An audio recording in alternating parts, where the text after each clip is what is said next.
Football up tonight. Bills Dolphins. Welcome to the show. Maggie Gray, Andrew Perloff. We talked a lot about this game, Pearl, because Tyreek Hill and this crazy week that he's had and all that it adds on top of this, already pretty good rivalry, but it's not the game of the week. Like, let's be honest. A lot of people are going to watch this game, and it's an exciting game, but the game of the week, in my opinion, is the Cincinnati Bengals visiting the Kansas City Chiefs. Ah, okay. That is the game of the week. And right now, Kansas City is a robust favorite in this one. It went from 6-5, but the Chiefs are obviously clear favorite. And the way that Cincinnati played in week one, you can understand why the Chiefs might be this favorite. But I think this is very, very important to the Bengals. Okay. Now, I know the Bengals are a team that generally gets off to slow starts, and then they have a way of just hitting an extra gear at the end of the season, and I guess ultimately that's what matters. Right. However, it's been a minute since we've seen Joe Burrow do the Burrowhead thing, where he's gone into Kansas City and made a statement. And why do we put the Cincinnati Bengals kind of ahead of other contenders in the AFC, like the Buffalo Bills or like the Baltimore Ravens? Is because they've gone into Arrowhead and they've won when it matters. And I think it's important for the Bengals, and I think from their side of things, to show that they still are capable of doing that. Now, the Bills have gone into Arrowhead in the regular season and won. I know that other teams go there and win. But there is this idea that the Bengals are the true rival of Kansas City because they've been able to beat them in the playoffs at Arrowhead when these other teams have not. And I think that is why it's important to maintain this rivalry and maintain and keep Kansas City off balance a little bit by going in and winning and also trying to avoid an 0-2 hole. But why? I mean, they pretty much have an 0-2 hole every year and have great success. So if there's any team that doesn't need to win this week, it is the Cincinnati Bengals. In fact, I don't know if you want to go look at history. I think the Bengals might want to throw this one to keep their streak going. Zach Taylor's never won in week two.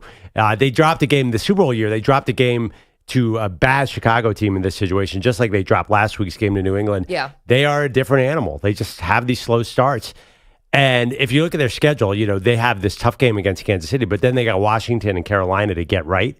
I would sit T. Higgins for this game because I don't think it's important to them at all. And the big picture, you're talking about sort of a proving to who? They have bigger goals. I think that they would be confident enough in who they are to say, we don't need to put on a show here against Kansas City. We got to get healthy and look at the big picture. I think they want to maintain this sort of, it's not even footing with Kansas City, but it's as close as I think any other team in the AFC has with Kansas City by virtue of winning the AFC championship game there. And then what happened the next time? Then they lost it. You got Travis Kelce making fun of the mayor of Cincinnati.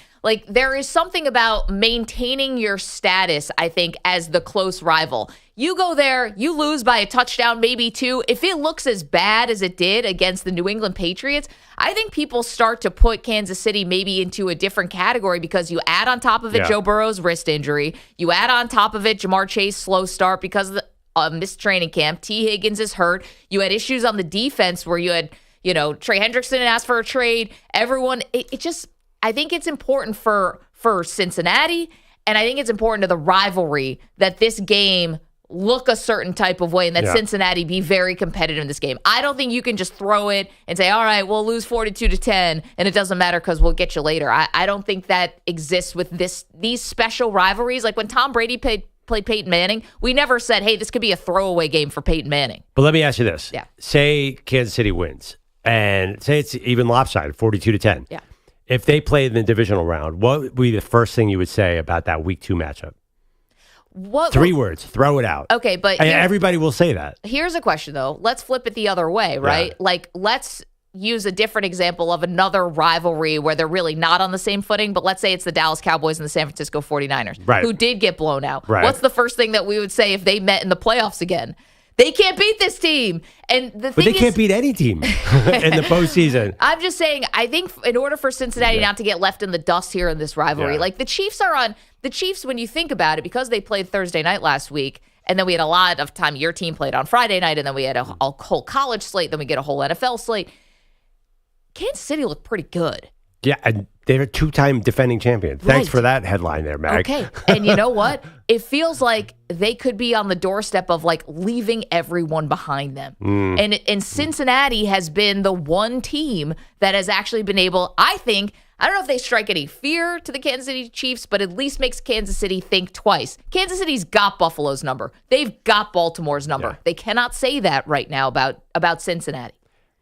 Yeah, I'm not sure I see it that way at all. First of all, Baltimore was real close last week in Kansas City. They were a toenail away from winning that game. Isaiah Likely's toe. All right, let's put your theory to the test. You're Zach Taylor. T. Higgins, the trainer, comes in and says, we can force him out there, our number 2 receiver, who's really a number 1. We can force him out there, but it might risk his long-term health just a little bit. Is it worth it for this game? Well, I mean, you're asking it could risk his long-term health. Okay. Then you've kind of made the decision. But it's a calculus. You know how it is with these players. Like you can, like last week, Christian McCaffrey talked about, like we could have played if it was an important game, but we didn't deem it as an important game. You know that exists in the NFL. Sure. Would you push T. Higgins out there if he was 50-50? I think so. Oh, and I'm trying to find a way to use him in the correct way. That's a mistake. They also have Jamar Chase who's out there, so it's a little different. Yeah. Well, he's out there. It's just it's his own fault that he's on a pitch count. Yeah. That's not because he's hurt. No. But I don't think that you can view the Bengals without T. Higgins. Like that's a different team. If that is not a fully constituted team if there's no Higgins. They're playing Jermaine Burton, who really was a disappointment in college, and now he's going to be a disappointment in the pros, maybe. I honestly think that that's a big deal. And I think that Bengals are going to look at this game as a work in progress. I do not think that this is not do or die. We know how the Bengals are. They haven't formed their real team yet. How long can you afford to keep doing every year? They can apparently forever to the end of time. 855-212-4227. Even though with Burrow and the questionable health that he's had that's over his the last jam. few years, he comes in hurt every year.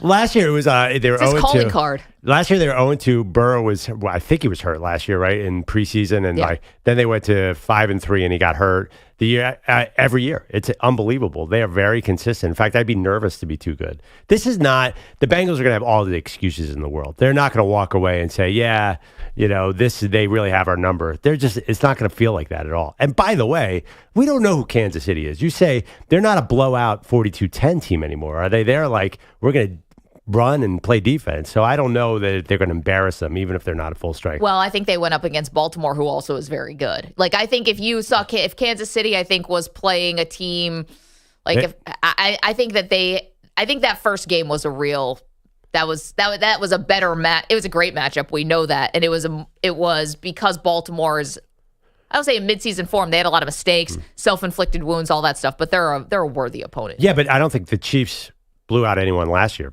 They're a much more conservative team. Maybe we've been wondering about, will they have this vertical passing game? I'm just not sure that they need to do that this week. I think they'd be more likely to run the ball a lot because the Bengals couldn't tackle the Patriots at all. So why not just run Isaiah Pacheco at them? I don't see it as an embarrassment. I really think the Chiefs are going to win, and I don't think the Bengals are going to walk away demoralized. I think they're going to say, okay, we'll get you next time. 855-212-4227. I mean, I think it's important for Burrow, too. He, in this weird way, he's a tier 1 quarterback. We all know that. We know it. But there's this kind of thing where Mahomes gets a lot of the attention. Josh Allen gets a lot of attention. Lamar gets all the awards. Aaron Rodgers gets a lot of attention because, as one of my friends like to say, the most dangerous place in the world is standing between Aaron Rodgers and a microphone. Burrow is weirdly the understated guy, partly his personality, but doesn't get as much attention, I think, as those other dudes. And it's odd because he's definitely the second best quarterback in the league, right? No. First of all, that's not true. Second of all, he gets a ton of attention. When he cut his hair, it was like a national headline. Because it looked bad. Third of all, what does anyone in the Cincinnati Bengals locker room care about what kind of national attention he gets? It's almost totally irrelevant. Well, the reason why I bring it up is because, again, you fancy yourself the true rival of the Kansas City Chiefs because you've actually been able to beat them. And the reason why is, because you got your defense and Lou Anarumo, and he's the defensive god or whatever, their defensive coordinator. But it's also because you feel like you've got the quarterback that can go toe-to-toe, that's not going to make the mistake. Josh Allen will most likely make a mistake. We're not sure about Lamar Jackson, can't win a big game yet. Burrow's been able to do it. And to keep somewhat in striking distance, I think, of Mahomes in people's minds in terms of who are the best quarterbacks right now. I think it's important for Joe Burrow to play well. I do. I don't think he can go in and play like he played against New England. That's not good for him, in my opinion. In people's minds, this is football. Like, you don't win because the fans think a certain way or that. None of that matters at all. Like 0%. What does Joe Burrow care how people view him? I mean, he's got to go out there and play football. And also, I don't think Burrow really cares. He seems immune to all that. He might not, but it's the way we talk about the team. Yeah, the way we talk about the team. Exactly. It's completely meaningless to actual football, right? Well, I'm talking about You're talking about confidence? There's a football aspect of this, and then there's also the off-the-field aspect. I'm talking about two different things that are at stake in this game, if you will. And one is obviously way more important than the other. One is the football side, and then the other side is just sort of how we talk about the Bengals. Right. I feel like the public perception is totally meaningless. Like 100%, especially because we get it wrong every year with the Bengals. We write them off. You have been winning the Super Bowl this year. Yeah, how are you feeling about that? No, I say we get them wrong every year after they start out 0-2, and then Burrow catches fire. This is a perfect case for them to get healthy and get better. Like Chase will ease into it, and T. Higgins will be back. You could see them. If they lose this game, they're probably going to win the next two games and be 2-2 and be fine. So I think they're used to this. I think, honestly, if I'm the Bengals, I throw this game. History, Maggie. You got to look at the way. Game. You got to look at the way. He's just had good luck losing in week 2. Zach Taylor, the coach, is like. So now it's a superstition. Honestly, you don't want to change it up now, Maggie. Everything is looking good. Yeah, keep it going. Is everything looking good? Joe Burrow gets hurt every other year. Well, I mean, it's looking as good as it ever does. Like, again, count out Joe Burrow because he can't hold a water bottle, apparently, on social media. I'm seeing these pictures of him dropping a water bottle. Count him out. You did it last year. Not you, but everyone did it last year. They've done it multiple times. The guy came back from ACL surgery and tore up the league. He is, you just can't stop him. And when it looks down for Joe Burrow, that's when he plays his best. They're going to go 0-2 and make the playoffs, Maggie. I feel very good about this. The water bottle story might be the dumbest thing we've ever done as a society. I mean, we've done a lot of stupid things. A guy with a broken wrist can't hold a water bottle. That's not relevant to your quarterback. He held it. I don't know what people were talking about. He grabbed the water bottle and he squirted some water in his mouth. Where was him? He didn't drop it. It's not like he was, oh my gosh, and then started, holding his wrist. He's definitely shaking his wrist out a lot. He's moving it around a lot on the sidelines. But I don't understand it. This was so silly to me. Here's Joe Burrow. Can we hear cut one, Manny? He's confused by the story, as everyone was. The way you picked it up, that they said there might have been something wrong with the wrist. Oh, I picked it up weird? Yes. Did you feel like you did? I don't know. I drank water. I can't say I've seen that or know what anybody's talking about. I'm not talking about the reporter who asked him the question. It definitely was a big deal, I guess, on social media. But this is why some athletes don't respect the media. He's like, I'm sorry, I checked notes, drank water, and now this is a story. This is silly. Maggie, dude's got a hurt wrist. Oh, Did you watch it? Like, of course, what do you think he's going to say? Yeah, you're right. My wrist is really banged up and I'm having trouble. Of course he's going to say that. I'm Joe. Dude has got a hurt wrist and is playing with his wrist on the sideline. Of course everyone's going to talk about that. If you had a hurt knee and you're flexing your knee? Yeah, I mean, this is obviously, there are a lot of bettors out there, and they don't care about anything except what Joe Burrow's wrist looks like. Oh, that's fine. Ask him about the wrist. Ask him about it every day all season. That whole story is about the wrist. But it's about that he couldn't pick up a water bottle. Here's Burrow. He's asked whether his wrist recovery is limiting his throwing ability. This is a legitimate question. Your wrist isn't preventing you from throwing any throws that you've thrown in the past. No, absolutely not. Okay. Yeah, and so you want to say that? Can I translate from NFL player to human being? Convincing. That means nothing. But the water bottle didn't mean anything either. Did you see the video of it? Yes, I did. I didn't see anything. It looks like he's an 80-year-old with arthritis. It's just like, oh man, and I get that because I have a lot of finger problems from basketball. They're all broken. Just doing everyday household chores can be annoying. Yeah. That's the first sign of trouble. By the way, there's not an NFL injury that I don't relate to at some point. I was going to say, you are on the injury report. You must be questionable every day walking in You're here. telling me, as someone who did pick the Bengals, when I see him on the sideline looking like his wrist is about to fall off, that I shouldn't be worried? No, you should. You should. And Burrow knew exactly what they were talking about. He's just trying to be a tough guy, and he does not want to give opponents any inkling that he's hurting. That's important. Well, that's important, obviously. But I mean, he's got this wrist injury. I know the yardage total wasn't very good, but he did attempt 29 passes. If his wrist is really that hurt, maybe you limit that number a little more. Now you're trailing in the game. 29. Yeah, I mean, it's not 40, but Jacoby Brissett threw fewer attempts. And that's Jacoby Brissett. 29 is not a big number. It's not a big number, but if your wrist is really hurting, and again, I know you're trailing in the game. Yeah. But you weren't trailing by a lot. You're trailing 10-0 Well, at halftime. You couldn't get the Patriots off the field, which was a crazy thing. But you couldn't tackle Ramondre Stevenson. Yeah, I don't think this is a critical game. I think we should put up a poll. Is this a critical game versus the Chiefs for the Bengals? I say absolutely not. 855-212-4227. I say yes. So there you go. That's at Maggie and Pearl on X. All right, lots to do today. Glad you're with us. Got some fun guests for you later on today. Shane Battier and Alex Smith are going to join us together. It's pretty cool. They got a new podcast. That's going to happen later on in the show. We also had an unfortunate incident yesterday with Shannon Sharpe. We got to know a different side of this man. I'm sorry. We got to hear a different side of him, and that was unfortunate. There are hot mics, Pearl, and then there are hot mics. And, yeah. 855-212-4227. We'll explain everything next. You're in a 5-minute break.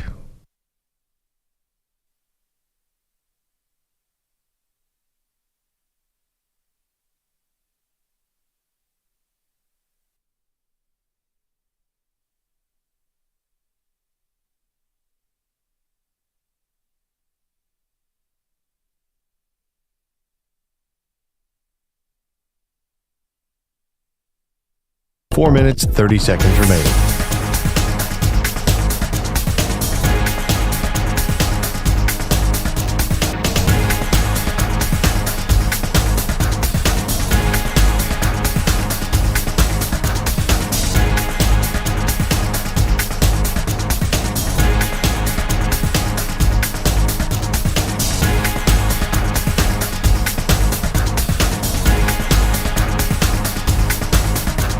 Four minutes remaining.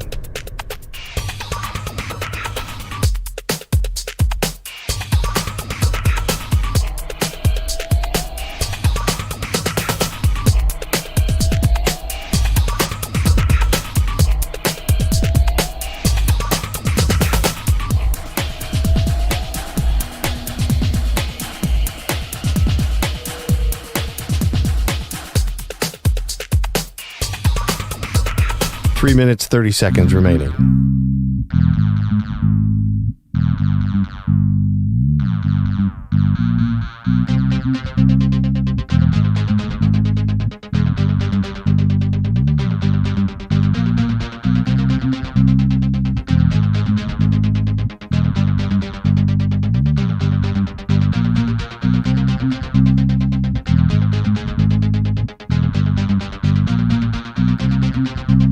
Three minutes remaining.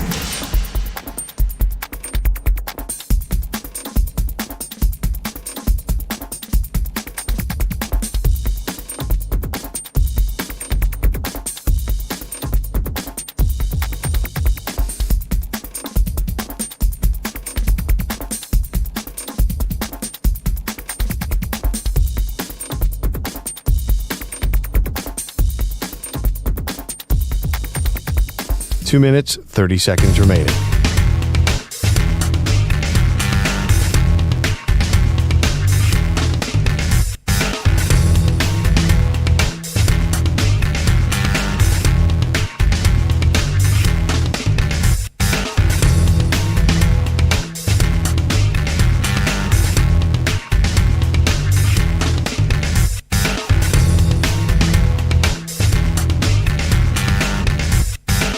Two minutes remaining.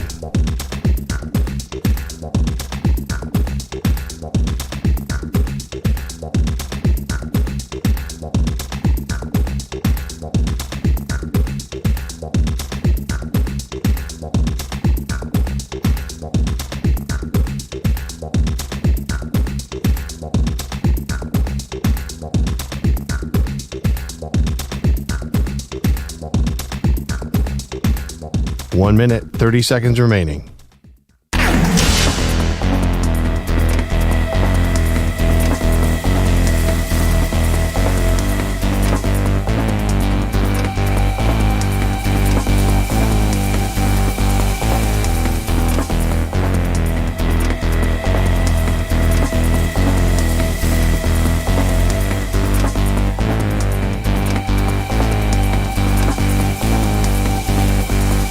One minute remaining.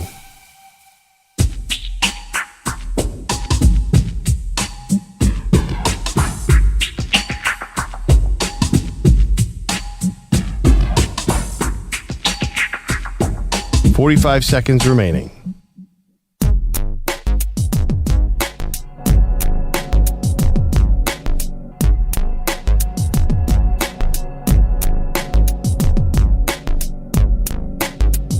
"30 seconds remaining.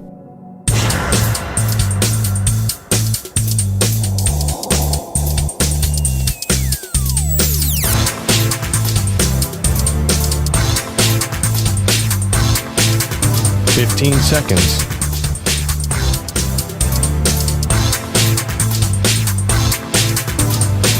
Break ends in 5 seconds.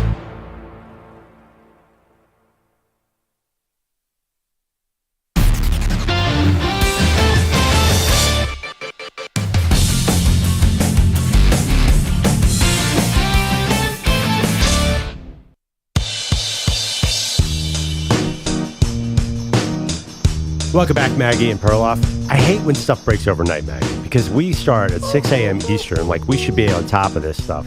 But it come in today, and you're like, you see about the Pac-12? The Pac-12? What, the Cougars up to something good? Break it down for me. Yeah, this is exciting. The Pac-12 may be back, ladies and gentlemen. It's back. Maybe. We're getting closer to the Pac-12 being back. Woke up this morning, news had leaked out that the Pac-12 is going to be adding 4 teams from the Mountain West. So our good friends in Boise State, Colorado State, San Diego State, and Fresno State are going to join Oregon State and Washington State in the 2026-2027 season. And we get the Pac-12 lives. Now, here's the caveat. They still need 2 more teams in order to reach the NCAA requirement for how many you need in a conference. To be a conference. To be a conference. Yeah. So you need more than 6, so you need 8. So let's start spitballing here. Let's back of the envelope this, guys. I mean, I'm thinking Stanford and Cal, maybe go back. SMU. Stanford and Cal are not going back. It's so stupid that they're in the ACC. I don't know. Cal looks good. I They mean, there's beat no Auburn. way. They want to, it's a long shot, but at least they want to be in play for the 12. No, I get it. Being a part of the ACC, you get the automatic bid. But here's the thing about the 12-team college football playoff. This is all on a trial basis. They could change the format at any time. They're not locked into how many automatic bids and all of that stuff. So, if the Pac-12 puts something together, I don't think they're getting an automatic bid, but maybe there's room. I don't know. First of all, the ACC, we'll see what happens with that. But generally, I think that Cal beating Auburn was like, whoa, this is the most exciting thing that's ever happened to Cal football since Aaron Rodgers left. I think that'd be crazy. Because let's face it, Pac-12, even if you add these teams, there's no way they're getting close to an automatic bid. I mean, even if they do redo the 12-team playoff format, I think you need a real blue blood in there. I was surprised that this was happening. Andrew Bogusch just joined us. I don't know if I just stepped all over one of your lead stories in your update, but if you have anything to add, we'll take it. Well, I do. I think the number that you were just discussing, the 8 number, Yeah. I think that is what allows them to have a conference championship game. Oh, got it. Which is Okay. what they want. I also saw either Pat Forty or Dennis Dodd say that Stanford and Cal are very unlikely because the ACC wouldn't let it happen. That it's more Conference USA teams that are west of the Mississippi, like UTSA.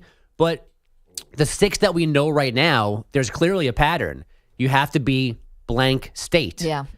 so start there. Who else has state at the end of their name? They've got dibs on one of these spots here. That's not really by design. It just happens to be that way, right? I'm assuming it's by design. It's likely not, but it's like this bizarro misfit. It's like not Washington, it's Washington State. It's Oregon State, it's San Diego State, it's Colorado State. It's all of the stepbrothers. Well, how great. Yeah. Also, by the way, we got the Civil War this weekend. This is so weird to me that it's happening in week what are we, 3 of college football? You get Oregon, Oregon State. EJ, who should join the new Pac-12?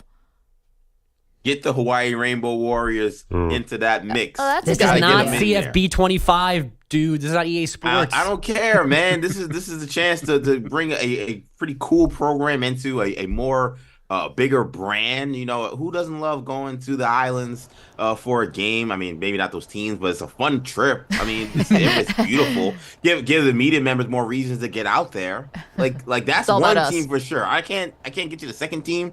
Hawaii's not a state, so unfortunately, I don't know. There's no Hawaii State, as far as I'm concerned. At least not in D1. You will get Idaho and Idaho State, and you will like it. You know what? Make them one exception, and then find another state school, and then you got your 8. I mean, Idaho, that they appointed themselves quite nicely against Oregon. Yeah. And by the way, speaking of Bogus saying this is not Madden, so Manny Rodriguez is in with us today. Manny wanted to let us know this morning that we're talking to the 2-time national champion at Arizona State. That Manny, you want me in the Pac-12? In Madden 25. Yeah, I recreated the Pac-12. Pac-12 is back in my multiverse. And not only that, but Arizona State is crushing it. So we didn't realize we had a legend in our midst. By the way, I'm looking at the Conference USA teams to poach. There aren't a lot of states there, and half these teams, I'm not even sure what the what state they're in. This is very confusing because you have Jacksonville State, and that's the one that's in the wrong state, right? It's in Alabama, right? And then you have MTSU, which could be Montana State University or Middle Tennessee State. Middle Tennessee, Blue Raiders, yeah. I mean, and then Sam Houston has no state, La Tech, no state, UTEP. Florida International. Does New Mexico State play Division New Mexico State is in there, and Liberty. Look out. But Liberty owns this conference. They're on the East Coast. They're too far east. That doesn't matter anymore, does it? The Pac-12 might as well start raiding the East Coast. I mean, is UConn still? They just joined somebody, didn't they? No, that got pulled off. Yeah, actually. Big 12 said we're pausing this. So UConn likes to fly around the country. Didn't they join the Mountain West at one point? The AAC. Yeah, whatever. Yeah, they were playing like Houston and Rhode Island, and in the same week. It's just stupid. I'm excited the Pac-12's back, even though you're excited. Well, it was their own undoing. I mean, the Pac-12. You say it, immediately negative things come to mind. Like they screwed this up, and they were so arrogant about it. Can you imagine the wonky TV deal that they're going to get? I mean, this is going to be like broadcasted on the side of a truck or something. No, I'm just kidding. They're already on the CW. Oh my Can't God. get much wonkier than that. It's going to be one of the streaming services. Will definitely.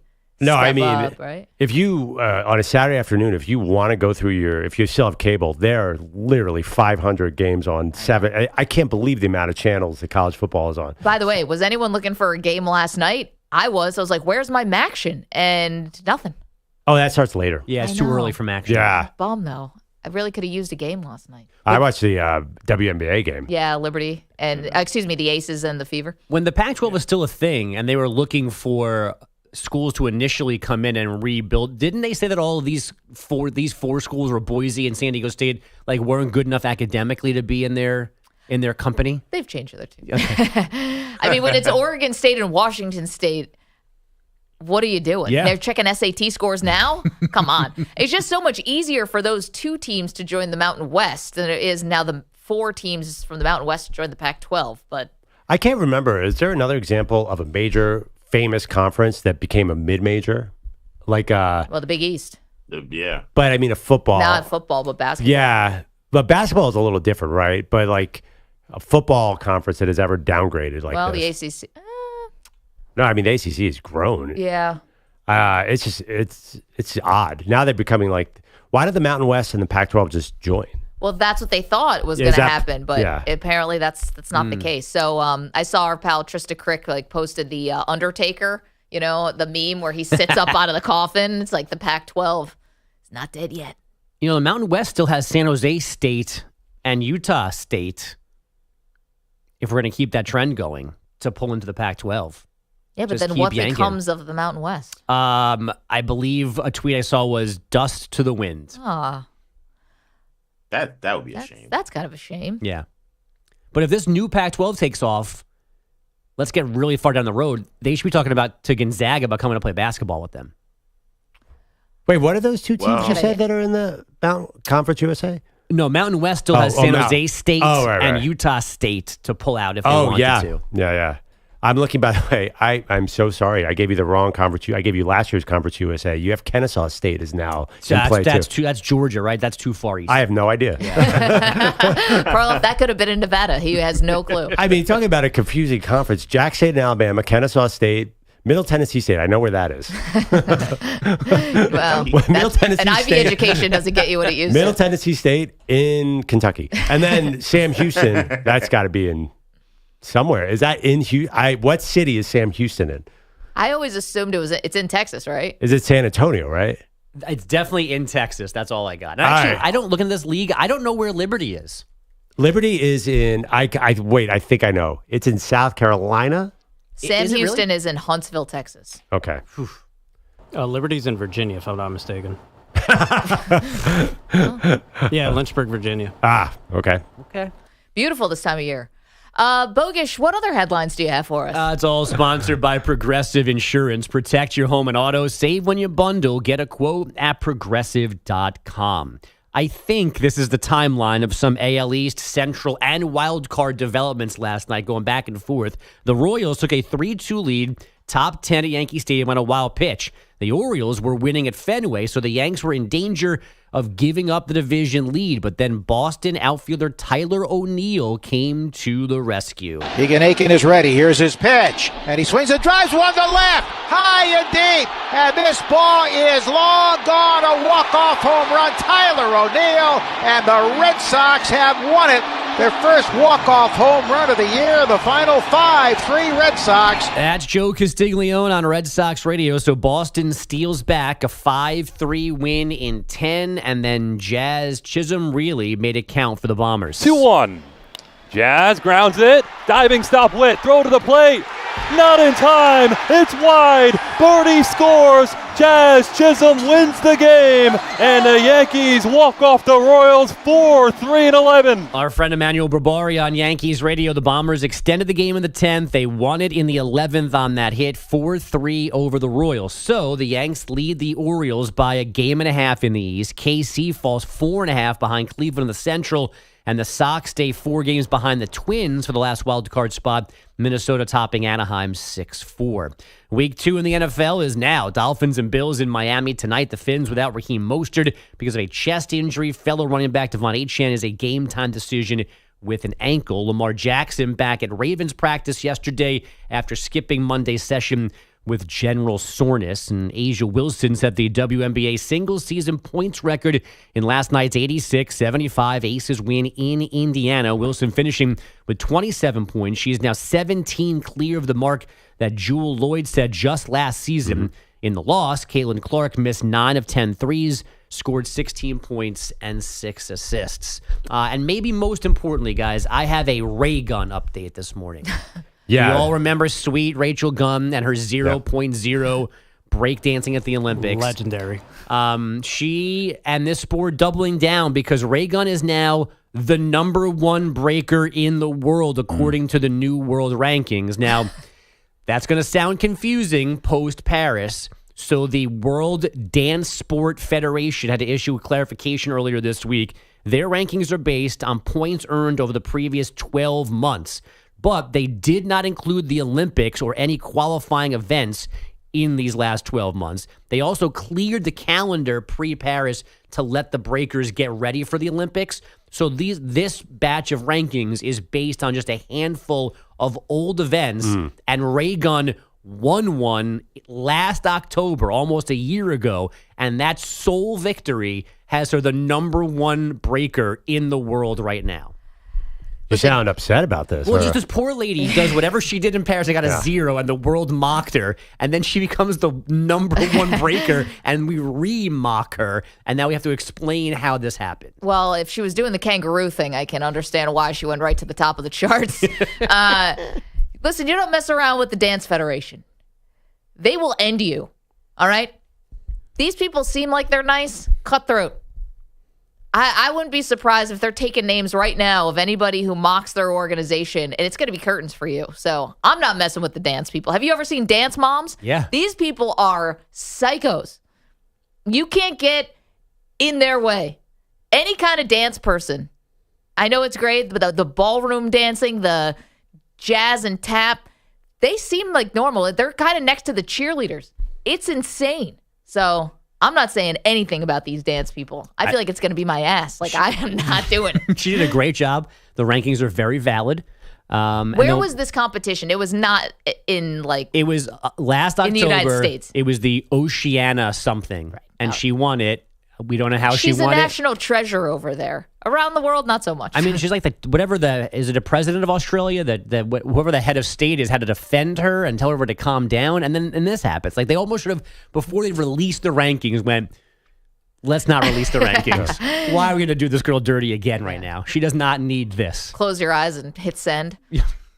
Or hey, guys, like, maybe just, I don't know, do the rankings correctly. Like, why are you just not counting like dozens of events? The Olympics. The Olympics, or dozens of events that actually matter that would not allow her to be the number one ranked person. To me, I think this is a work. I think that they know that they'll get headlines by making her ranked number one. So they're like, how can we finagle this thing to where it looks like she's number one and we can somehow justify it? Because this I'm is telling ridiculous. you can't trust these dance people. They're I nuts. agree. Clearly.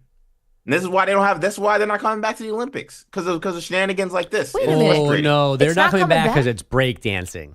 Wait, but I loved it. Oh, relax. And the judges Breaking were in was- costumes. That's why they're not coming back to the Wait, Olympics. I thought everyone liked it. Yeah, I thought it was awesome. good. It looked I like thought it was ridiculous. Perloff Really? was- I thought it was like the Come floor on. routine at the gymnastics. Those guys are amazing athletes. Like, No, it was no. basically gymnastics. They lost me at the judges all in the same like vest and Kangol hats. And then I was out. They lost me at Ray Gun.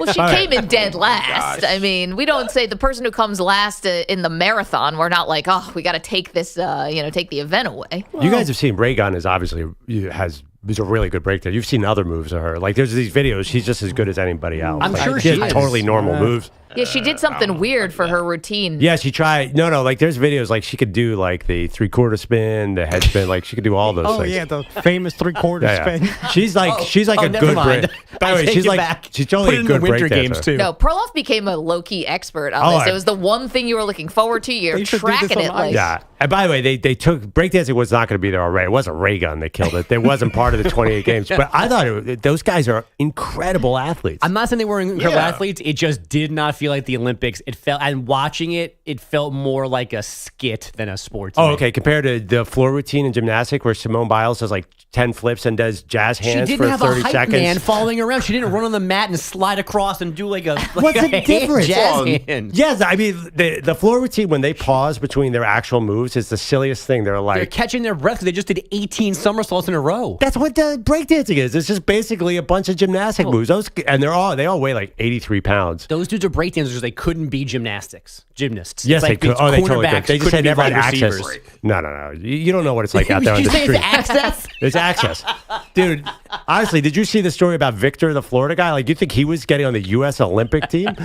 His dad was a breakdancer. He's a breakdancer. He had a piece of cardboard and a dream. And that's it, bogus. Perloff defending the little guy.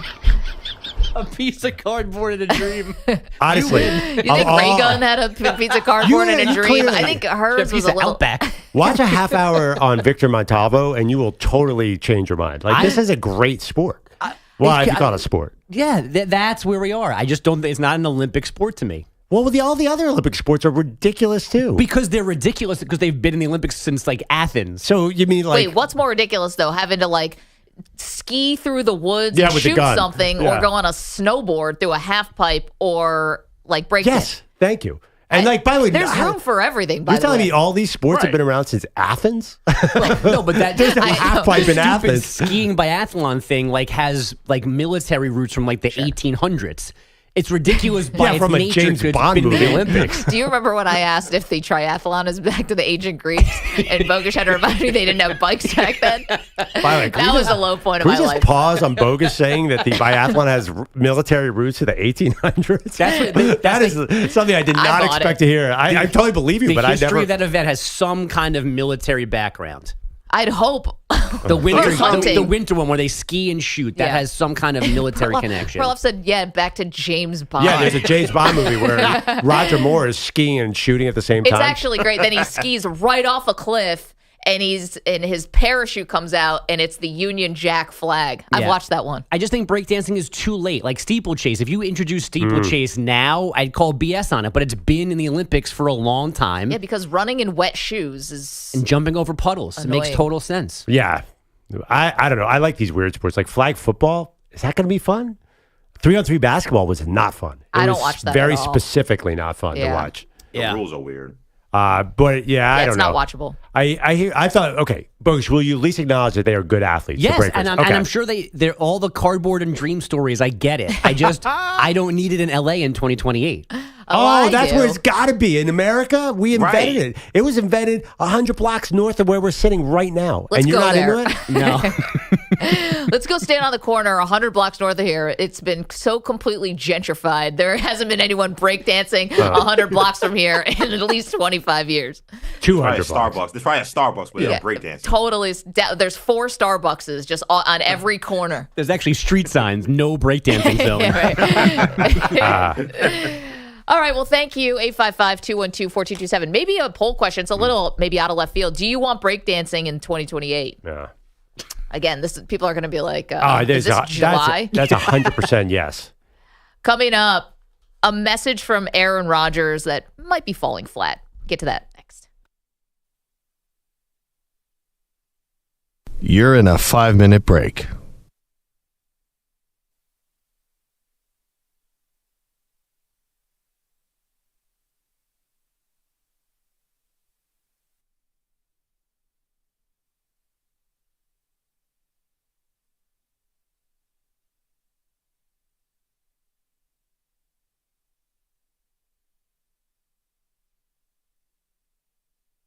Four minutes, 30 seconds remaining.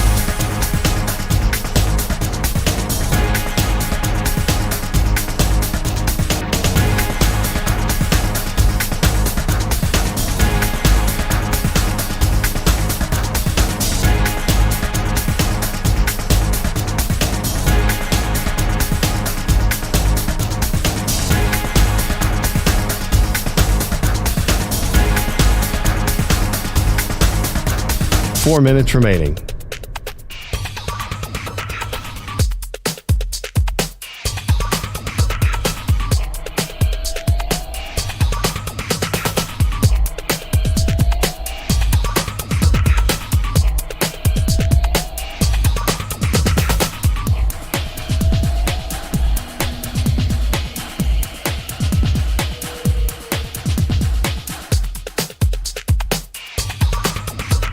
Three minutes, 30 seconds remaining.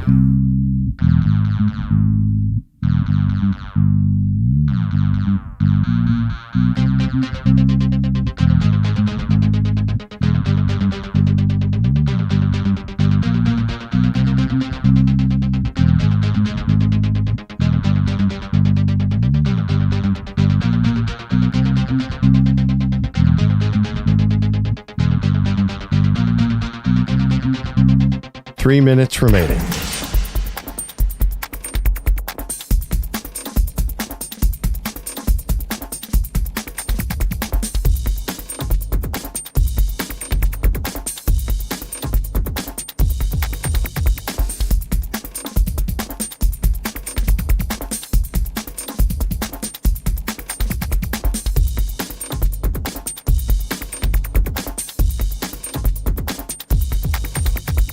Two minutes, 30 seconds remaining.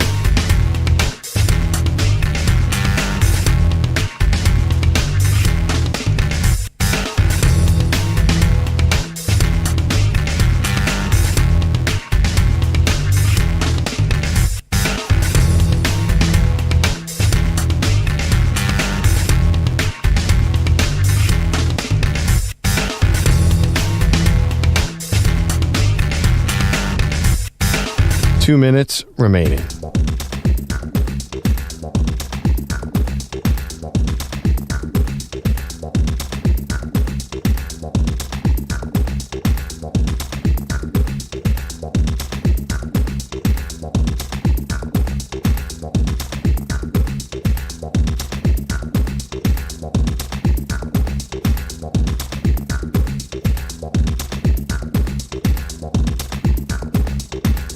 1 minute, 30 seconds remaining.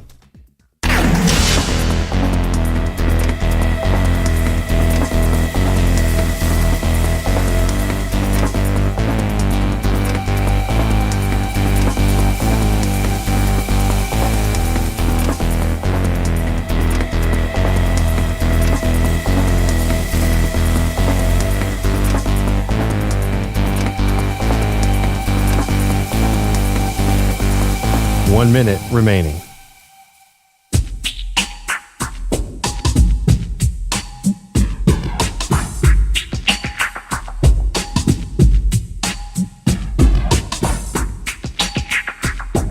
$45 seconds remaining.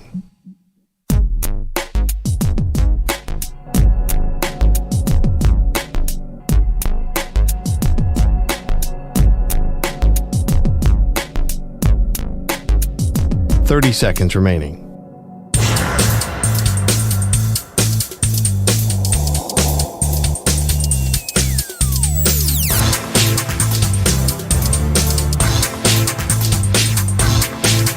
$15 seconds.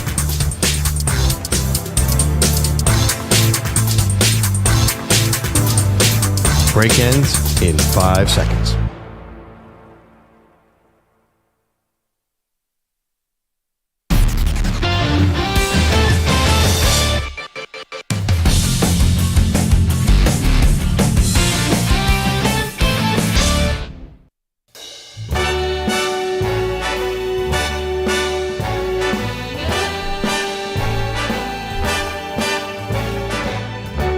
Geez, the Yankees win one game, and now we're playing Sinatra. Damn right. Manny Rodriguez with us this morning. Good morning. Maggie Gray, Andrew Perloff. Never a bad time for Sinatra. But let's get to Aaron Rodgers. What the is Aaron Rodgers up to today? Trying to settle a pretty rattled fan base is what he's trying to do, Pearl. Rodgers, after the team did not look very good against the San Francisco 49ers. Rodgers looked fine, but the defense got absolutely smoked. Yeah. Says the Jets fans need to stay relaxed. I think we always got to stay relaxed. It's a long season. I think at times people think the season is like you're out in the prairie or the desert and you're wandering around trying to find water. But it's more like a nice, slow bolero, where we're just swaying with the music and reacting to whatever comes to us and through us, and just trying to not get too high with the highs or too low with the lows. Probably could have just said that. That's a big llama. Try not to get too high or too low. Probably did in that car analogy. I didn't really understand it, but. Well, I think to be a professional athlete, you kind of have to take that attitude. Because if the guys on the Jets took the loss as hard as the fans did, then they wouldn't get out of bed. They wouldn't be able to function for week 2. So I understand what Aaron Rodgers is saying. All right. Now, he didn't go as far as to go RELAX, which is obviously one of his famous quotes that Perloff once also famously butchered on the Dan Patrick Show. Rodgers said the media landscape, though, has changed since he made that infamous quote. The league is a lot different than when I said relax years ago, in that there's just so much more coverage, that there's so much more opportunity for overreaction. So I get it. We want to win. The fans want to win. The organization wants to win. But the process has to be the same. If it's good enough in week 1, it's good enough in the playoffs. So we got to stick to the process and the preparation, the way that goes, and trust that it's good enough. Like a nice, smooth bolero. Again with the car. Anyway. Don't be a freaking weirdo. This is all well and good, Perloff, and you're right. This is the attitude that the team should take. But when Rodgers said the other day, don't jump off the bandwagon, Jets fans, and if you're going to leave us after one loss in week 1, don't come back. Now, he might have said a little tongue-in-cheek, but you can't say that to this fan base. Because the Jets fan base and the Packer fan base are two very different types of people in the fact that one team plays in a city nicknamed Titletown and the other team fan base is the Jets, which is a national punchline until Aaron Rodgers arrived. So he's got to be a little you got to understand who you're talking to here. Now, the Jets fans like, this is the greatest thing that's ever happened to them to have Aaron Rodgers. But you got to understand, like, you're walking into something that has existed long before you got there. So there's going to be pain. There's going to be, when they fall short of expectations, people are going to be nervous about it because they've actually got their hopes up very high on Rodgers and what he's going to deliver. I mean, this could sound mean, but on the list of Aaron Rodgers and the Jets' concerns, the fans should be 1 millionth. Who cares? Well, they have a football game. They're going to Tennessee. Like, they have a game plan to do. What the heck does Aaron Rodgers care what the Jets fans think? Well, I think he's a bum. I think he should. Don't say if you're going to jump off, don't come back. Like, there's no need to antagonize the fans like that either. Even if you are saying it tongue in cheek, they have every right to feel how they want to feel. You never take on the fans. That's just like. That's rule number one of being a professional athlete. You never win when you take on the fans. But the way he was saying it, though, was not as antagonistic as the words are. If you put it in context, he was just feeling, like you said, it was a bit tongue-in-cheek. I don't think he's taking on the fans. No, but it's just like, you got to realize you walked into a place that's got a lot of scar tissue. It's not like the Packers. The Packer fans, for as much as the expectations are very high there because it is title town and all the Hall of Fame quarterbacks, you have years of history to tell you to RELAX. The Jets fans, quite frankly, should panic. Like, I'm in favor of it. Pull a fire alarm. Run around your head like your head's cut off. They have seen so many seasons get derailed before we even get to Halloween.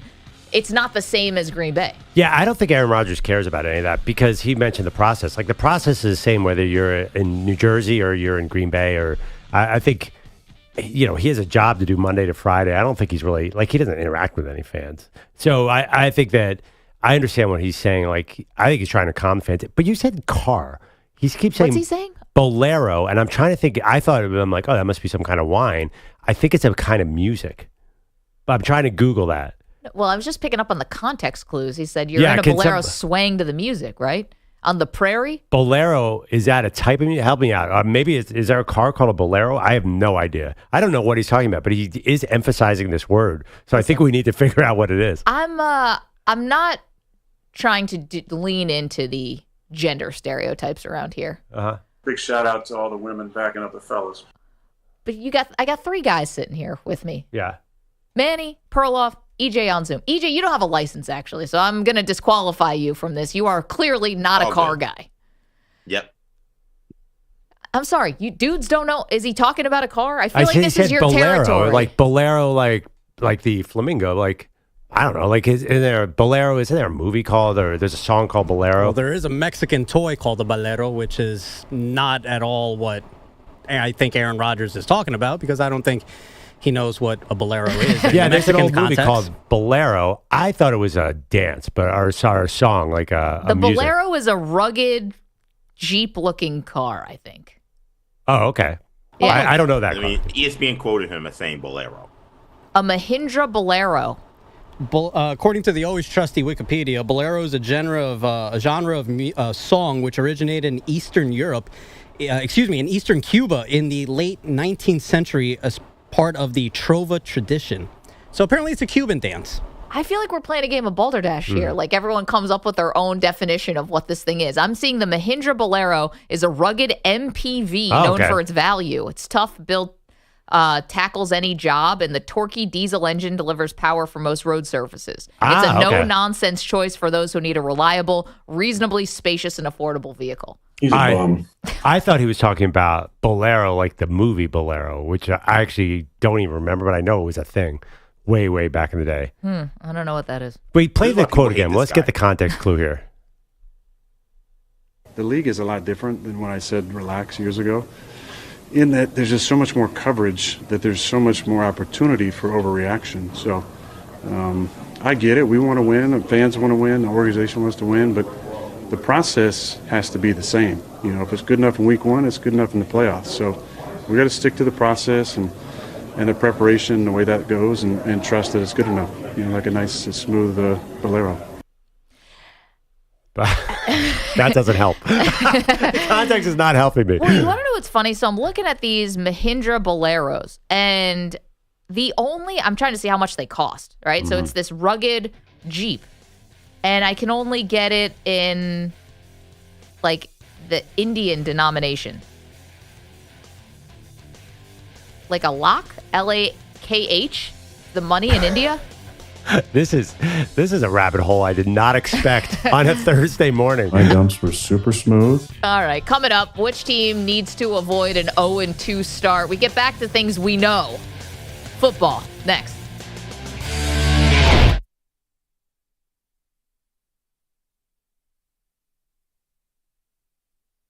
You're in a 5-minute break.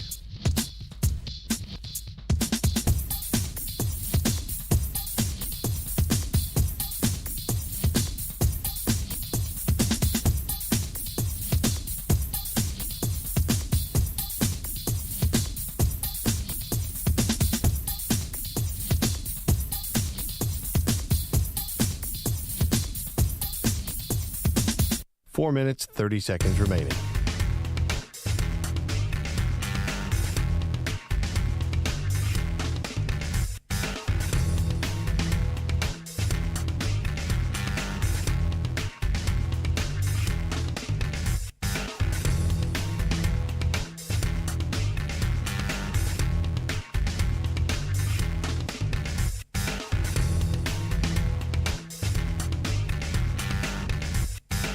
Four minutes remaining.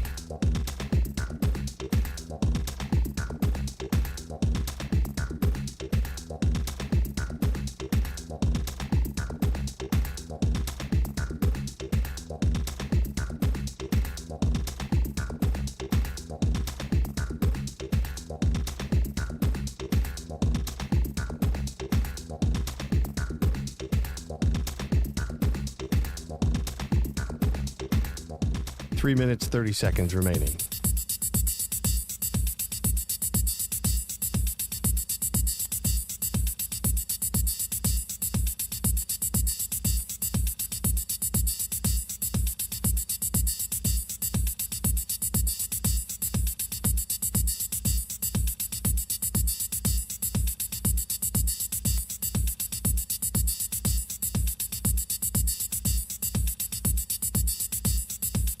Three minutes remaining.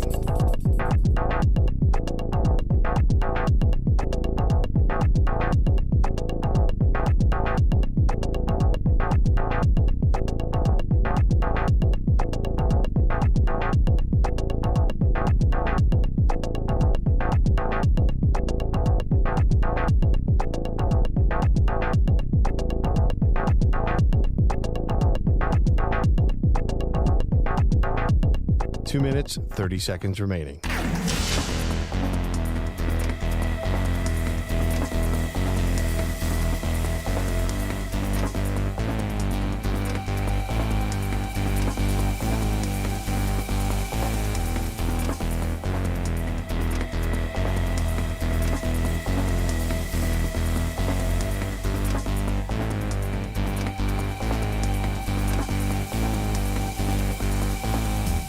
Two minutes remaining.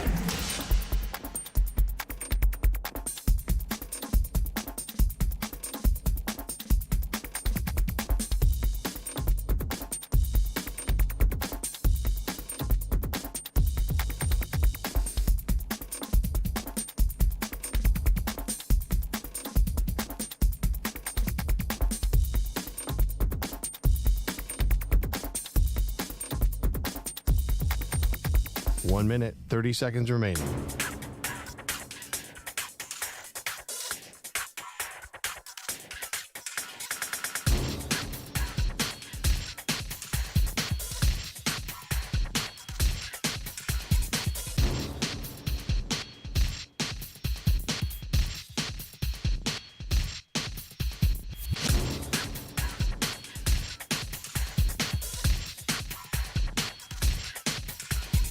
One minute remaining.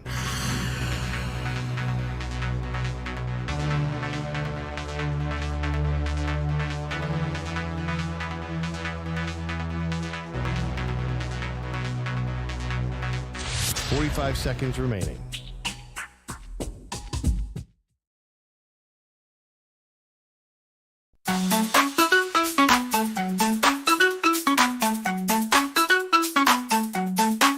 Aaron Rodgers kicks back, puts up a Lambo on.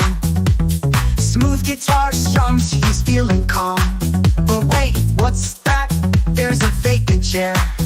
Peter Pilotti's missing like he's never there. Oh, Peter's not at work again, no surprise. While Aaron's dancing beats out in disguise, skipping shifts like it's his full-time career. Pilotti's gone, but Rodgers is still here. The bolero plays, the mood's just right. Aaron's zen, but Pete's out of sight. Maybe he's on a beach, or maybe in bed. Anywhere to work, that's where he's fled. Maggie and Perloff on the Infinity Sports Network.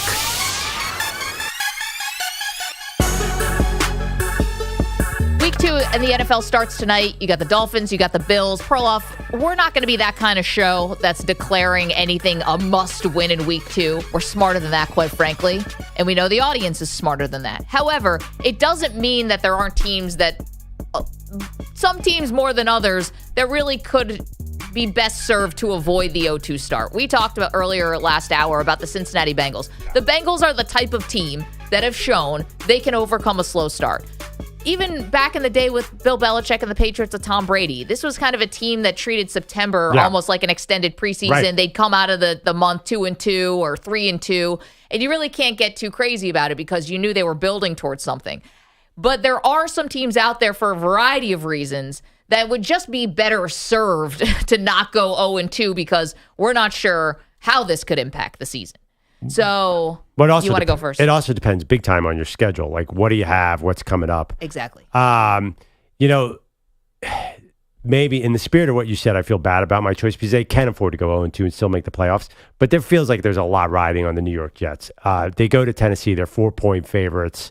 The main issue to me is Tennessee looked like they could run the ball big time in Week 1. Should have beaten the Bears.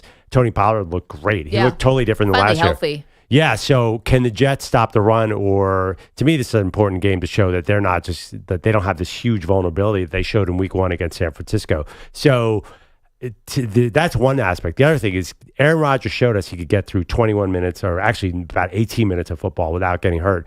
I still would feel so much more comfortable seeing 2 games instead of 1 of Aaron upright and slinging the ball. I still have a little shakiness about his health. Well, I mean, he's still coming off that Achilles. So I think it's a really big game for the Jets to bring it all together. We haven't seen any mobility really from Rodgers because that wasn't a factor against San Francisco. He didn't run for any first downs. Yeah. He didn't have to scramble around. I mean, just a tiny bit out of the pocket, but not really.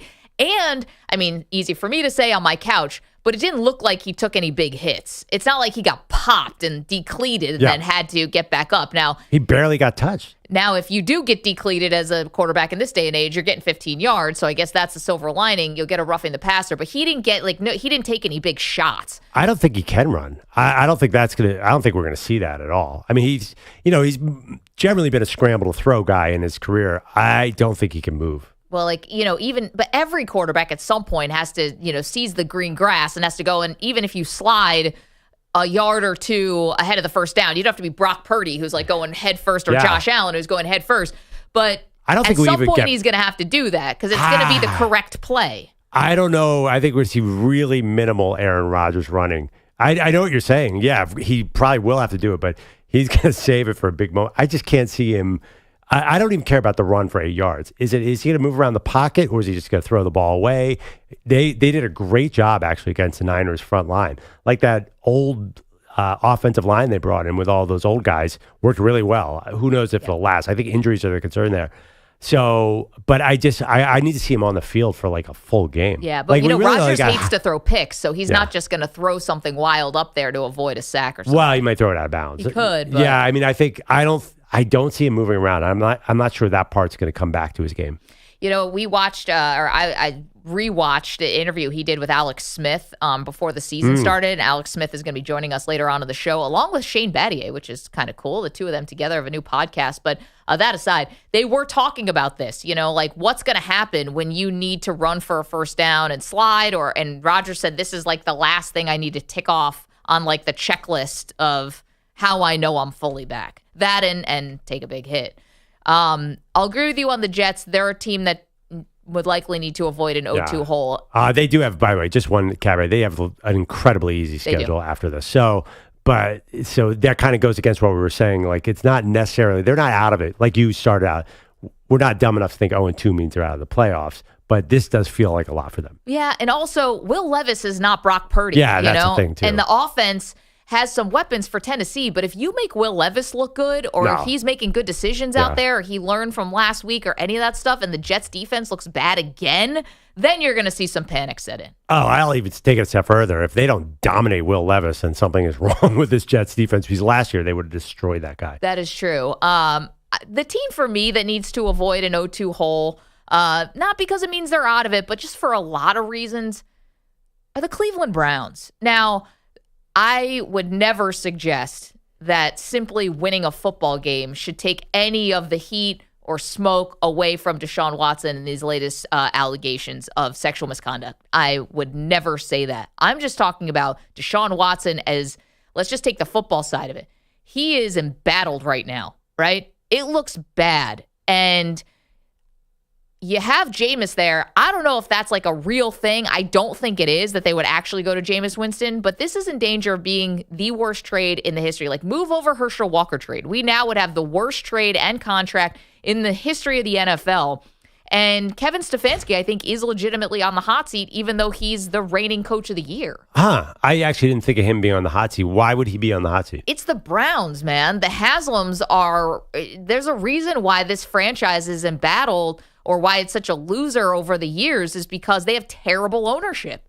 So that's true, but I think that you got Mike Vrabel in the building. How are they going to do better than Kevin Stefanski? I don't know. It's weird. In the NBA, anytime a coach wins Coach of the Year, it seems like they get fired the next year. I don't know what it means, but I think the Browns, and then you talk about the schedule, right? So they're at Jacksonville this week, and they're actually underdogs. Then you get the Giants and the Raiders and the Commanders. But this schedule after week 5 is not easy. Philly, at Philly. Cincinnati, Baltimore.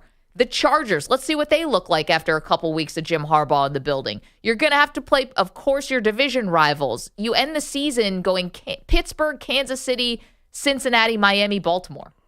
You can't afford an 0-2 hole if you are trying to make the playoffs as the Browns.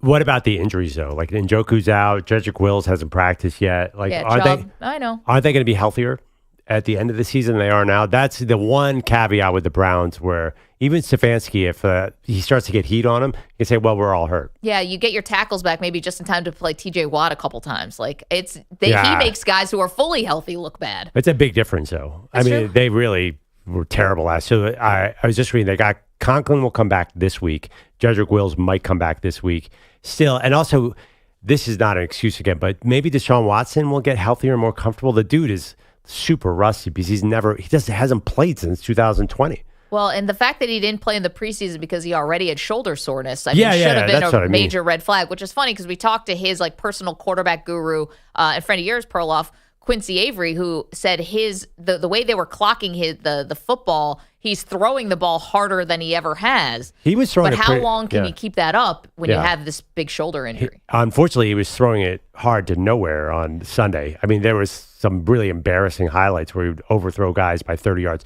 Who knows what was going on? He was pressured 44% of his dropbacks. That's a big number.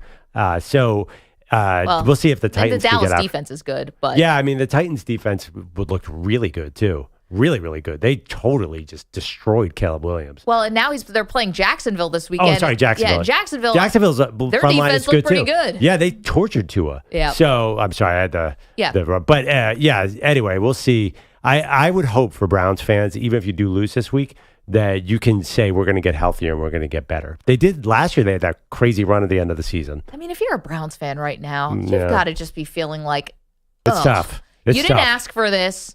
You didn't ask for the Deshaun Watson, so you trade for a guy, and then you give him this big ironclad contract, and I think everyone's a little no, hard to root for this dude. They wanted Deshaun Watson. They wanted to keep Baker Mayfield. The way it sounds, listening to Sports Talk Radio, now you can't really get 100%. Are you kidding? I'd like to see the reaction when they signed Deshaun Watson and beat out 3 other teams. I think the Browns fans were excited. I don't think they're excited now. I really don't. EJ, you want to say something about this? Yeah, I just feel like when you mentioned Kevin Stefanski, I feel very concerned about his job future, because I think when we talk about why they would maybe move on from him, Pearl.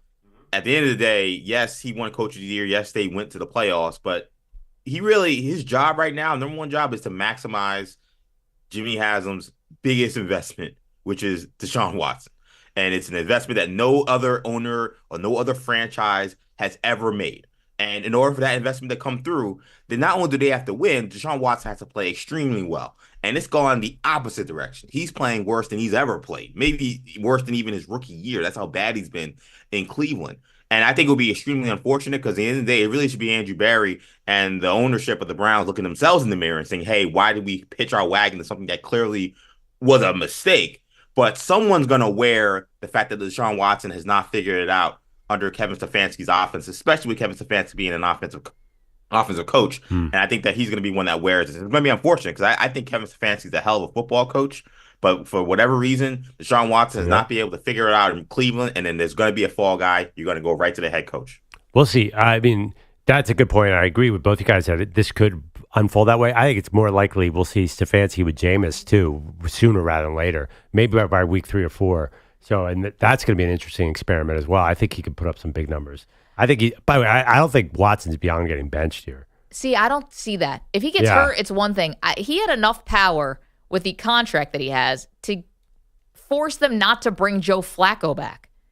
Now, again, Jameis Winston is an upgrade over Joe Flacco as a backup, but still. They're about the same, I would say. Yeah, I mean, Flacco's probably a little better right now. Like 10 years older. But I guess if he has enough clout to say, I don't even want this guy behind me because I don't want, it's swirling around. Like, if you're asking me the Browns fan base, how in are they on Deshaun Watson? I think you would have heard calls for Flacco already. I don't think he's got this strong grip on the, great sports fans in Cleveland. Well, I think the real 2 important questions. Will they bench Deshaun Watson? I think yes. And also, will they take the cap hit and just let him go? I think they will consider it. I've seen columns saying, you know what, it's $72 million for the next 2 years. They're almost like $72 million, be damned. Let's move on. That is a tough one. Well, I mean, this is, again, one game. Maybe Deshaun Watson, you have no idea. Watching him play, you cannot tell if he's healthy. That sure doesn't look like it to me because I remember Deshaun Watson in Houston. I forget him as a person. Gone. Yeah, but I mean, is he gone because his brain has changed, or is he gone because his arm is hurt or his knee is hurt? I think both, probably. Or is it just a bad game because there's 2 tackles were out and Dallas has a good pass rush? That's also quite possible. 855-212-4227, the team that needs to avoid an 0-2 start. Perloff says the Jets. I say the Cleveland Browns. You're welcome to weigh in. You can also watch the show, youtube.com/InfinitySportsNet, twitch.tv/InfinitySportsNetwork, and just starting at Maggie Gray on X. Okay. We're getting to the bottom of this whole Bolero thing. Now, Manny, can we hear the Aaron Rodgers quote again? So this is Rodgers telling everybody to just relax, and he says this analogy, and it kind of, it kind of confused us. I mean, I think we always got to stay relaxed. It's a long season. I think at times people think the season is like you're out in the prairie or the desert and you're wandering around trying to find water. But it's more like a nice, slow bolero, where we're just swaying with the music and reacting to whatever comes to us and through us, and just trying to not get too high with the highs or too low with the lows. All right, so I mistakenly thought that bolero meant a car. I thought he meant swaying to the music. Perloff has said, no, you're an idiot. It's a musical number. Or I actually thought it might be a dance. I couldn't remember, but it's the music. Because in the back of my head, I was like, there was a movie called Bolero, and I thought it was like a sexy dance kind of movie. So you are right about that. Well, first, do we have a little of the music, Manny? This is what a bolero sounds like. We'll get to that.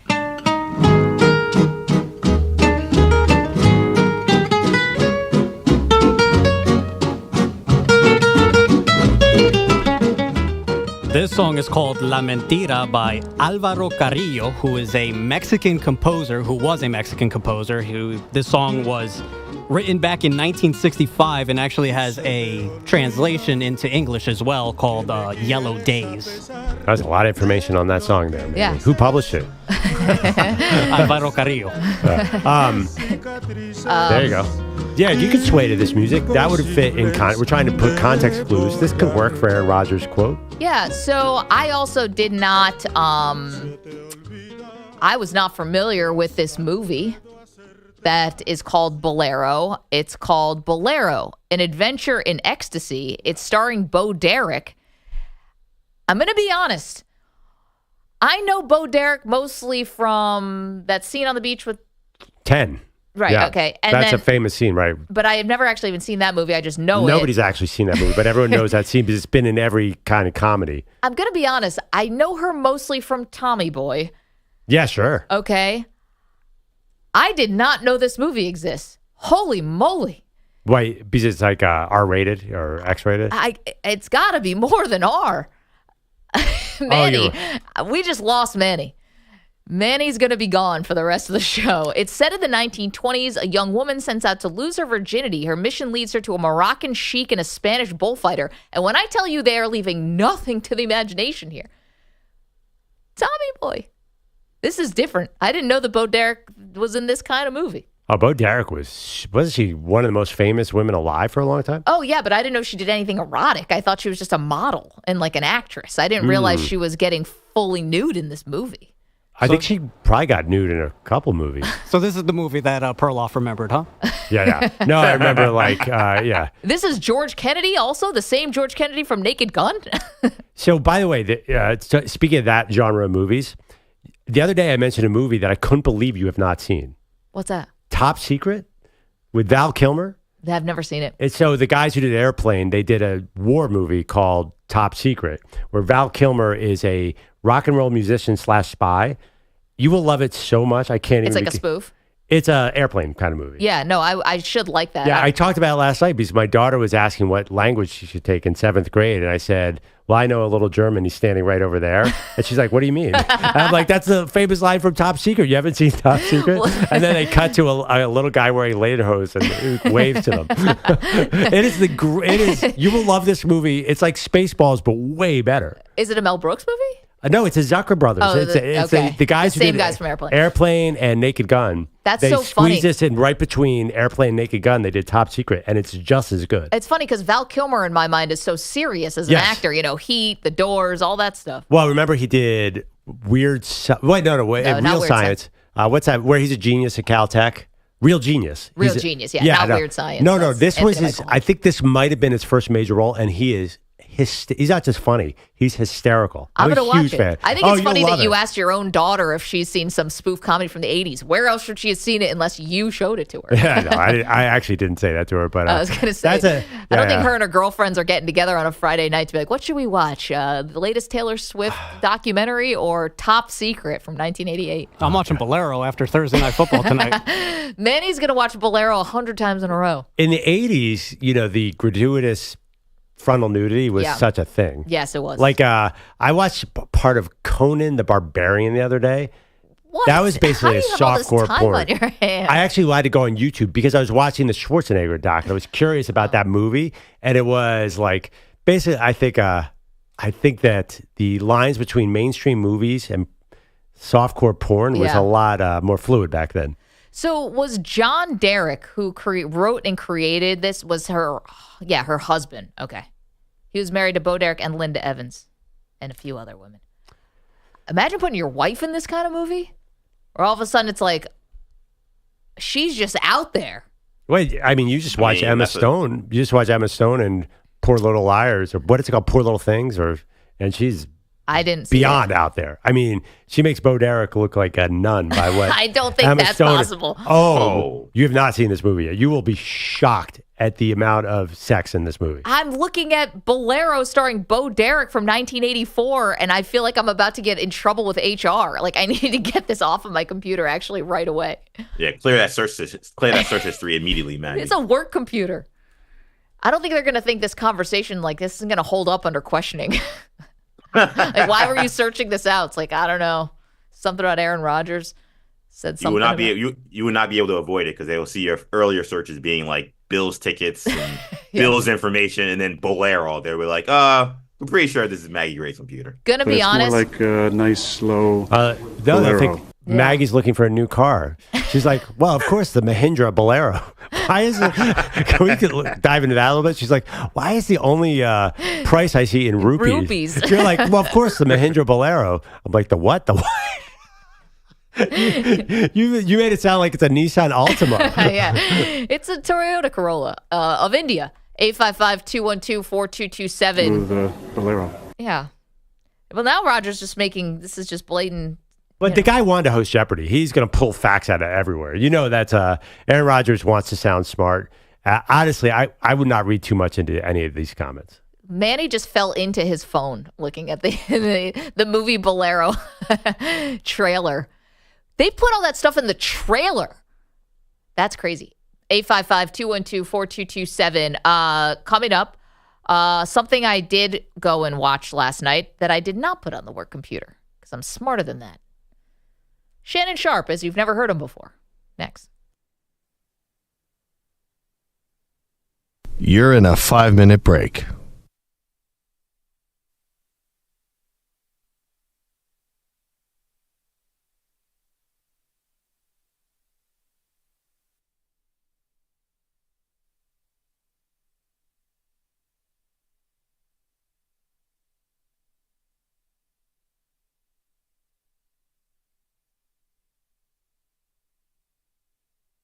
Four minutes, 30 seconds remaining.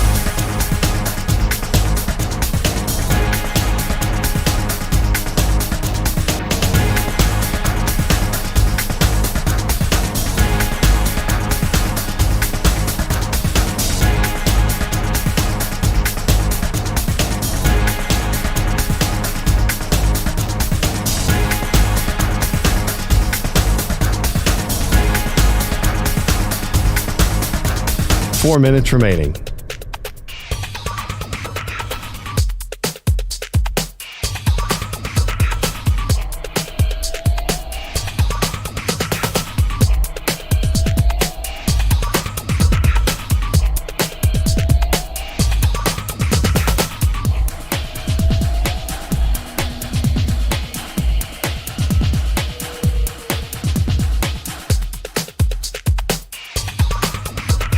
Three minutes, 30 seconds remaining.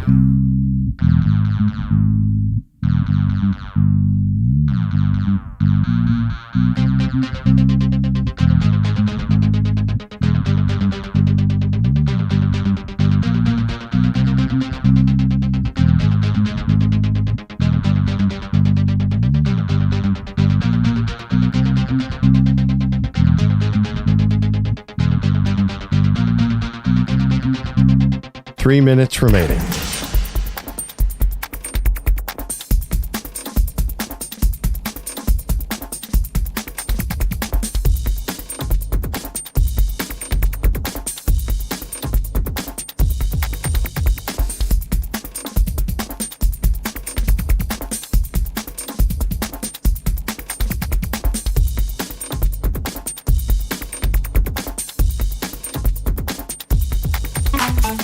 Minutes. Aaron Rodgers kicks back, puts a bolero on. Smooth guitar strums, he's feeling calm. But wait, what's that? There's a vacant chair. Peter Belotti's missing, like he's never there. Oh, Peter's not at work again, no surprise. While Aaron's dancing beats out in disguise. Skipping shifts like it's his full-time career. Belotti's gone, but Rodgers is still here. The bolero plays, the mood's just right. Aaron's in, but Pete's out of sight. Maybe he's on a beach, or maybe in bed. Anywhere to work, that's where he's fled. Oh, Peter's not at work again, no surprise. While Aaron's dancing beats out in disguise. Skipping shifts like it's his full-time career. Belotti's gone, but Rodgers is still here. The bolero plays, the mood's just right. Aaron's in, but Pete's out of sight. Maybe he's on a beach, or maybe in bed. Anywhere but work, that's where he's fled. Oh, Peter's not at work again, no surprise. While Aaron's dancing beats out in disguise. Skipping shifts shifts like it's his full-time career. Belotti's gone, but Rodgers is still here. So as Rodgers sways to that Latin beat, Peter's missing, always on repeat. Maybe one day Pete will reappear, but till then Aaron's chill and Pete's nowhere near.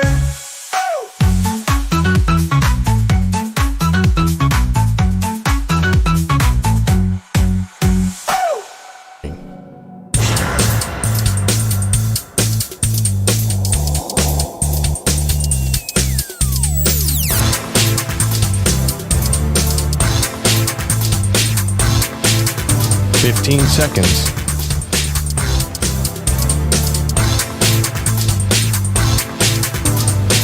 Break ends in 5 seconds.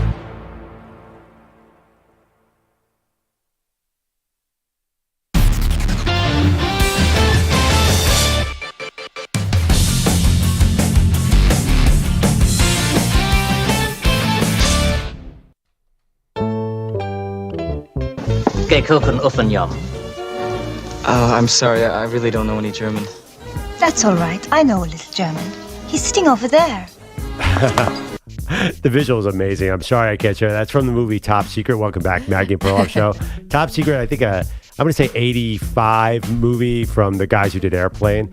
It is ridiculous. Val Kilmer, as you've never seen him before. Worth watching. I have no idea if it even streams. But it's pretty good. That's a bad sign. Everything streams. There's about 800 jokes that could never work now because they're so impolitically correct. Yeah. But it's awesome. They explode several cows. There's a lot of good things in there. Okay. Speaking of things that are not serious, is it time? Are we ready to all dive into this Shannon Sharpe thing? Well, I mean, it was hard to ignore yesterday. And believe me, I tried. I really did try. I knew it was out there, and if you're just not living online like we tend to do, it was Shannon Sharpe on Instagram Live. He says completely by accident, and you want to know what? I'm agreeing. I believe him. Accidentally, Instagram Live, which is just basically a live broadcast out over social media, somehow got activated as Shannon was activated while he was getting amorous with a woman, and we know her name is Michelle because he said Michelle. So anyway, this goes on. That's my Michelle. Yeah, it's like whatever the Beatles did for the name Michelle, Shannon undid, but making that a very lovely name. But so it goes on, and apparently because he went live last night again with clothes on his podcast with Chad Ochocinco. He said all of a sudden his other phones, he's got 2 phones, started just like blowing up with people FaceTiming him. And one of those people was Deion Sanders, who he said he hadn't spoken to in 8 years. But all of a sudden Deion is FaceTiming him, people saying, hey, we can hear you. We can hear you. And he's like, hear me doing what? Hear me doing what? That thing. So you can't see anything. Again, like the phone is off. It's like up to the ceiling or something. You don't see anything. You just hear everything. And Shannon was apologizing last night like he leaked the nuclear codes or something. It was very serious apology. I think that he was like maybe worried that this was going to, I mean, it's very embarrassing. I don't think he's going to lose his podcast. I don't think he's going to lose his deal with YouTube. You know, he's built this kind of empire, Shannon Sharpe. So he was apologizing so profusely and so seriously, it actually made me go back and watch it and listen to it. So I'm like, did he say something like degrading to her or what? Bolero. Yeah, right. That was a bolero. Although I don't know about the slow ascension. Anyway, that's what made me go back and listen to it. Was he worried that people would think that he did it on purpose and therefore he put this woman in that intimate moment on social media? And that, I mean, could you get in trouble for that? I don't know if that's just embarrassing. Yeah, no, but he was very apologetic, like he did something wrong. It was an accident, and I actually believe it was an accident. I don't think he needs this kind of publicity. No, and like Chad Ochocinco was there, like confirming his bad like technology skills, as if it's completely believable that he did this by accident. Like he's never done an Instagram Live before. There's just a few things that you would add up. First of all, maybe Shannon Sharpe also like deserves the benefit of the doubt. He's never put his private business out in public before. I don't know why he'd start now when he's seemingly crushing it with his pod, crushing it with the YouTube series. Like, he's totally won the Skip Bayless versus Shannon thing. Like, he's went on to he's on ESPN every Monday. Like, he's doing fine. EJ, you think it could be a publicity stunt? No, but I think when we ask why was he so profusely apologetic, one, I think the fact that, there was an intimate moment and the woman, she obviously did not know she was being filmed as well, audio recorded. So there's that aspect of it. And this guy works for Disney. So, like, there's that too. Like, maybe ESPN wouldn't be so, like, quick trigger the fire, though, when Paul Pierce had the strippers at the crib. I mean, they got him out of there, quicker than a New York Minute. So there is some precedent with like something adjacent to this leading to loss of employment. So that might have been EJ with Shannon, where he's like, "Well, let me clear this up. That I definitely did not do this on purpose." Paul Pierce definitely knew he was on Instagram Live. Yeah, no, he did that on purpose. He was mugging for the camera with like these women behind him. It's like, and he's clearly looked intoxicated, and like he made his own bet on that. But also, Shannon Sharpe is popular and does well. Like, the ESPN NBA coverage is famously a train wreck for a long time. Like, they could get rid of Paul Pierce and nobody cared. Shannon Sharpe, I think, has some power there right now. He's pretty popular. So I'll ask you this question. There were 2 hot mic incidents that happened yesterday. So the other one was with the Las Vegas Raiders, where they were set up for a press conference, and some reporters got caught in a hot mic talking about Gardner Minshew. Yeah? Unless Gardner really kicks, I think he's going to get his I'm not a fan. Not a fan, but I guess I just want them to win. So I guess if you can help them win.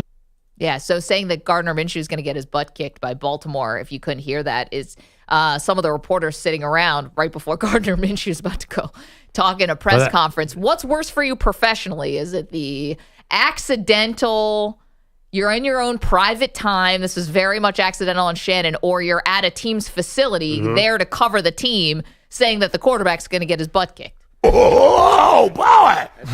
Yeah! I mean, it's obviously... say Gardner Minshew's going to get his butt kicked by the Ravens. I'm sure that they would say that on a live mic. That's the most uncontroversial statement of all. Of all the things reporters have gotten caught talking about hot mics, that's not a thing, is it? Of course he's going to get his butt kicked by Baltimore. Does anyone not think that? Well, you wouldn't say it to his face. You might. I mean, this is one situation like that is... Did they get in trouble? Because that doesn't feel very controversial at all. It feels kind of like a football now. Well, they don't work for the Raiders. Yeah. It's not like the woman in Buffalo who worked for the team who got caught on a hot mic saying that Stephon Diggs was a jerk. Right, exactly. That's different. She worked also, for the team. too, like there's zero controversy in that statement. Like, the Ravens are going to destroy Gardner Minshew, right? Isn't it? To say that Gardner Minshew is going to do well against the Ravens, you might lose your job over that. You should sound weird. Do you think Shannon's going to get in any trouble? I don't think so. No, he's not going to get in any trouble. But he also can't. You can't do anything with this either. Like, you can't, let's just say the audio sounds super flattering to your skill set. He can't walk around now, like, with his chest out being like, see what I can do, ladies? Like, he can't, there's nothing for, like, he's got to apologize, whether he means it or not, and then never talk about it again. Like, there's no positive to this. That's not going to happen. Well, he can't ever talk about it again. Like, it's going to, like, it's going to get thrown in his face. Guys are going to tease him. But, like, there's nothing for him to use off of this video. He can't start this conversation ever again. I mean, I watched some of that nightcap last night. I mean, they're doing like ED, ads in the actual video. The most crazy thing is right before he's about to go on, the last ad that plays before the show starts is literally an ED ad, a live read that he does right before the show starts. He doesn't need that, or that's why it sounded that way. Or maybe he's using it. He said he used it during the thing. I used this. It's a hair club for men. It's like he's also a client. I think he's going to capitalize on this. I don't think this is the last we've heard of him talking about this. I mean, we're not going to have the OnlyFans or anything crazy like that, but he's definitely going to capitalize off this. This was the only thing. I mean, I'm sure, like, all the other news we've had that's happened, with Tyreek Hill. All those people were very thankful that Shannon Sharpe happened yesterday because it seemed to just take everyone away from all the serious stuff, presidential debates, and put us on what the hell was happening with Shannon Sharpe this morning. So what was he doing? He's going to be on my TV during an NFL game doing like wink, wink, nudge, nudge. You heard me. Now take this pill so you can do the same thing. Well, it didn't sound great. I don't know. Anyway, but whatever. This is another crazy double standard where she can't make a dime off of this. Like Shannon Sharpe's going to get all this money now from doing all this. He can do 50 ED reads and ads and stuff. She can't make a penny off of this. God, We don't even know any she's body part anyone wanted to see. Is that live? All right, let's get to the headlines. Oh, yeah, sure. They're sponsored proudly by Prize Picks. Football season's here, and Prize Picks is the best place to get real money sports action. Download Prize Picks and use code M&P to get $50 instantly when you play $5. Must be present in certain states. Visit prizepicks.com for restrictions and details. Can I interest you in some more college realignment? The Pac-2 is reportedly on the verge of adding Boise State, Fresno State, Colorado State, and San Diego State. Those four would be leaving the Mountain West, who said in a statement last night, any departing school would be held to the conference's exit protocols. That's 2 years' notice and an $18 million payment. And Maggie, you were right back in the first hour. 8's the number to be an official conference, which these two schools now, Washington State and Oregon State, they have a 2-year grace period to find buddies to play with after being left behind in the Pac-12. All right. Well, we've got our marching orders. Let's find out who else should be in the Pac-12. I'm going to call this mini segment News to Me. I think everybody heard this live or knew about it pretty quickly on Sunday. More Shannon Sharpe? Not exactly, but kind of. It happened when the Red Zone channel went to Cleveland, where Dallas kicker Brandon Aubrey was considering a 71-yard field goal. Of course, Kevin Burkhardt and Tom Brady were on the call. 71? This is crazy. Yeah. Well, they got to cover. If it doesn't go in. This is a 71-yard attempt. And now the Browns will call a timeout. Maybe everyone's going to rethink this one. 71 yards. Third and final timeout. Go to the Jets now. Oh, come on. Brady's got to get more excited than that in the booth. Okay, so the main part is that last part. That is Red Zone host Scott Hansen. He knew his mic was on, asking for a little more oomph from Brady. Now, that'd be a shocker if we got Scott Hansen. Anyway. So I knew that happened. I knew that Hansen, either on his own or because he was told to, apologized to Brady. I didn't know that Brady then wrote back the other day saying, quote, "This rookie appreciates you, Scott Hansen. No apology necessary, my man. Life's too short to not have fun. We're officially on 70-yarder watch, and I'm going to spike my headset when it happens." Who got to Scott Hansen, and how fast did they get to him Sunday after he said that? You think he was told to apologize to Brady? I think he probably just did it on his own. I think Scott Hansen's, I agree with Maggie. I think he's aware enough. Scott Hansen's become a big thing lately. And Scott Hansen always goes, well, Josh Allen with a touchdown. You know he loves watching me on Sundays. He is somehow brags about all the quarterbacks watching him on their off days. So I think he cares a lot about that relationship. But do you think he knew so quickly that, like, I'm not saying that I'm saying he's so busy in the moment. Yeah. It might have taken, he would have gotten there. How fast was his apology? It was, I think it was either after the game. Sunday night or even Monday. Well, what happened, I think, is everybody was looking for, the media was playing up how bad Brady was. Yeah. And they were looking for bad quotes about him to put in their stories. Right. Someone must have pulled out Hansen. And I'm just thinking that, like, right. somebody at the NFL was just quicker to the email than Scott had a chance to even remember what he said about the moment. Oh, that's a good point. Because he's in the so middle much of is all this happening. stuff. Like, Yeah. he might even have known that he said that. But it might have been in social, someone might have tweeted him and CC'd him, and he did not want, you don't want to get on the bad side of Brady if you're Scott Hansen. Right. My whole thing about this was, I think Scott Hansen does a great job. This is not a disrespect to him, but like, Brady's got to respond now. It was nice of him to do it, I think, because, Scott seemed very genuine about apologizing. But it's like, this is what happens when you now are broadcasting. Like, you're now in our pool. Like, you don't have to respond to everybody, but you are amongst us now. Like, Brady, I think, enjoys this very elevated status that we give him as, like, the greatest football player. And now you're a rookie just like everyone else has been. And he's gotten criticized. Like, think about it. Brady's gotten, again, more praise probably, but Brady's gotten more has gotten criticized more probably in the last 3 months between the roast and that game against the Browns than he has in the last decade. Yeah, I mean, I think the roast was a good idea for him. It kind of normalized him to set him up for this career. I don't think upon further review, I don't think that he thought it was a the family part. He just definitely regrets. That's what he says. I'm sure he did not mind jabbing Giselle for cheating on him with the jiu-jitsu instructor. I don't know. Yeah, but the kids got involved too. I think Brady is changing his image to become like. I think the roast was intentional to say, "I'm not this stiff quarterback. I'm like a guy like you. Like I'm going to be an entertainer." Yeah, but like, why would we expect Tom Brady? We don't want him to be an everyman. He's one of our heroes. Like he's a superhero to a lot of people. Now he's like a super bro. I mean, he's got bro stuff about him. Like that was more for the Barstool crowd, and I think it worked. And there was. Then he went into the Patriots Hall of Fame and had like half a Barstool in the crowd. Like I think he's trying to cultivate more. I'm a guy's guy. And by the way, that apology was so. Does he need that? He's the greatest football player ever. He's clearly going to be high on the guy's guy power rankings. He's Tom Brady. He's married a supermodel. Now he's dating all these other famous women. Like he doesn't need this to be the ultimate guy's guy. I don't know. I mean, he's a football player. I think.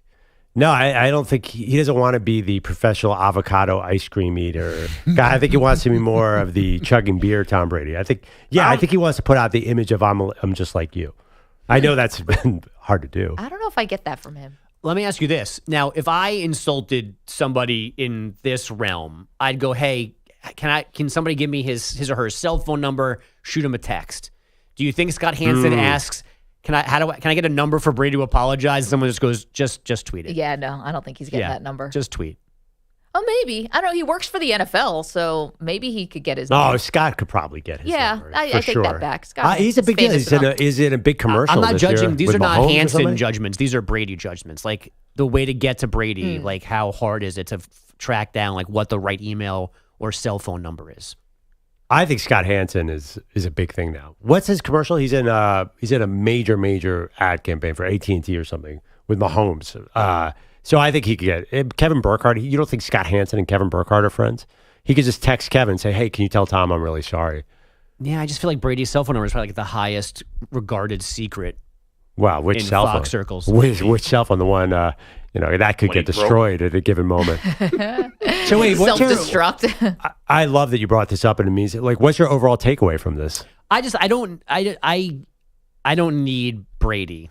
I don't need this rookie accepts your apology and a tweet. Yeah. Like if Hansen apologizes publicly, then Brady can shoot him a text and go, "Hey, it's Tom. Like, no, we're all good, man. No worries." Like, I don't need the. It's just he's trying too hard.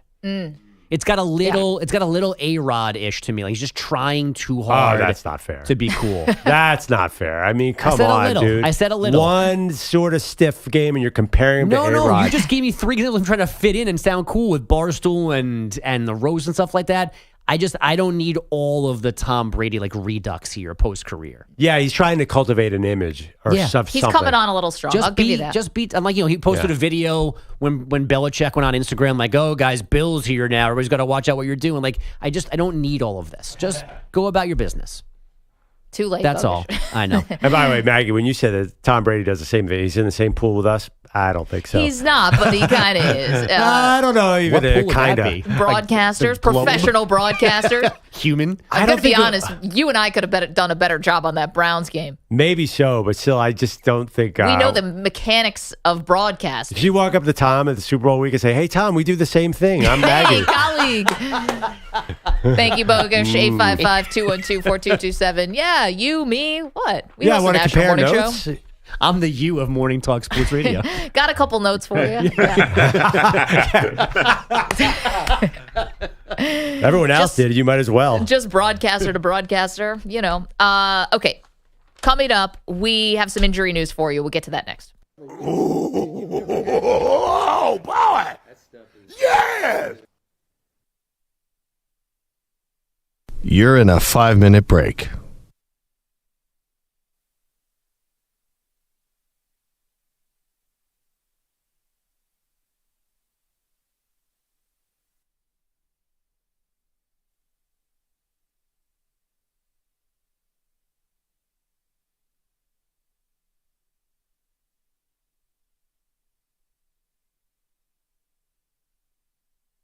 4 minutes, 30 seconds remaining.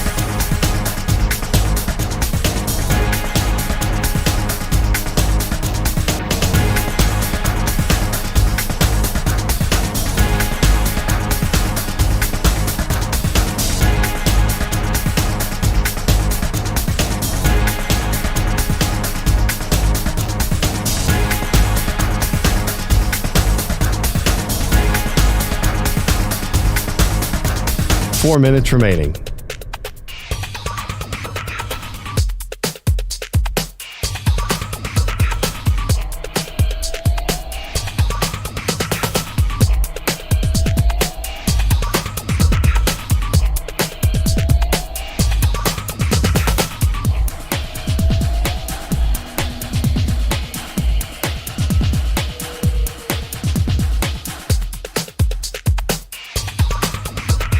Three minutes, 30 seconds remaining.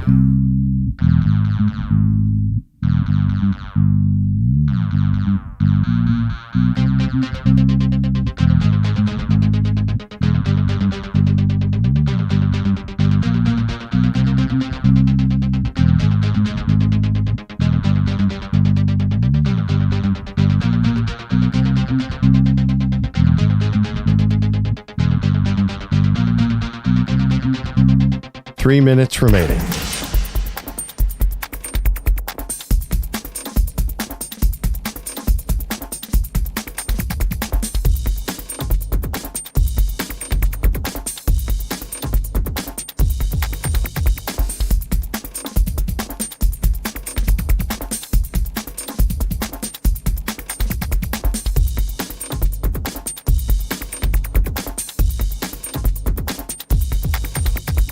Two minutes, 30 seconds remaining.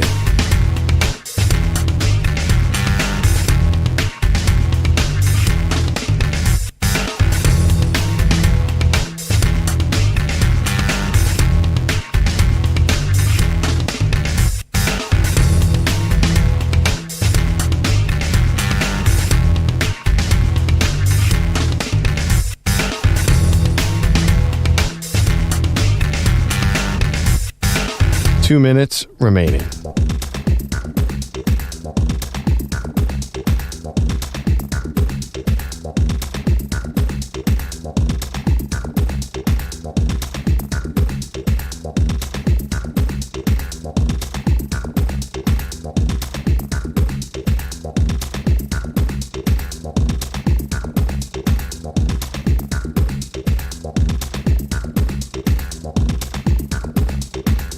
One minute, 30 seconds remaining.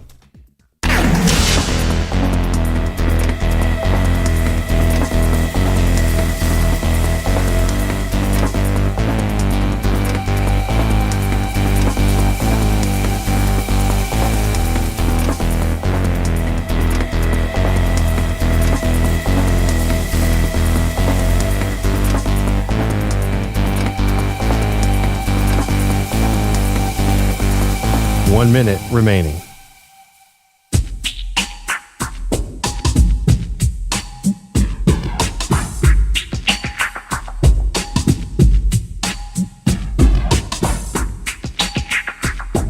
Forty-five seconds remaining.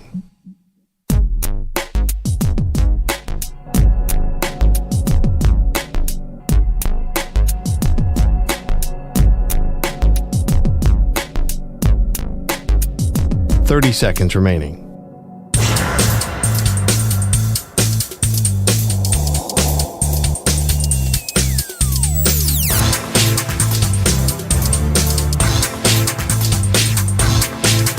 Fifteen seconds.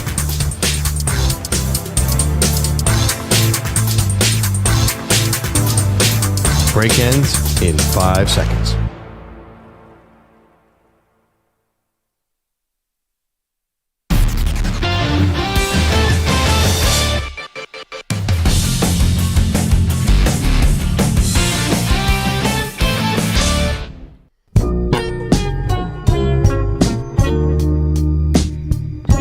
This portion of the show is brought to you by Ethos Life, the easy way to get life insurance in 10 minutes, up to $2 million in coverage with no medical exam and just a few health questions. Get your free quote at checkethos.com. Not available in all states. All right. As a MCL sprain survivor, I'm very, very interested in what's happening with Green Bay Packers quarterback Jordan Love. Don't laugh at me. You know I had an MCL sprain in February. Still hurting. But certain athletes like me and Jordan Love are just built differently and can get back on the field sooner than you think. And it seems like, Maggie, you were saying in the break that it doesn't look good for this week, but it seems like in the short term he will get back. Well, I got to give you credit because the moment that Jordan Love, it turned out that it was an MCL and not something worse, or just a sprained MCL and not something much worse, you said, I bet he plays next week. And right now, Matt LaFleur is not actually saying exactly whether or not he's going to play. I think this is a little bit of gamesmanship. But even if he doesn't play this week, I think it is possible that he's out there next week. So this week they're home for the Colts, and then next week they're on the road at Tennessee, then Minnesota. There are some winnable games here. Big time. If you can just get the run game going, and if your defense can really step up and try to harass Will Levis, try to harass Sam Darnold, it's not like inconceivable that the defense could lead the way here. Yeah, Josh Jacobs definitely got hot at the end of the Eagles game in Brazil, so that's a good point. However, as our friend Aaron Nagler pointed out, who's a massive Packer fan, does Cheesehead TV, that Saquon Barkley is the offensive player of the week in the NFL. So the Packers defense basically handed a offensive player of the week. That's not a great way to start out, but that field it was Brazil, super slippery. It was weird, but that field was really slippery. It's not good when the team you play against gets their offensive player of the week. It's not a great sign for your defense, but this is about the injury though. With Jordan Love, can that offense survive with Malik Willis, who doesn't look like he can throw from the pocket, just based on what we've seen? Yeah, that's a problem. Yeah, except that he can run like crazy. He's had a couple games where he's had big running production. So maybe you play really conservative and come up with something here. But if it's not torn, why? I'm not quite sure why he can't get out there. He had an extra 2 days because it was a Friday night game. Yeah, you had to do a 10-hour flight in that. It's not like you were going from Minnesota back to Green Bay. It's sort of easy still, trip. That was still a little while ago. So he does probably 8 hours of PT a day, has every shot known to man put in that knee, has every painkiller / muscle relaxer. I think if they needed him, if this was a key game, a playoff game, he'd be out there. Okay, you and I talked earlier, though, about how much the game means for Joe Burrow and the Cincinnati Bengals, and you're like, not at all. They can go to Kansas City and lose. It doesn't matter. If I'm the Packers, can I really not afford to go into an 0-2 hole here? And beyond that, do I really want to be doing I need to shoot this up and do everything under the sun to get Jordan Love back as quickly as possible? I mean, this is your franchise guy, $200 million. You're in it for the long haul here with Jordan Love. I would be worried about his mobility if he can't protect himself. And how does that look? Because rushing him back to me doesn't make any sense. Well, it's an out-of-conference game. No, they absolutely do not need this game. Right. It's an out-of-conference game. It won't affect them if it's a tie. The next two. Yeah, this is a time to rest Jordan Love. I totally agree with your point. It's big picture. Then again, we don't know if he's wearing a brace. Is there really a risk to exacerbate the injury? Is he going to look as athletic, though? I mean, that is a big part of his game. Yeah, but even a 60% of Jordan Love running that offense is a lot, gives him a much better chance to win. Yeah, Manny, can we hear a little from Matt LaFleur, please? This is cut 5 from the Packers coach, sort of leaving the door open. I'd say it's pretty open. Is he progressing well? He's doing a nice job. He's spending a lot of time in the training room. Our guys have done a great job with him, Flea and Nate, and all our athletic trainers, our strength staff.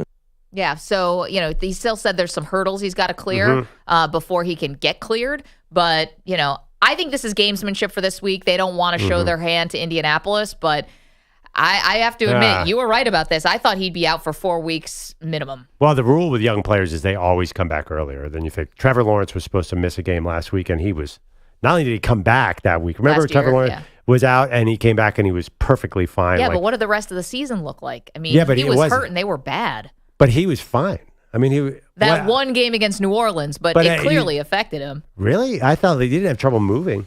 I mean, that whole team fell apart. It wasn't Trevor Lawrence. I think the young guys respond really fast. Also, you could do miracles in PT. If you have like a team of pros working on you, you can strengthen that real quick. Got an NFL what if for you coming up next. 855-212-4227. It's Maggie and Perloff on Infinity Sports Network.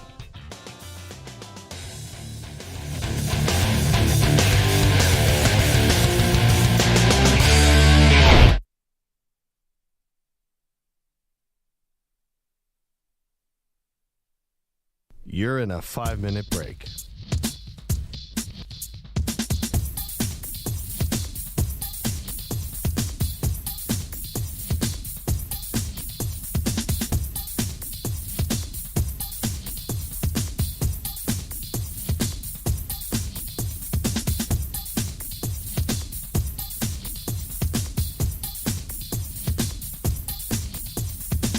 Four minutes, 30 seconds remaining.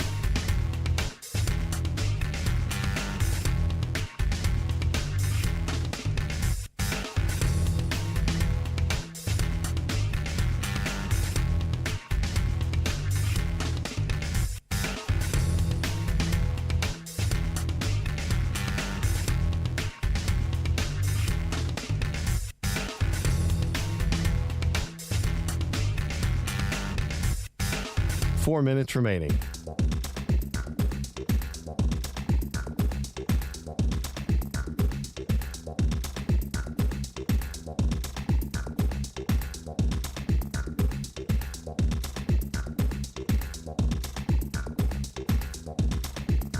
She had a craving strong for Waffle House waffles all day long. She sat down with Jessica, her waitress friend, and for 24 hours the waffles never end.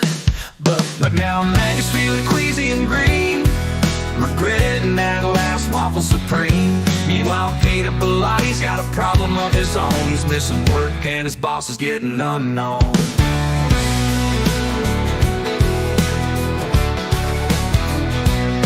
He hit the snooze button, rolled over tight, didn't make it to the office morning light. His phone's been ringing, emails piled high, but Peter Belotti's still dreaming of his cozy bed, wondering why.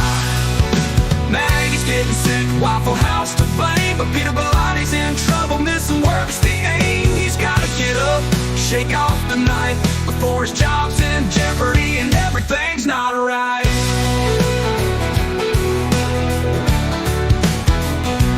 But now Maggie's feeling queasy and green, regretting that last waffle supreme. Meanwhile, Peter Belotti's got a problem of his own. Peter Belotti's got a problem of his own. He hit the snooze button, rolled over tight, didn't make it to the office morning light. His phone's been ringing, emails boss is getting on. He's missing work and his boss is getting unknown. He hit the snooze button, rolled over tight, didn't make it to the office morning light. His phone's been ringing, emails boss is getting on. He's missing work and his boss is getting unknown. He hit the snooze button, rolled over tight, didn't make it to the office morning light. His phone's in light, his phone's been ringing, emails piled high. Peter Belotti's still dreaming of his cozy bed. What a Maggie's getting sick, Waffle House to blame, but Peter Belotti's in trouble, missing work's the aim. He's gotta get up, shake off the night, before his job's in jeopardy and everything's not right.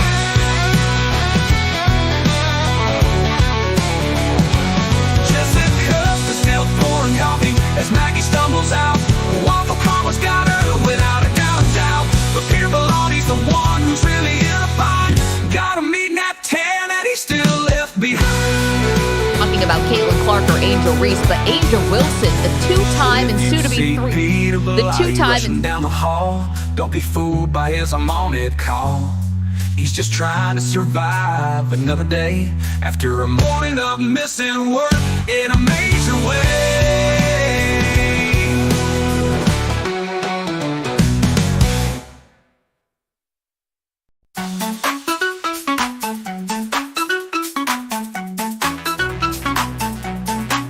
Aaron Rodgers kicks back, puts some Valero on.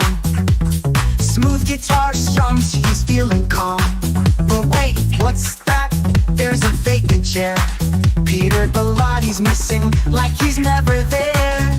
Oh, Peter's not at work again, no surprise. While Aaron's dancing, he's out in disguise, skipping shifts like it's his full time.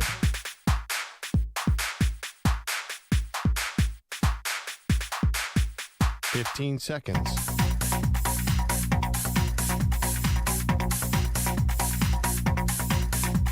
Break ends in 5 seconds.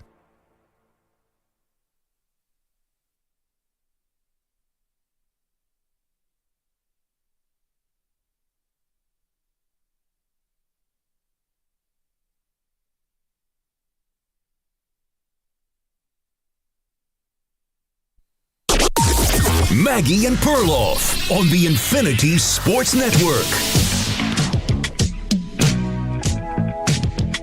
Crazy game tonight, Perloff. Miami Dolphins, Buffalo Bills. Already would have been a very good game, but considering the week that Miami has had, specifically with Tyreek Hill and what happened last Sunday, it feels like there's even more on this game. And good morning, by the way. Yeah, I mean, the Dolphins were lucky to win in week one. This is actually already an important game. They're 2.5-point favorites. I don't think Tyreek Hill is going to slow down for 1 second.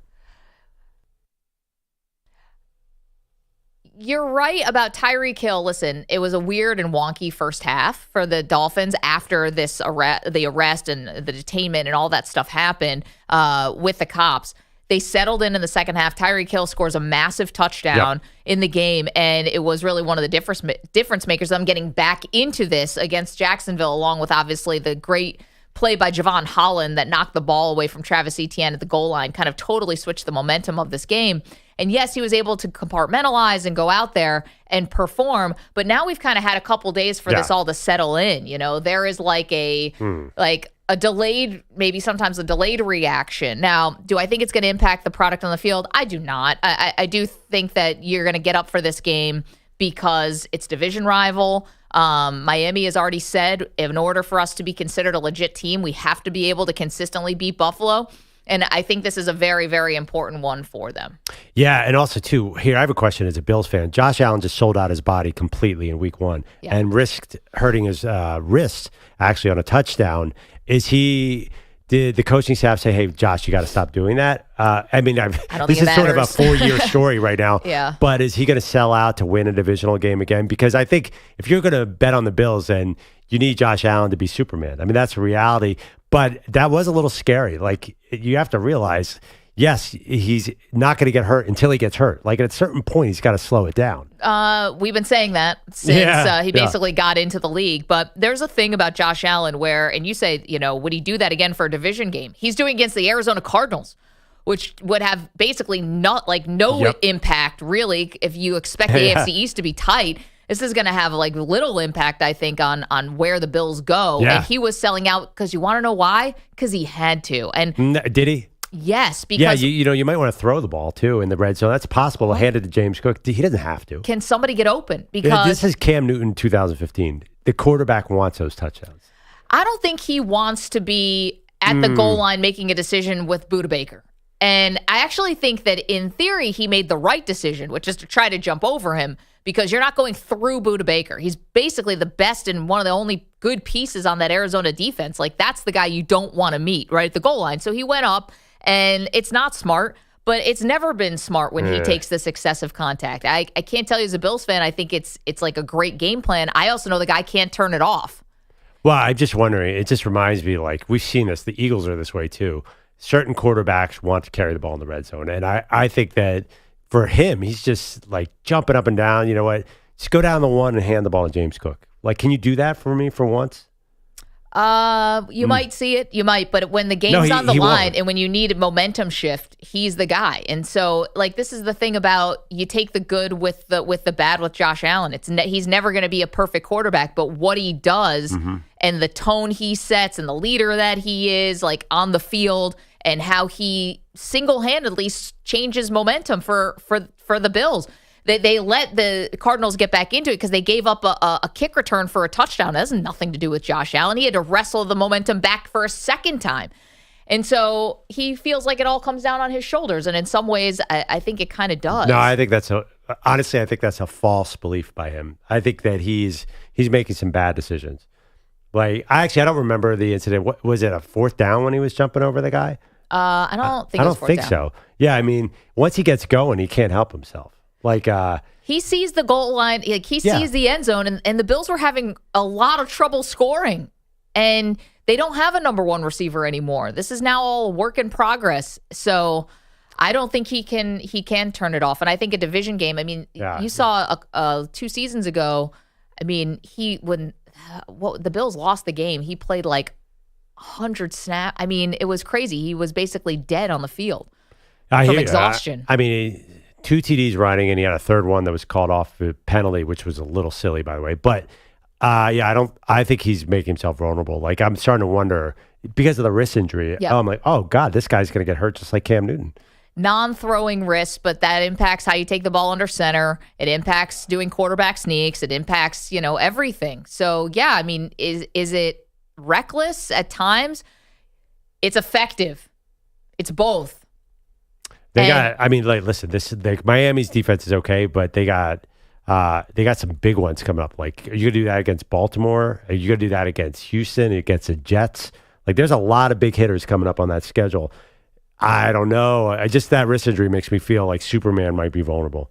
We'll see tonight because it's a big audience. I think he's gonna want to carry the ball. I think if you asked him, he feels like he needs to do it. And they do hand the ball off a lot now. I mean, they are giving the ball to James Cook, and thankfully, I'll knock on wood that he has not been fumbling. Right. They've proven they don't need Josh Allen to be Superman. In fact, they're a better team when he is handing the ball off consistently. Well, but it only gets you so far, right? And then you're down in the red zone when everything tightens up, and if he sees a lane, he's 100% taking it.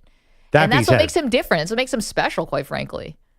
What is that special anymore? It was special. Is it for the Cam same Newton. as Lamar Jackson and the same as Justin Fields? Isn't the same as all these other? If a quarterback wants to tuck it away, they have such an advantage because the defense is not set up to run against them. NFL history shows if you keep doing that, you're going to get hurt. So I mean, there are a lot of quarterbacks who could run. Just say, you know what? I'm not sure that's the best long-term approach.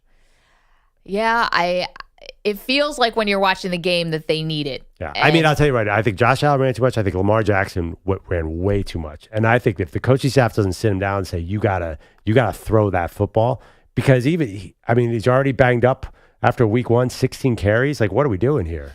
It's about winning a Super Bowl, not about like winning a week 1 game. No, I get it, but they're all important to him, Yeah, I mean, and they were getting a big mistake. And the other part too is the defense wasn't holding up their end. Now the front 4 were getting home a little bit. The Bills? Yeah, on Kyler Murray, but there's major vulnerabilities in the middle of the field. And Kyler Murray did nothing in the second half. Yep. Nothing. Until the last drive, he barely completed a pass. He was, again, if he has to sell out, you said it perfectly. He has to sell out to win a week 1 game against the Cardinals at home. Well, they were playing bad. I mean, it was. And here's the thing about Tyreek Hill. Talk about scar tissue.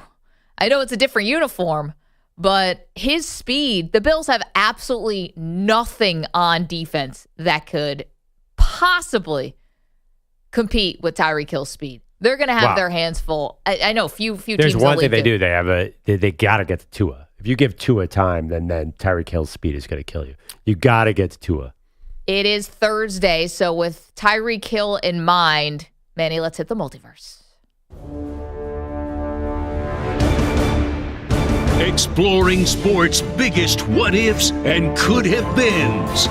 Let's dive into the multiverse of Maggie and Perloff. All right, this is where the show gets weird. We do what-ifs, what could-have-beens. You just heard it there, Perloff. Today it's an easy one. It's straightforward. How would the NFL be different if Tyreek Hill had never left the Chiefs? What if the trade doesn't happen? What if he just stays? It was one of the biggest stories when it happened. What does the NFL look like? I'll give you the floor first. Okay, so they won 2 Super Bowls. I still think... Since they traded him. Yes, since they traded him. They're 2 for 2. I still think they win the first Super Bowl. They beat the Eagles in Glendale. I think it was 38-35. But what was the defining characteristic of the last Super Bowl team? The defense. The defense. And why did the defense get so good? Because they traded Tyreek Hill and used the picks on O.J. McDuffie and George Karlaftis. I wonder if that defense, Steve Spagnuolo's defense, is quite as good. And, they had other cornerbacks. They let L'Jarius Sneed go and said, O.J. McDuffie's our guy. Or sorry, Trent McDuffie. I call him O.J. McDuffie. Yeah, that's the a great Dolphins St. Ignatius throwback. High School superstar. Trent McDuffie is their guy, and he's probably going to be one of the highest paid cornerbacks in the league. So I think they would not be as good defensively, and I think last year's Super Bowl might have been trickier because I think the Chiefs have redefined their team since Tyreek Hill left, and it's a great formula. Run the ball, let Chris Jones and the defense win, and then Mahomes in the fourth quarter will make the plays. I think they would be a totally different team if Tyreek was still there. And I don't know if they win last year because I'm not sure they were going to win in 2023 with a shootout offense. Yeah, well, even winning in Baltimore, where the defense and the AFC Championship game dominated in the second half. I think in this and by the way, so just to be clear, I gave him one Super Bowl win. You still gave him a Super Bowl, right? Yeah. They're not back-to-back. Okay, we're reimagining what the NFL would look like if Tyreek Hill had never left the Chiefs. Now, Tyreek Hill, part of the reason why he left the Chiefs, or they'll tell you one of the biggest reasons, it was all about money, right? It was all about money because Tyreek Hill wanted a big contract, and the Chiefs couldn't do the 4 years, $100 million with $70 million guaranteed. They were actually asking Tyreek Hill to take a bit of a hometown discount. And while Tyreek says he would have done it, he says his agent wouldn't let him. I'm like, all right, well, if you blame your agent, it's probably a good idea. If Tyreek Hill re-signs for the 4 years, $70 million, let's say that this gets into a contract standoff, they end up giving him the money because every wide receiver gets paid now. That means that at the time, they would have had a very difficult / impossible situation with re-signing Orlando Brown and then bringing aboard Joe Thuney. And these were two very important offensive linemen. So I think if Tyreek Hill is there, the offensive line also takes a hit. You're talking about the defense and not having the draft picks. I think the offensive line takes a hit because they can't pay these guys. And I wonder if Mahomes is dealing with more injuries. Now, we see him play through injuries and win through injuries. But if you don't have a good offensive line, we saw what it looked like when they lost to the Buccaneers in that Super Bowl. So I think they're down a Super Bowl as well because they can't pay the offensive line and Mahomes gets banged up. I hear you. I was just thinking of last year's offensive line. Remember that they Juwan Taylor and the guy Donovan Smith, I believe his name is, the Bucks guy, and they were so bad that they lined up 7 yards behind the line of scrimmage, and it forced the whole NFL to change the rule. So false start machines. I feel like their line was pretty bad last year for most of the season, and they still won the Super Bowl. Yeah, but Joe Thuney was a big deal when they got him. Now, he ended up being hurt, I think, actually, for the Super Bowl, but that was a big deal. He was one of the best guys out on the market, and they ended up getting him. Now, if they pay Tyreek Hill, do you have enough money to spread around for all these other guys? That's always the question. So that's our question to you. What if Tyreek Hill was still on the Chiefs? The big one, too, would they have been able to pay Chris Jones? I tend to believe watching the Niners pay everybody and the Cowboys play everybody, like, it feels like the cap is imaginary and they eventually figure out a way to sign everybody. You can get 3 or 4 stars. So I think they still... Now Tyreek Hill's deal, ironically, is not that expensive. Is he one of the highest paid receivers now? He wants a new deal. He just got one. Oh, he did get a new, yeah. So I just think that deal probably wouldn't have killed them. I'm actually curious if they could have a mulligan, maybe they would keep Tyreek Hill. I don't know what he was like in the locker room. That could have been a part of it, too.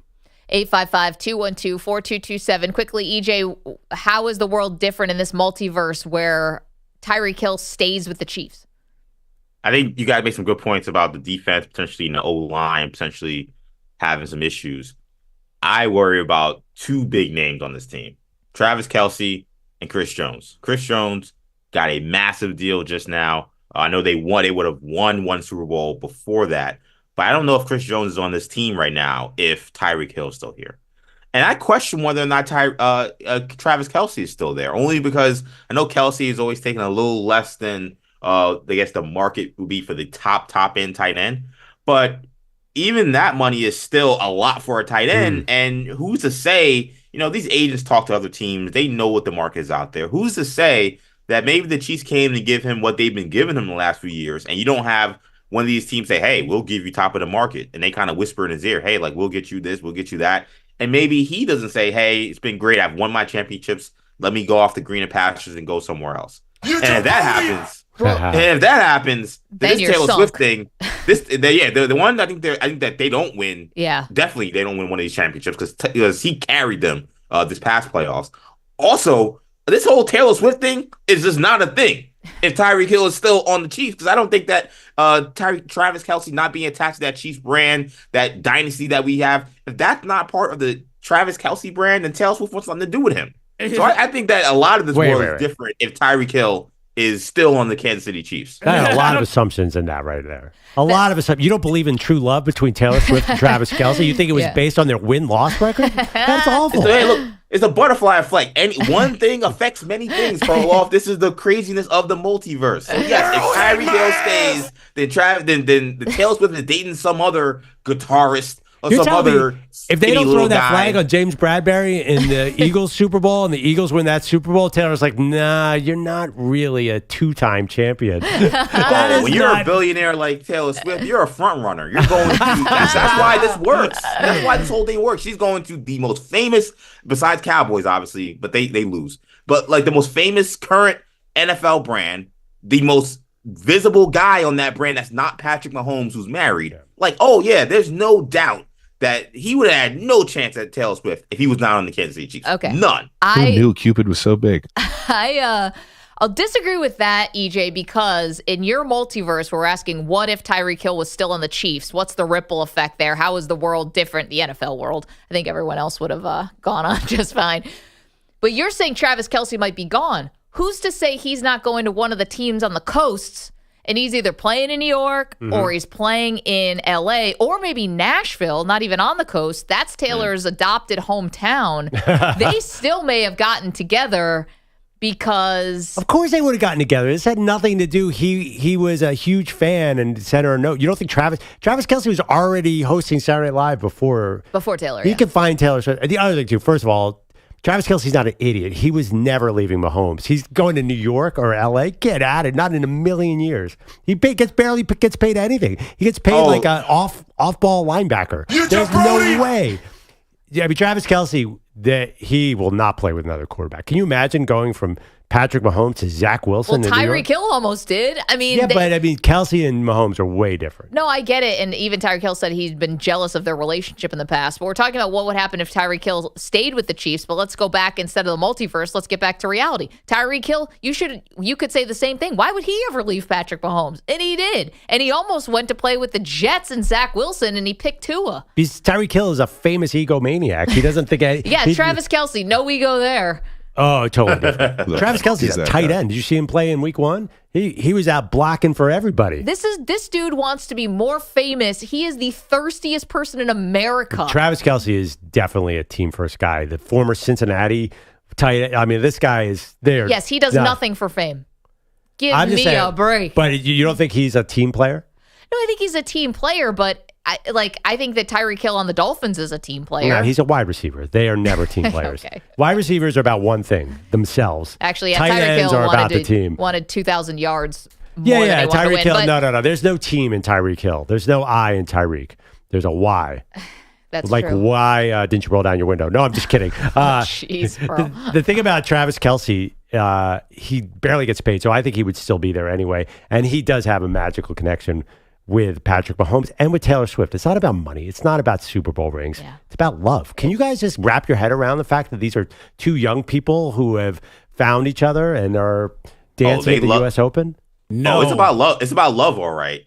Love of fame, love of attention, love of what does Taylor Swift need? Love of vibes. Well, Taylor Swift loves him. Love of clout. I mean, EJ, Taylor Swift's not getting any of that stuff. Taylor Swift is this? No, are you kidding me? This Taylor Swift hasn't been helped from being with Travis Kelce. I assume she was the most important thing in the world before Travis Kelce. She's jumping in headlines that we would never have talked about her with if she wasn't with Travis Kelce. Like would we ever talk about Taylor Swift on this show if she wasn't with Travis Kelce? Yes, probably of course. not. She's the most famous musician since the Beatles. Pearl, we've led hours with Travis Kelce and Taylor Swift. There's no chance that if Taylor Swift was with just some other rando celebrity, that she would have major segments on this show or any other sports show. I mean, kissing him right after the Super Bowl, a lot of people saw that. Now, her fame is huge, but again, he crossed over into a different demographic, and she crossed over into a different demographic. That's why I was sure she was going to do the Super Bowl halftime show. I was like, well, how does this end any other way without her doing the halftime show this year? But it's going to be Kendrick Lamar. So now help me out with this. I think the Taylor Swift's tour, which broke every record and was the most insane tour since 1979 or something. That was before Travis Kelce. Like she does not get a clout from him. I disagree with that. Also, what is she? The Who? She's been touring forever. Does Ooh, the tour ever stop? No. Yes, she's the Rolling Stones. No, this is just a small break. They're picking back up in a couple weeks. Well, the reason why she didn't tour forever because of corporate stuff and like she had all this business stuff that was going wrong. That's why she's not playing the halftime show. That's always been like they've never been able to figure that out. She doesn't need the halftime show. Like people play the halftime show because it helps their career. Like nothing, that's not going to help Dr. Dre didn't need the halftime show with Snoop Dogg. You don't think Dr. Dre was down with that? Like he's not quite as relevant as he was in 1993. No, the guy's a billionaire. Yeah, but he needs it. Like he still wants to be in the conversation. Like even Kendrick is as hot as could be. Like it's going to help him.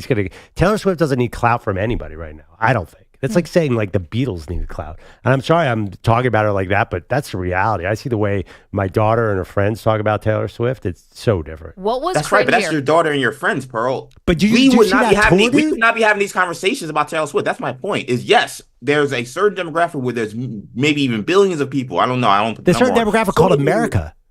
No, right. But my point, though, is that you're saying, yes, your daughter and the young people talk about her all the time. I'm saying, yes. But would we be having these conversations with her if it wasn't for Travis Kelce? We talked about Taylor before. Well, only not like this, bro. That's what I'm saying. It's not like this. Can I ask another question? Another question. So you guys saw the video of them at the U.S. Open, right? And Taylor's there and Travis and then Patrick Mahomes and Brittany are next to them. And they're like singing and dancing and kissing. And I was cringed a little by it. But I haven't been like tracking. I'm not like one of those people who's just like so rooting for Taylor to finally find love because I think this is all fodder for her next album. But what was cringier? Watching them kiss and dance like that or listening to Shannon Sharp?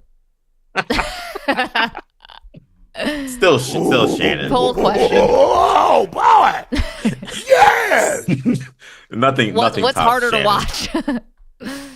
Or listen to in Shannon's Bolero. 855-212-4227. Okay, somebody throwing a little hissy fit. Get to that next. Maggie and Perloff. You're in a 5-minute break.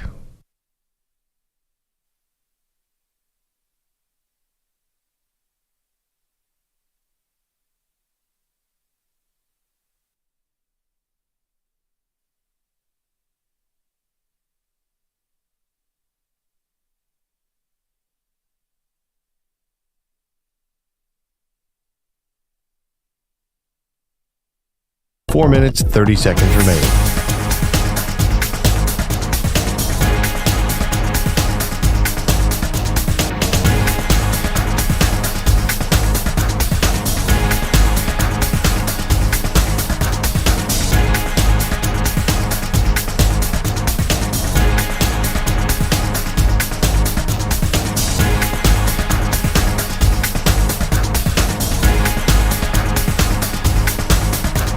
Four minutes remaining.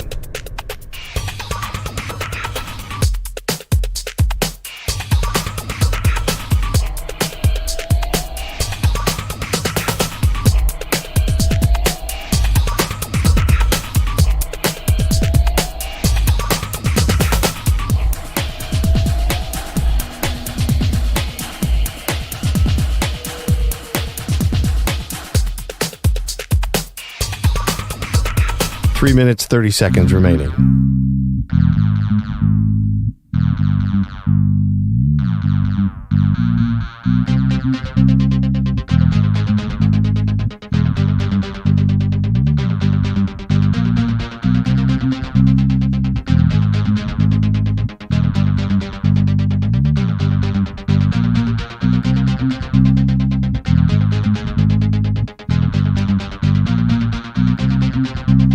Three minutes remaining.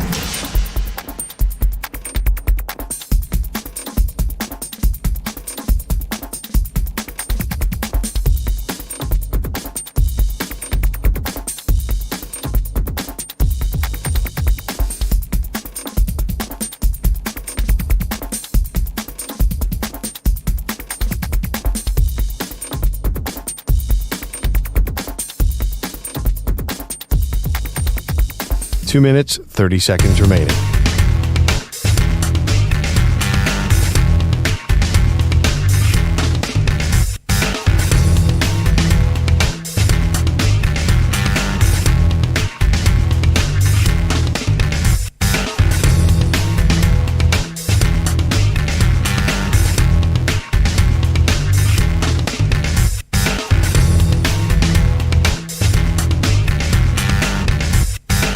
Two minutes remaining.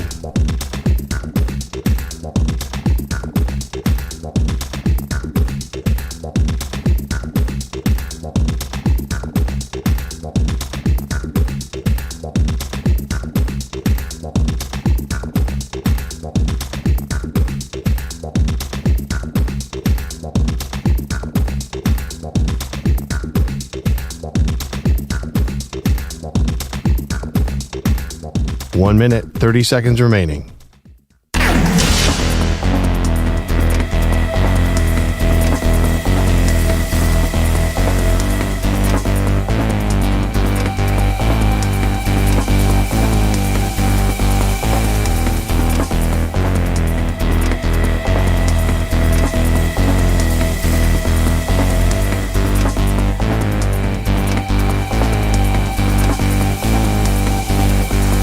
One minute remaining.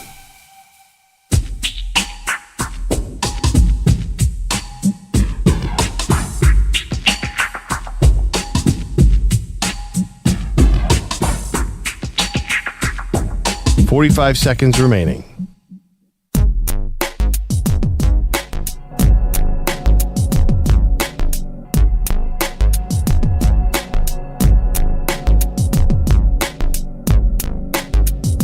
.30 seconds remaining.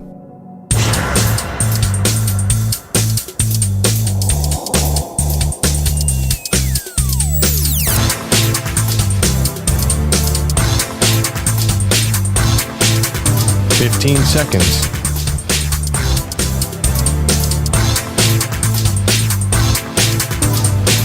Break ends in 5 seconds.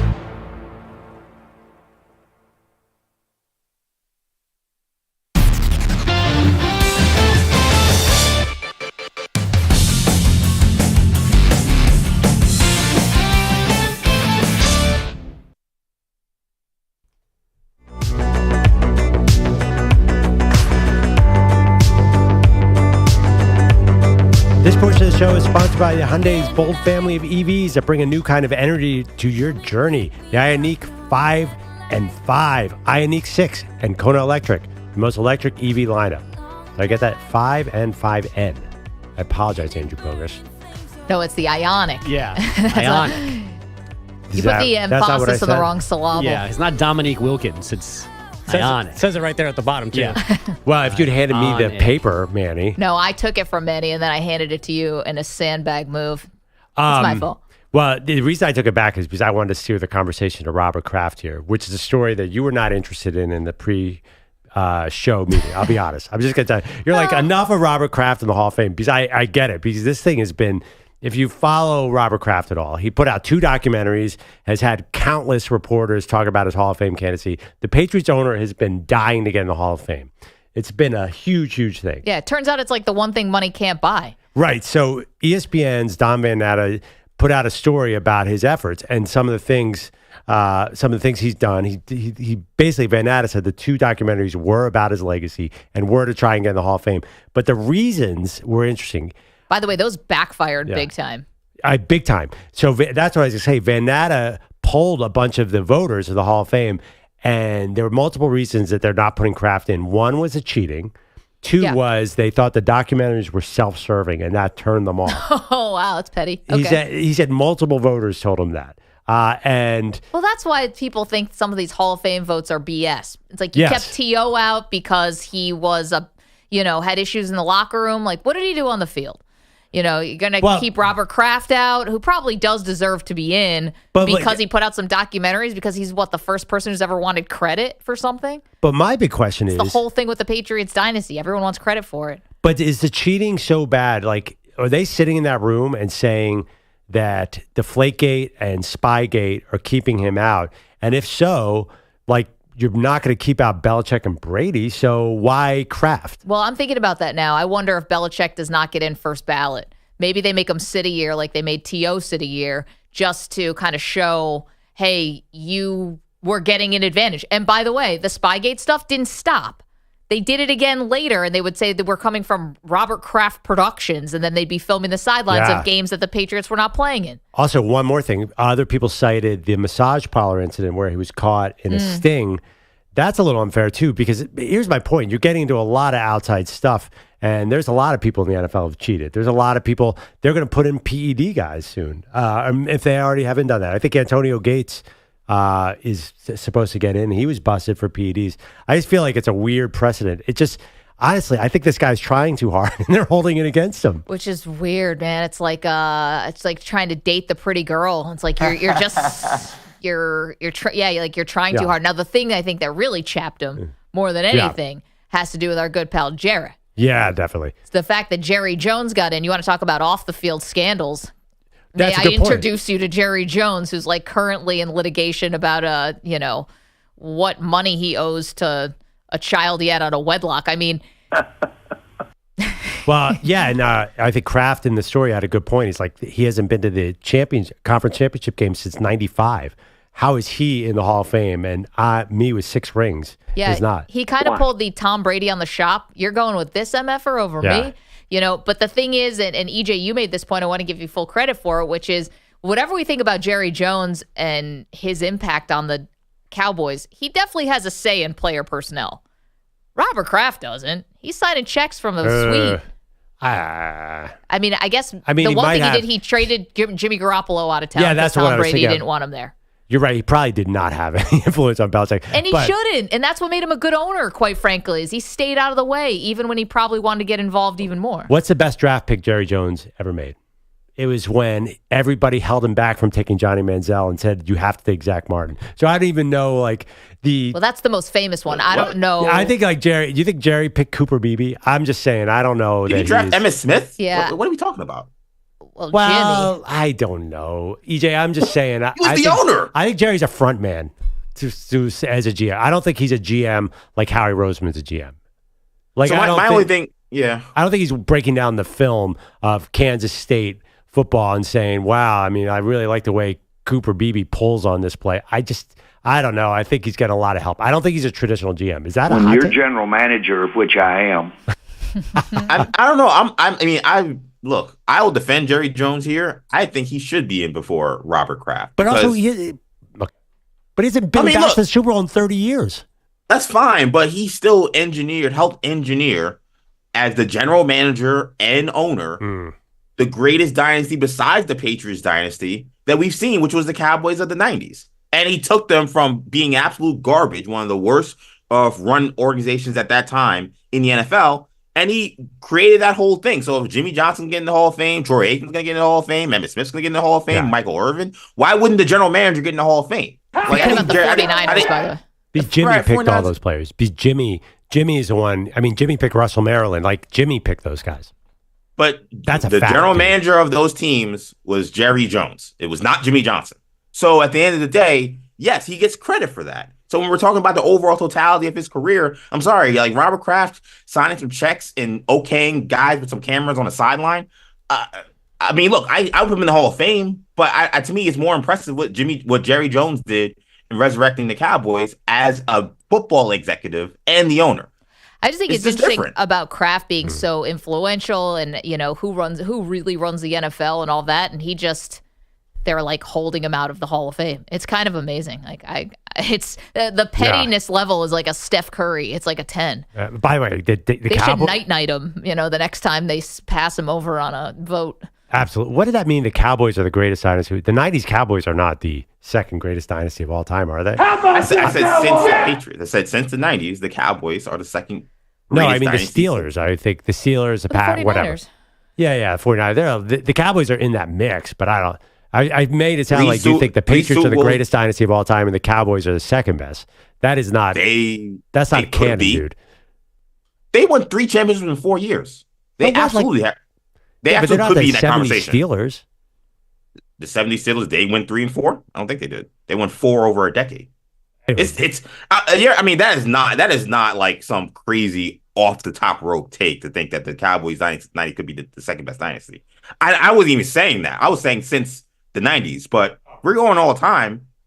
They're in the conversation for sure. My point is, like, Jerry has not been the best GM in the world. If you were going to you might not put Jerry Jones in the GM Hall of Fame because it's been a long time since then. And I think Jimmy Johnson picked those players because I've seen the footage of Jimmy Johnson picking those players. Let's get to Bogus. Stupid. He's got headlines for us. What's up, Bogus? Maggie, I can't even look at you.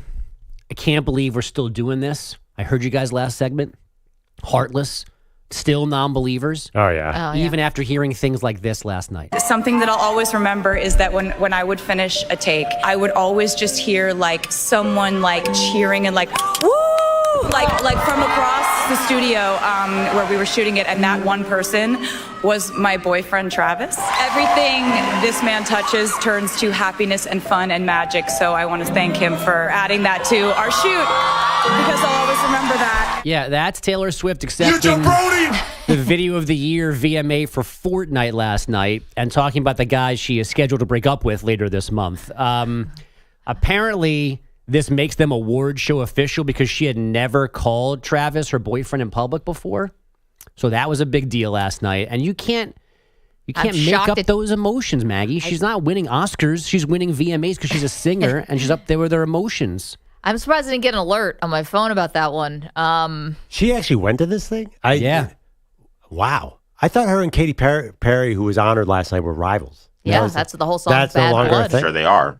But she was there early to win that award, and she stayed for a while because she was but you know what? I actually think she might have been singing along to Katie. No, she was singing along to somebody last night. No, it was Sabrina Carpenter. Yeah. So There's a Latin singer also she was dancing with in the Yes, crowd. that would be Karol G. Thank you. So wait, do we know Katy Perry and Taylor Swift have they figured all that out? I don't care. I care about Travis and Taylor. I think that you were watching the VMAs last night. I 100% was. I don't even know what channel MTV is on my cable anymore. I have no idea. Where do you find it? Was this to bond with your kids? To bond with my kids? No, but like because of my kids, I know about most of these acts now. And the Mets had already won. So last night there was nothing really to watch. So the VMAs were up. And I watched them for far longer than I should have. I should not have seen 10 o'clock last night watching the VMAs, but Wow. there I was. What are the 10 kids o'clock. up to? Yeah. Wild, man. Yeah. I get For it. our shift. It's way too late. Oof. I watched the Sopranos doc. I'm telling you, everybody watch that. That is awesome. It's just a making of The Sopranos? Yes, it was about David Chase, the creator, but it is, if you like The Sopranos, set aside 2.5 hours tonight. It is awesome. Yeah, the love of The Sopranos is, and yeah, I watched it on First Watch. I have not someone who's like watched it 100 times since, but it's crazy. People are still obsessed with this show. Yeah, it's really good. Yeah, I wish you'd texted me, by the way. I did not know all this MTV stuff was going on last night. I'd seen the commercials, but nobody has let me in on this. And they were right by my house, too, in Long Island. I should have even went. Oh, the Gotten UBS full arena? experience, yeah. Someone should have texted you? Yeah, it's to be like... What? Yeah. What? Yeah, I don't know.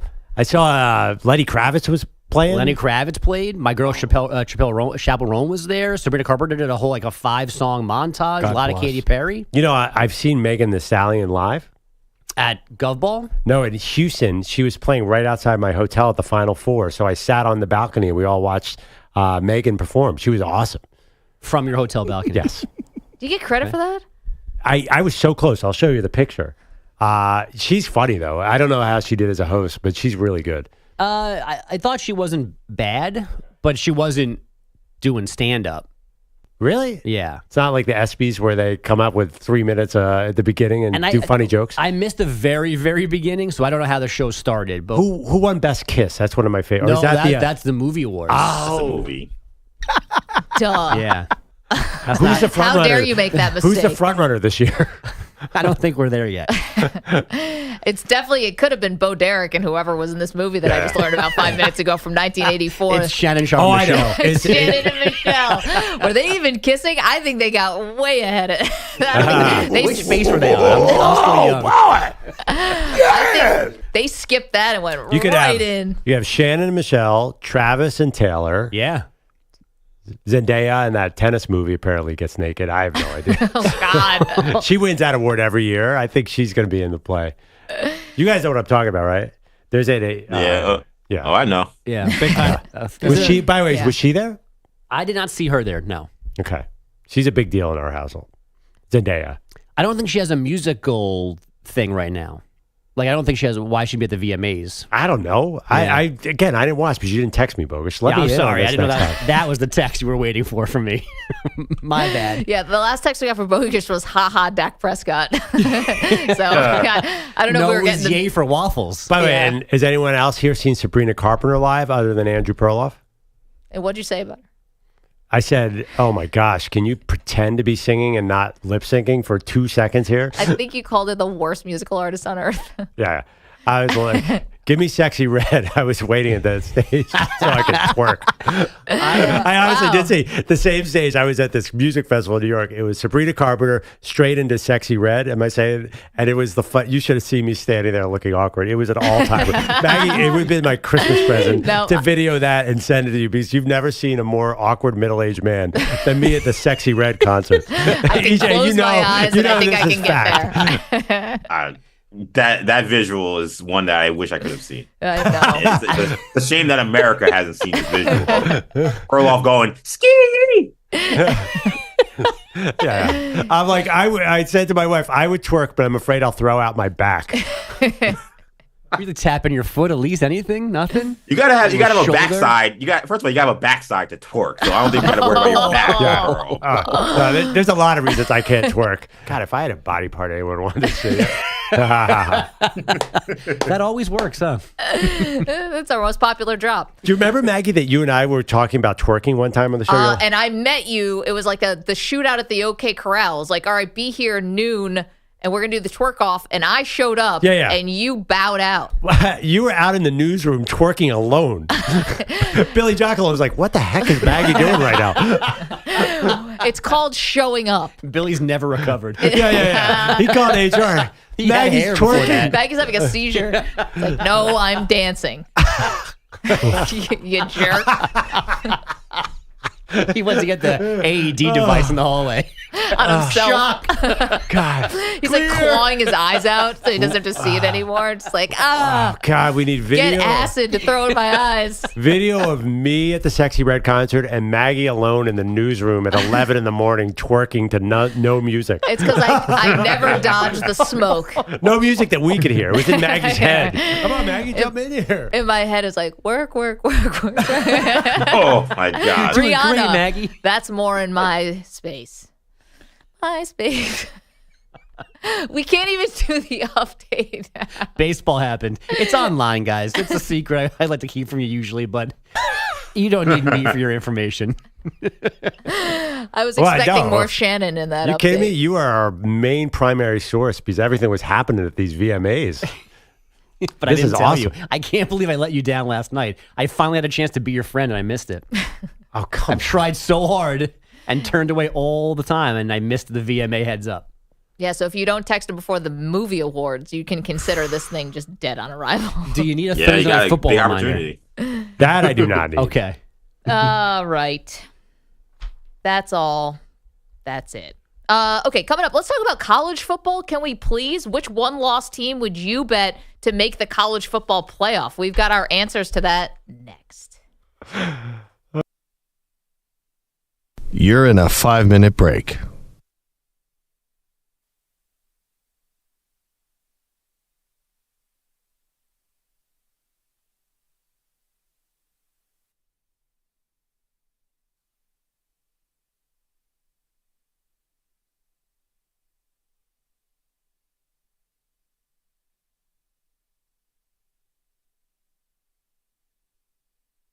Four minutes, 30 seconds remaining.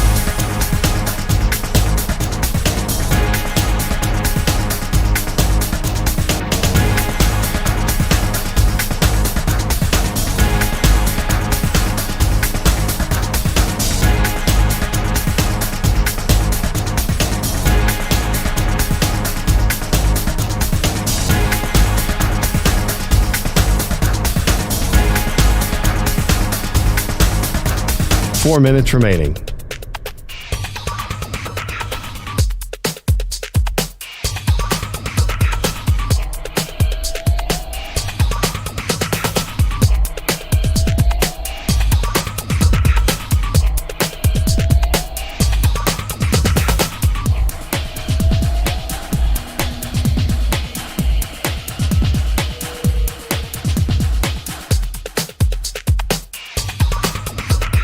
3 minutes, 30 seconds remaining.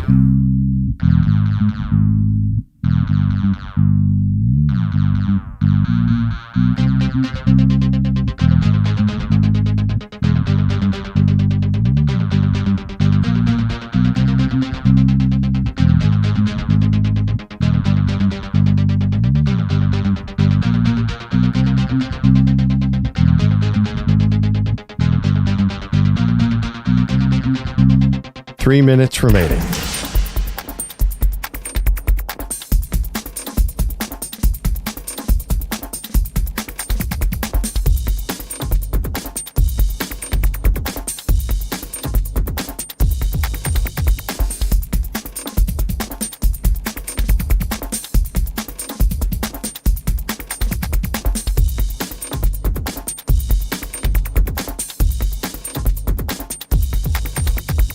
Two minutes, 30 seconds remaining.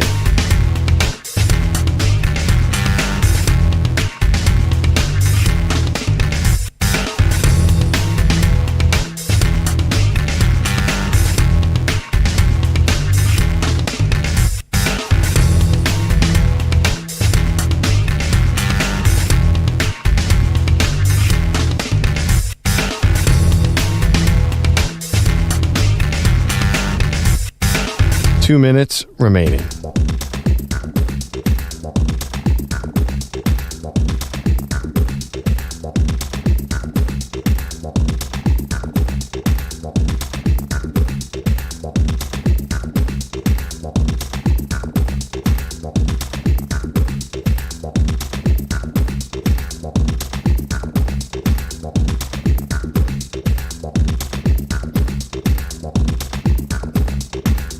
One minute, 30 seconds remaining.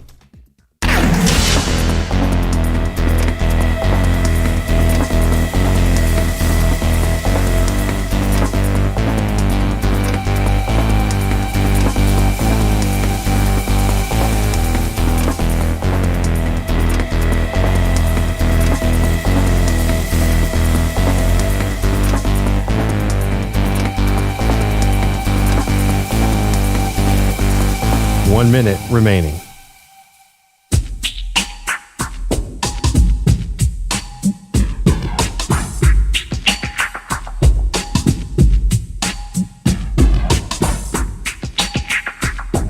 $45 seconds remaining.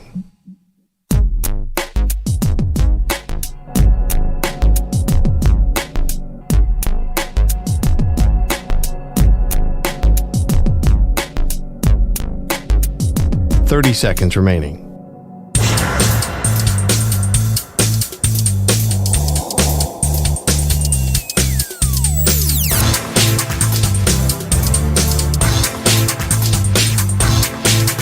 $15 seconds.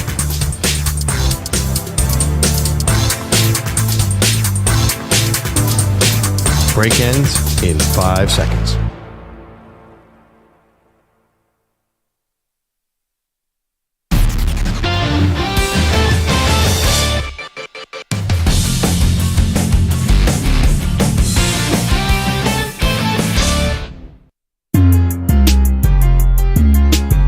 Welcome back. Maggie Gray, Andrew Perloff. Talked a lot of NFL. Let's hit the college for a second and tip of the cap to our pal Stu Mandel from The Athletic, who answered this question in his mailbag, and we thought it was a fun one, which is, of the particular one-loss teams, a few of them, Pearl, ones who we expect to maybe be contenders, who do you have the most faith is actually going to end up in the college football playoff? So Here are your options. LSU, Clemson, Michigan, or Notre Dame. These are the one-loss teams, LSU, Clemson, Michigan, or Notre Dame. Who has the best chance of still making the 12-team college football playoff? My, top of mind vote is Notre Dame because the schedule's so easy and the brand is so big. Every other team, you said, just seems, all the teams seem flawed. Don't get me wrong, but it seems like I can't picture what I saw with Michigan, their offense doing anything. Clemson, because they don't take transfers, I just don't see them having the talent to do this thing. Who was the other team? Sorry. LSU. LSU, man, the SEC is so loaded. Are they going to, they can't take too many teams. Feels like this is not their year because they obviously lost the Heisman Trophy winner. So to me, Notre Dame still has the best lane despite losing Northern Illinois. One more thing I'll say about it. Northern Illinois is really good. Like the fact that they kept saying these guys they've all been here before. Yep. It felt like a college basketball mid-major that was just primed to have a big game. So I'm hoping that was a function of Northern Illinois being better competition than we thought. Yeah, which is funny because you mentioned about how, Clemson, they don't take any transfers, and that's why they're doing so poorly. But Clemson's kind of hoping to do the thing that Northern Illinois does, right? Which is recruit high school and then keep your guys in the building so that they're all getting experience and playing together. How's that working out? It's not working out great. But I will select Clemson for this exercise and for this question. We're asking which one-loss team out of LSU, Notre Dame, Michigan, Clemson is likely to make the college football playoff. Most likely. And I'm going to go with Clemson on this because, it looked bad against Georgia. I think it's getting remembered as looking a little worse. That was a one-score game at halftime, but it ended up being a blowout, so that's fine. But then they rebound with a 66-20 win against Appalachian State. Okay, so it's Appalachian State. The only ranked opponent that's left on your schedule is Louisville, who's ranked 19th now. Let's see where they are when you even play that game. There's no Miami on their schedule right now, and Miami looks like the class of the ACC.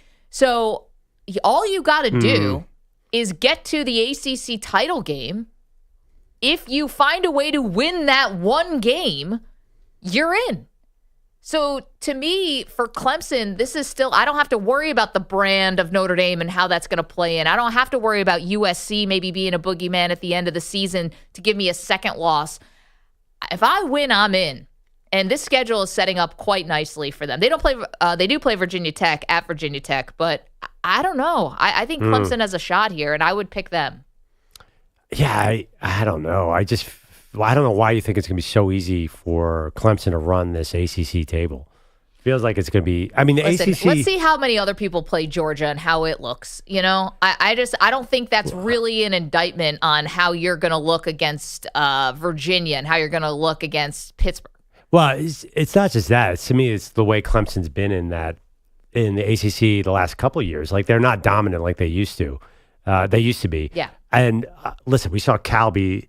Well, that's in the SEC. Like Auburn, these new Pac-12 teams, we don't know what they're going to do. It just feels like SMU's been a terrible disappointment, but maybe they'll get better. Like, there's just a lot of unknown.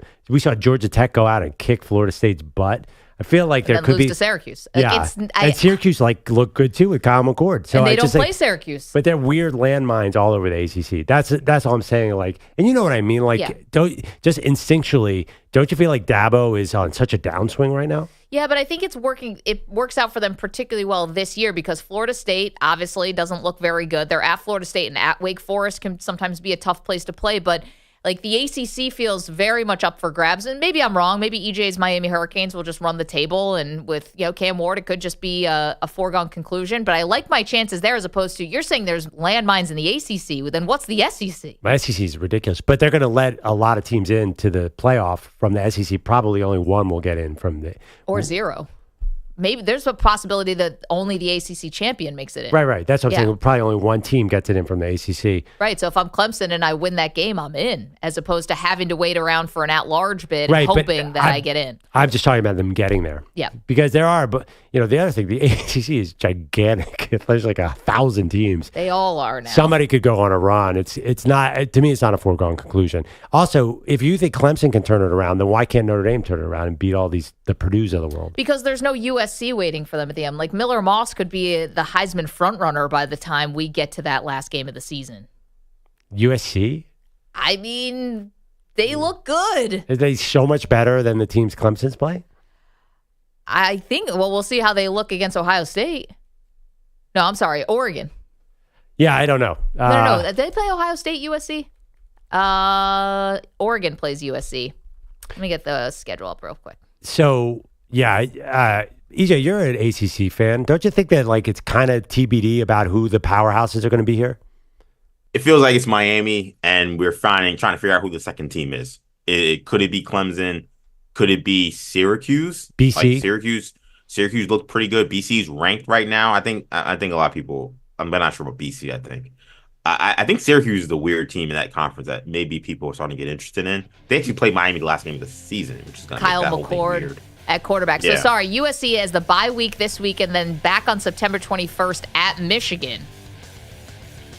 And they have Penn State, but that's in Southern California. And one more thing, by the way, I assume you guys are just writing off Florida State, but they play Clemson too, so they have a lot of 5-stars. Yeah, you got to prove it. 855-212-4227. Coming up the next hour, Alex Smith and Shane Battier will join us.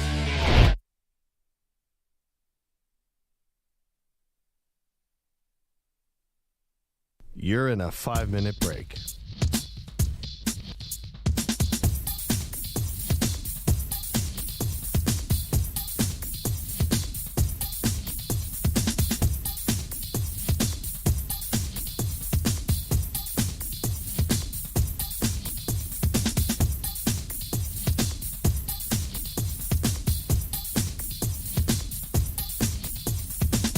Four minutes, 30 seconds remaining.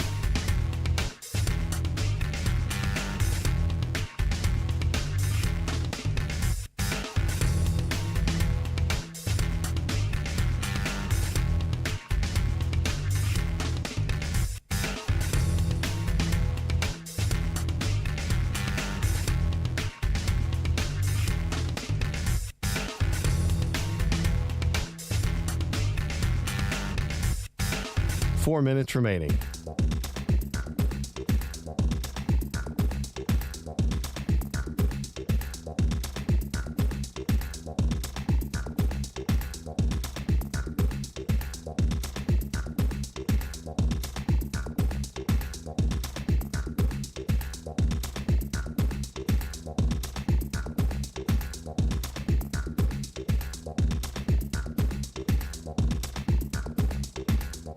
Three minutes, 30 seconds remaining.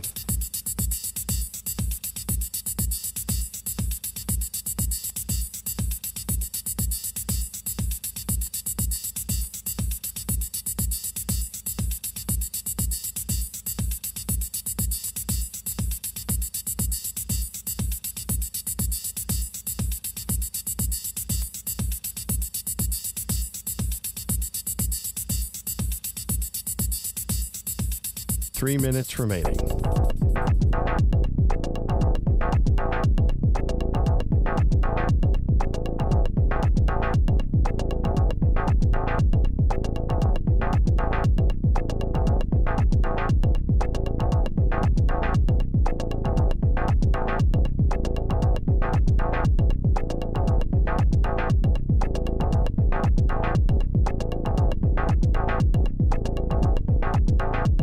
Two minutes, 30 seconds remaining.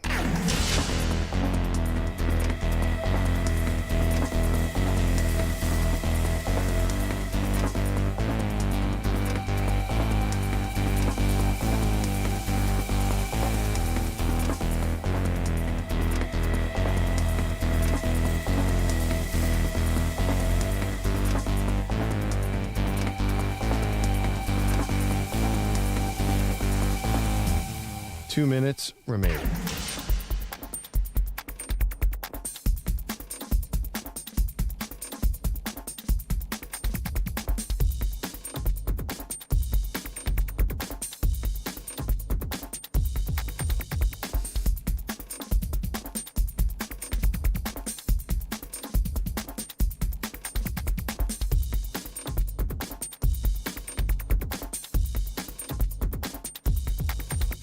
One minute, 30 seconds remaining.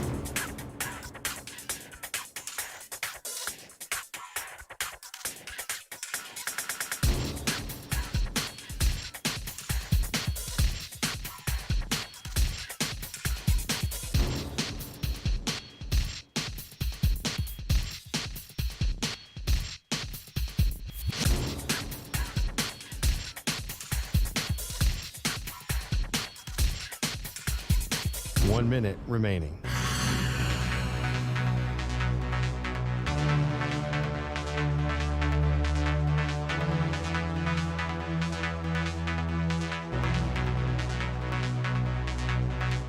Forty-five seconds remaining.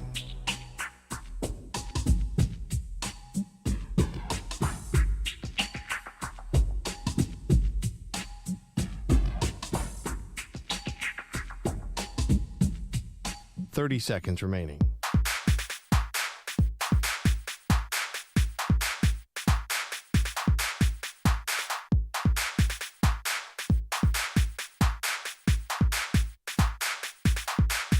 Fifteen seconds.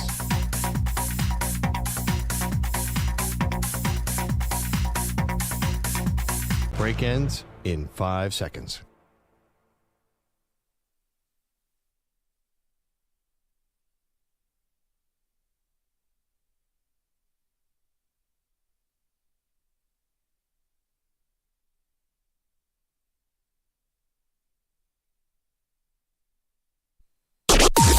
Maggie and Perloff on the Infinity Sports Network.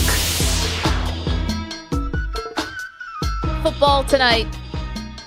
Miami Dolphins, after a very interesting, draining, exhausting, intense week after the Tyreek Hill arrest, and Calais Campbell being put in handcuffs, Jonnu Smith, we forget it wasn't just Tyreek. I mean, he was the main thing, and he gets handcuffed, he gets thrown to the ground, but the other two guys were involved too. They've already played a game since then. I know, but that's had to be like a fog. You know, we talked about, is that like Scotty Scheffler when he had his run-in with the police and gets taken down to the station, and he gets, in the orange jumpsuit and mugshot. He actually shot well that day. It was the next day after when it kind of all set in. I mean, these players, to me, seem like they can compartmentalize in a way that I probably couldn't. Welcome to the show, by the way. Maggie Gray, Andrew Perloff. So glad to be with you. We want to get the thoughts of somebody who's been on the inside, and that is our pal, Andrew Brandt. He's the executive director of the Morad Center at Villanova.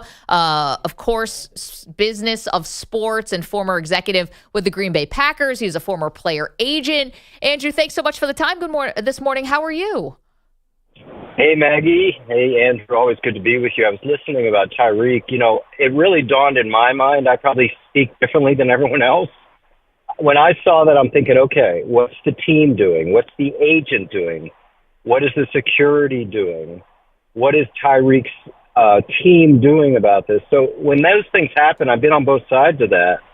There's a lot of stakeholders at play here, and everybody's got to get on the same page. So I would imagine Drew Brooks from Miami Security, Drew Rosenhaus, the agent, and the team management are all devising what's going to happen now, because this was as they're getting ready for the game. So this upset a lot of things that they're normally doing anyway. Andrew, I was saying to Maggie, I found it interesting when he was arrested, he said call Drew Rosenhaus, the agent. There was no call the Dolphins, even though he was in the shadow of the building and come out and help. Is that typical if a player has an issue? I know you've been on both sides of this, to call the agent before the team? Not really, unless he's there. And Drew was there, and he was, a mile away or so. I think if you have that situation where someone's, right there, sure. But usually in those situations, when I was at the Packers, we'd hear from team security.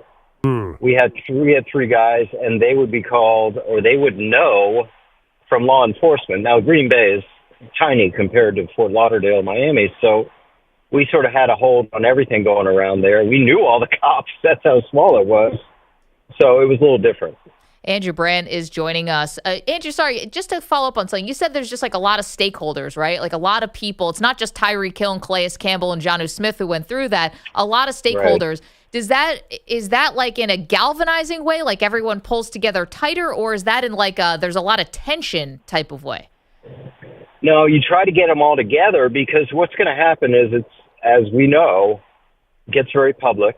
And it gets very covered on the media. So everybody's got to know who's saying what, who's going to be the one saying it, and how's it going to react. Because in normal situations, if this was a Tuesday, a Thursday, it wouldn't be that dramatic. But, of course, we know it was right before the game. So in my situation, working as the vice president of the Packers, when we had an issue with a player, my first call was the agent.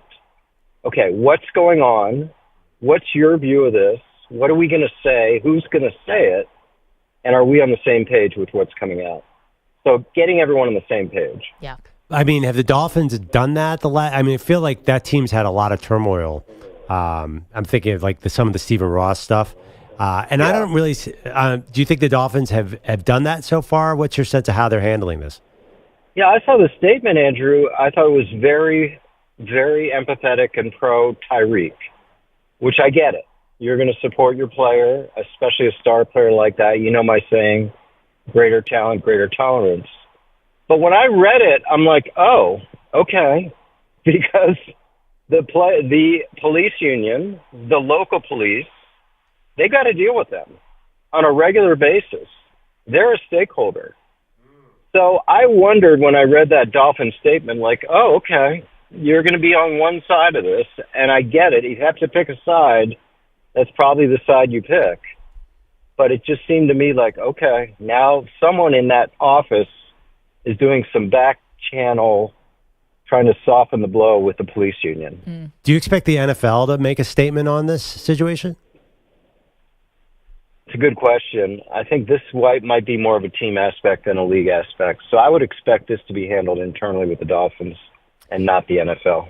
Andrew Brandt's joining us, former VP with the Packers, now Villanova, doing sports business, and he's the very best, and we appreciate it. And appreciate you coming on, Andrew, because we wanted to ask you about Deshaun Watson. So obviously the latest is the new allegations of sexual assault. It's a civil matter, not criminal, but yet a lot of details, at least from the accuser's side, that are very unsavory. Now, Deshaun has strongly denied the allegations through his lawyer. Listen, take us through this on the team side, because there's contractual stuff here. There's more than that. What are the Browns dealing with right now? Yeah, a lot to unpack here. Let me try to do it. First of all, I say it again. I say it every time. The fact that this player got the strongest contract in the history of the sport still amazes me. Because as soon as he got the contract, he promptly served an 11-game suspension. We know all about that. Having said that, Maggie, I'm going to use the word curious. I'm not going to cast any aspersions.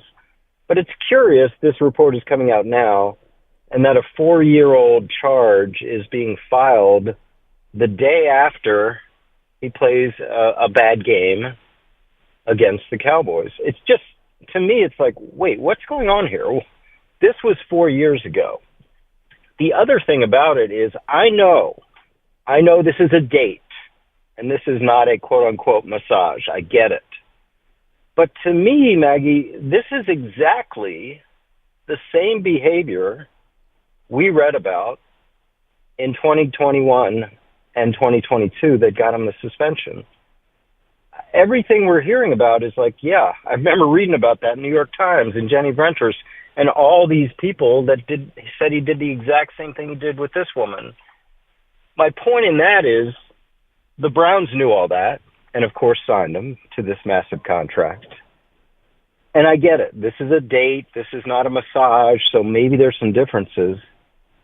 But like I said, my antenna go up with this report. And I've said it, and I'll say it again, it's the most unchangeable contract in the NFL because it's a rock-solid guarantee. There are no contingencies. You don't have to be on the roster to get the guarantee.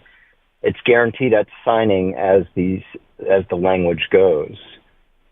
So, everyone is asking, could they get out? Well, I mean, it would have to be a personal conduct violation. He's denying everything. It would have to be failure to disclose something. He's denying everything. I know there are people who want him out of that contract or have the ability to get out, but to me, that's a long road. That's a long road. Andrew, do you think there's any chance, especially because he's not playing well, that the Browns would just take this massive salary cap hit and release him? Because I don't think they can trade him. But in the coming years, the $72 million and 25 and 26 possibly, is there any chance they just throw up their hands and say enough? Well, there's two parts to this. Unlike every other player, there's cap, which is extraordinary, which is because what they've done is they've pushed out cap in the past 2 years. He's supposed to make $46 million salary. He's going to make $45 million salary, $45 million bonus pushed out, only $1 million salary. So in other words, they've loaded $90 million already into the future years.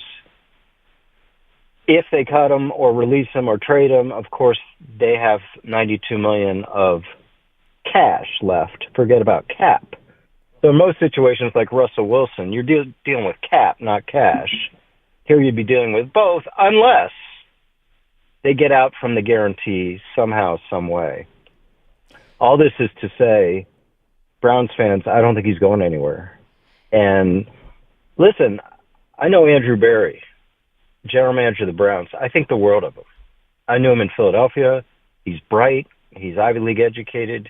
He's a guy that was going to work for investment banking and took a turn to football. I don't think there's any thought from him that we need to get out of this. He is a fan of Deshaun, has been from day one. So where this is coming from, guys, I just don't know. It's not the Browns. Andrew Brandt's joining us, the executive director, Morad Center at Villanova, of course, former vice president with the Packers, got his Sunday 7 newsletter, which we absolutely love. Andrew, you're talking about how they could possibly get out of this contract if they wanted to. If you're saying the general manager loves him, then, maybe he's not going anywhere. But like the personal conduct side of this, right? And the new bylaws that got put in place by the NFL, where if it's a second issue of sexual assault or violence in that way, then banishment is on the table. Like I find that if any of these allegations end up being true, why couldn't they get out of this through conduct detrimental or something like that? It feels like if the allegations are true, it feels like it would fall in that category. I suppose. I mean, again, this would be another act where he was already suspended for the 11 games. This is something different. But again, I mean, we don't need to get graphic, but he's getting on the table, wanting massage on his buttocks. Yeah. That's what I read for a whole year. So I'm guessing, first he's going to deny. He may settle. This may take a year or more to wind its way through the courts. I just feel like there's kind of a rush to bury Watson with his bad game and continued bad play. And we got to look at this a little closer. This is nowhere near resolution, if that. Real quick, Andrew, Jordan Love has sprained MCL, and it seems like he has even maybe a chance to play this week. When you're looking at a quarterback who just signed this big contract, who is making the decision? Is it just the head coach, or does a front office get involved when you're talking about possible long-term ramifications with a star player and an injury? Well, I know the parties here well. Dr. Pat McKenzie is a close friend, and he to me, I know people say this, but he really is very conservative. So obviously Aaron knows this well. We held Aaron out longer than he wanted, held Brett out longer than he wanted, all these things. So I was shocked, Andrew, to read Matt LaFleur saying, hey, he could even play this week. So I guess my answer is trust the doctor. And you really look at medical, like what's going on. Will our doctor allow him to play? I'd be very surprised if he's cleared to play this week, but you never know. It seems like maybe this injury is not as bad as feared, and we'll see. Andrew, sorry, last one for me, just a little one. Did you think the NFL in Brazil was a success? Do you think the NFL is looking at it that way? Do you think they'll go back? Well, I'm a Packers fan. I didn't like the field. Yeah. I didn't like the result, but you saw the crowd sold out. I was involved with NFL Europe way back. It's just trying to get a foothold into new markets. From their vantage point, yes. Do I think they'd sell out more than a game or two in any of these markets except London? No, I think these are one-offs. They're diversions. They're always going to be sold out. But I don't like the idea at all of an international team or national conference. I just think we'll have these continued one-offs around the globe where it's a diversion. And people come and say, hey, this is really cool. Let's go see the NFL. I don't like that you're living in Philly and you're not an Eagles fan yet. What can we do to win you over, Andrew? Well, Eagles are number 2. I married into a big Philly sports fan. So, tread lightly. I love the Sixers, so I'm still there. Okay. Yeah, but you don't want to say anything or else you'll be sitting in the doghouse for Thanksgiving or something. Andrew Brandt, always appreciate it. Thank you so much for educating us. Of course, Executive Director, Morad Center at Villanova, Sunday 7 newsletter, and former VP of the Packers, former player agent. He's done it all. Thank you, Andrew. Thanks, guys. Always a pleasure. Appreciate that. So much interesting stuff there. If you're a Browns fan, I think you hear that and say, wow, we might be stuck with Deshaun Watson. Yeah, that. And also, listen, Andrew Brandt has, as I said, seen it all, done it all in the league. Yeah. It's one thing for you or me or people on the outside to say, the timing of this is a little fishy, right? Yeah. Now, all of a sudden, not that we're shocked that another woman may have come forward. That was probably going to always happen. I mean, let's be real. But the fact that it's happening, he's playing poorly, the timing of it, like the fact that Andrew Brandt's on the inside and has been on the inside, and even he was like, the timing of this is interesting. Yep. Not that it'd be coming from the Browns, but just noticing that the timing is interesting as opposed to this could have happened all offseason. It could have happened anytime. I mean, the Monday after week 1. So it's just something to keep an eye on. 855-212-4227. All right, coming up, Shane Battier, the 2-time NBA champion, Alex Smith, the 3-time NFL Pro Bowler. They've got a podcast. They're going to join us together at the same time. See what they have to say next. Sports fans, listen up. 1 in 8 men will be diagnosed with prostate cancer, and bladder leaks can be a side effect. That's why Depend is teaming up with the Prostate Cancer Foundation to encourage screening. Because health is a long game, and it's yours to win. Now, here's the cool part. Through November, Depend is contributing up to $300,000 to prostate cancer research by donating 40 cents for every purchase of shields, guards, and Real Fit products. Void in Mississippi. Learn more at depend.com.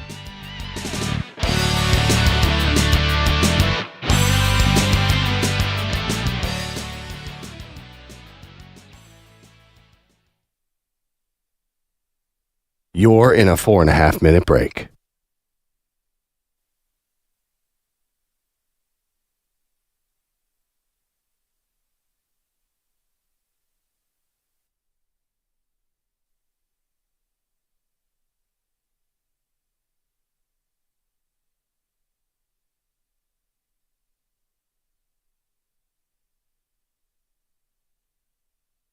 Four minutes remaining.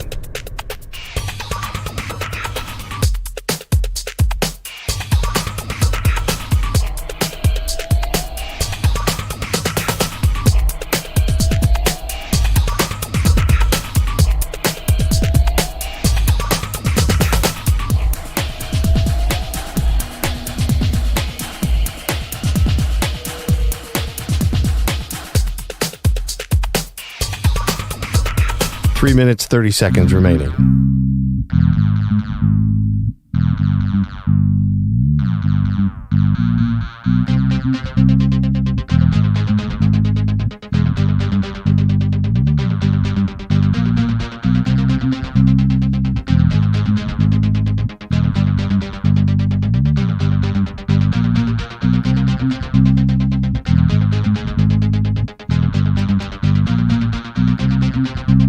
Three minutes remaining.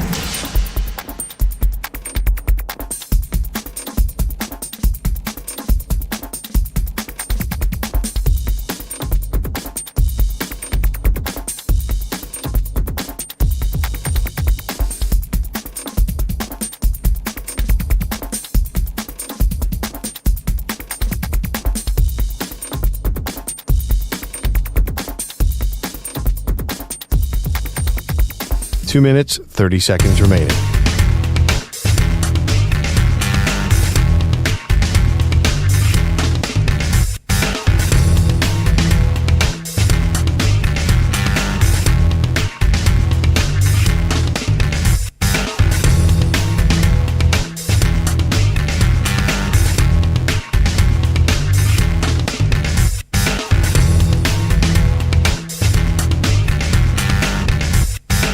Two minutes remaining.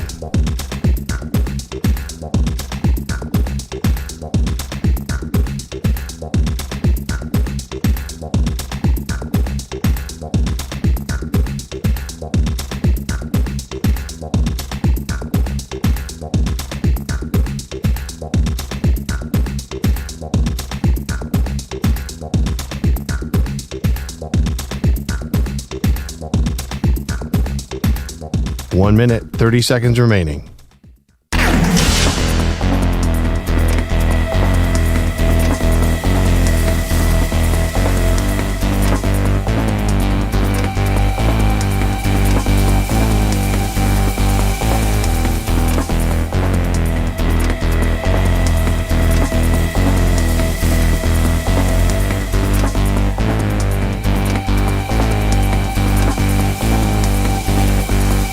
1 minute remaining.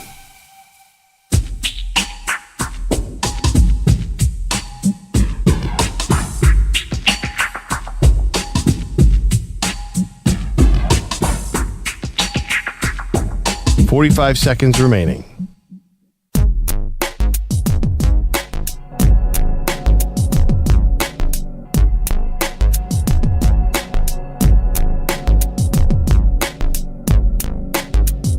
30 seconds remaining.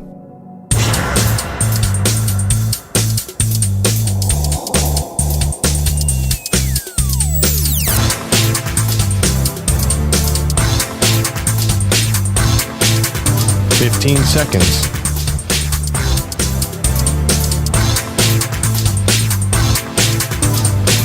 Break ends in 5 seconds.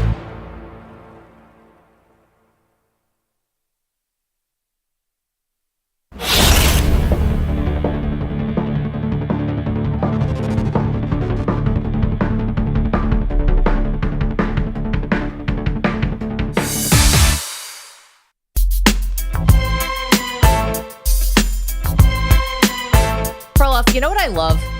I love when we find out that professional athletes from different sports are friends with each other, and maybe ones that you might not expect on the surface because they might not be from the same place, or, you know, this is not like a Jason Tatum, Matthew Tkachuk type thing, or a, you know, Clayton Kershaw and Matthew Stafford thing.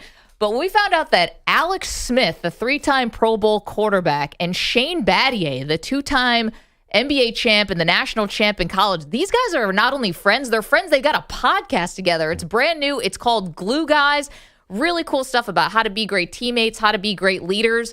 Like, should we have put Alex Smith and Shane Battier together our whole lives? Well, I don't know. Are you guys really good friends, or is it just a podcast? Alex Smith, Shane Battier, welcome to Maggie and Perloff. So glad to have you. Congrats on the pod. I mean, should we have guessed that you guys have been friends? I don't think the world, knew they needed Alex Smith, Shane Battier, and Ravi Gupta until this week. So we'll see. We'll see if the world's ready for it. Okay, Perloff's got some glue guys that he wants to run by you. Yeah, so I was thinking about the term glue guys, and I have a really philosophical question. What if you're a glue guy who becomes a star? You're still a glue guy. And I'm a Philadelphia Eagles fan, and I felt like Jason Kelce was the glue guy forever, but now he's so high profile and he's retired. But is he still going to go down as a glue guy? Yes, yes, okay. Absolutely. I think we're adamant that, in fact, the best teams, probably the leaders and best players, are glue guys and have glue guy traits. You know, it's not necessarily, you don't have to be a role player, although that's obviously what I think people often think about first.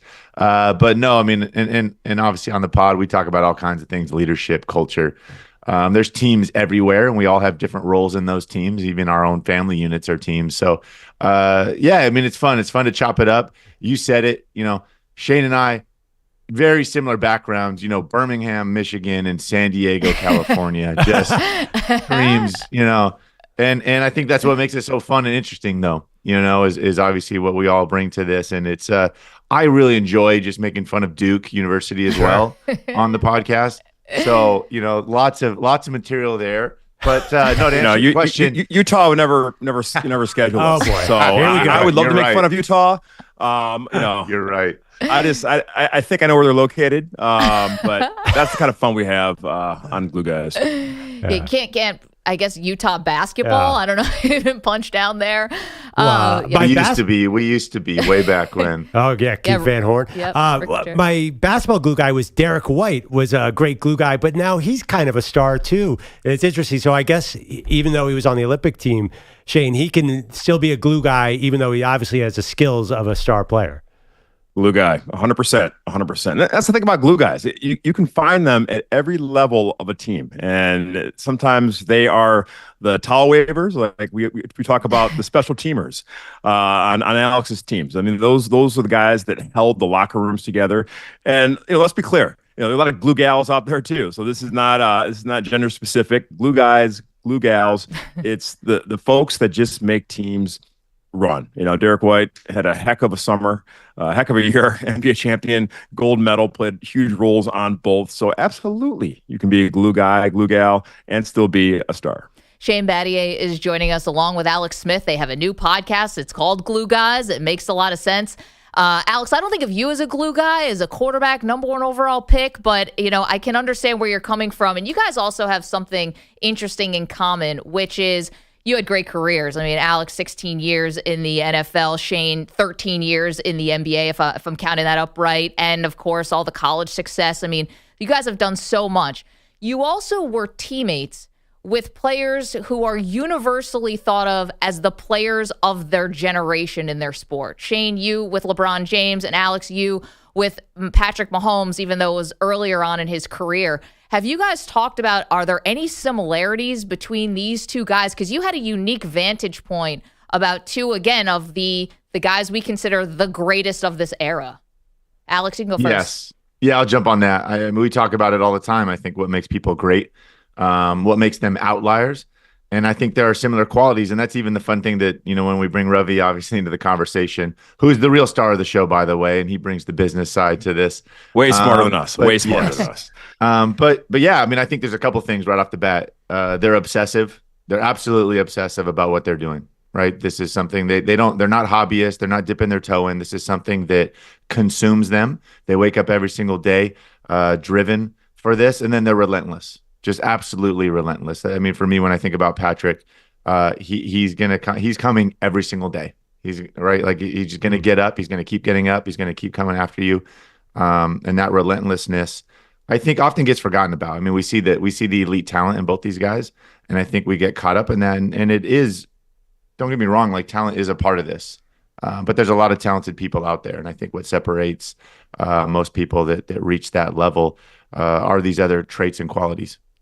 Yeah, Alex, I was surprised when you said Patrick Mahomes beat you to the facility every single day when he was just a rookie. Shane, what about LeBron? Any noticeable similarities with Mahomes? Well, look, when both Pat and LeBron are facing the hottest fire, when the lights are the brightest, they show up. They show up. And so, like, I laughed when LeBron had the reputation of not showing up when it matters. Man, I saw firsthand when people were running away from the ball. All right, LeBron wanted to make that play. Pat wants that ball in his hand. Pat wants the other team to score just to get the ball back, right, with 2 minutes left. And it's so similar to LeBron. We're facing elimination. Down 3-2 to Boston in the 2013 Eastern Conference Finals. All right, if we lose this, we all have new area codes next year. They're trading, they're blowing up the big three, and everyone's gone, right? And LeBron in the Boston Garden goes for 45, 12, 10, 4 blocks, and we win the championship, right? And so when the pressure was the highest, you never had to worry when old Six was going to do. He was going to show up, and same for Mahomes. It's interesting, this week we've been talking a lot about the Tyreek Hill incident in Miami and what effect that would have in the locker room. Would it galvanize the locker room? I'm curious, when there's a tough issue or a controversy, what role do glue guys and really locker room leaders play? Say there was an issue where the locker room was divided. Where does leadership come in that case?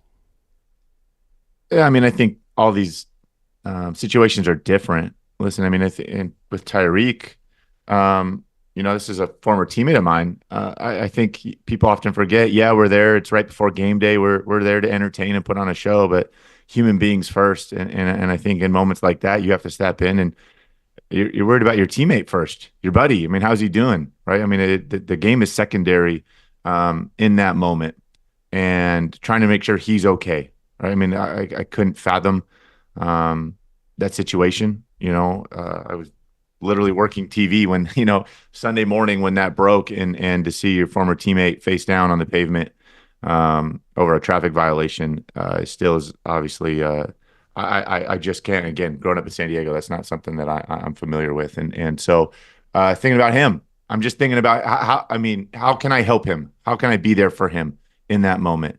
And then also having played with him, knowing Tyreek, like not shocked he went out there and got a touchdown and went for over 100 yards. Like the guy has that kind of he's that kind of a competitor. I think that he could compartmentalize things, and I do think that sports oftentimes can be an escape for all of us, right? That when we do have things going on in our personal life, when the whistle blows and we step out there, it can be this escape to kind of forget our problems that we may have. And so, I mean, a lot going on there, but I do think that's at the core of these phenomenal teams, that they can handle situations like that better than most. And I think in times like that, at least for me, it's bigger than sports. And I do think that the humanity of it comes first. Yeah, I'd agree with Alex. The quintessential trait of a glue guy is building trust in the locker room.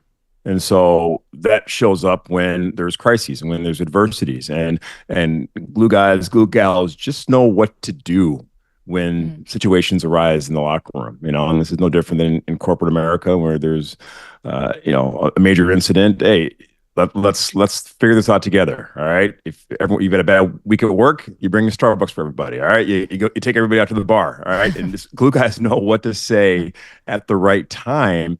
And it's those catalysts that make the teams go around, especially successful winning teams. We're talking with Alex Smith and Shane Battier. Of course, you know them as the football player and the NBA player, but they also have a podcast together now. It's called Glue Guys, bringing all their expertise along with Ravi Gupta. See the money behind this thing from the business world.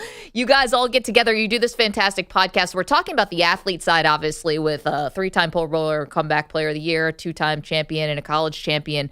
But I want to talk about the coaches aspect of this, too. Now, you guys have both played for coaches who are, legendary, a lot of them. Shane, maybe you take this one first. Coach K and Jim Harbaugh. Any similarities between those two guys?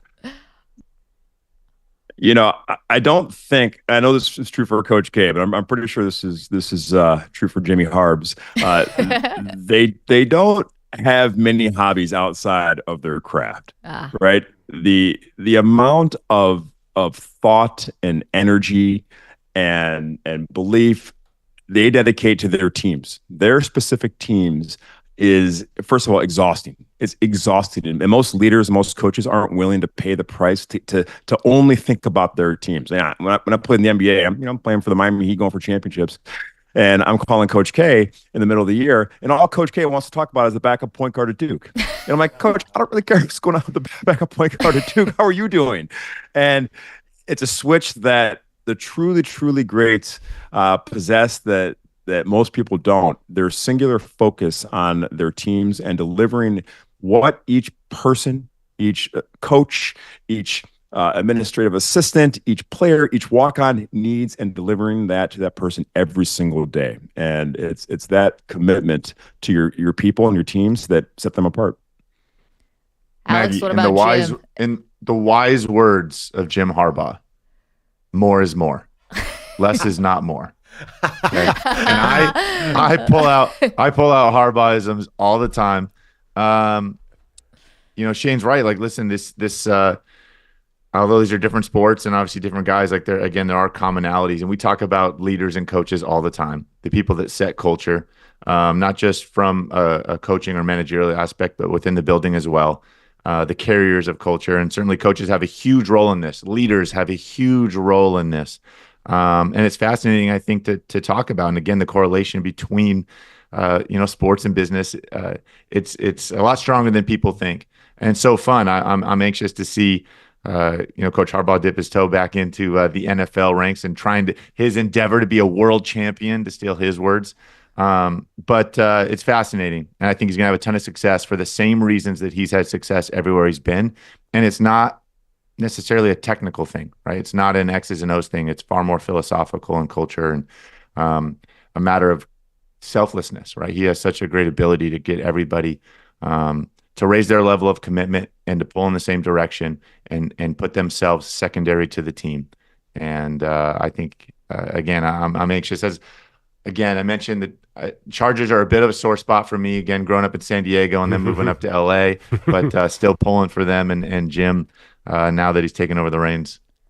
Shane, we're talking about coaches, and I know you didn't play with them, but, the brotherhood of Duke, and now J.J. Redick is stepping into this really big spot of coaching your former teammate LeBron and coaching the Lakers. I mean, if there's one thing you would tell J.J., listen, don't do this. Like, avoid this. Maybe try to stay away from this. What would that be?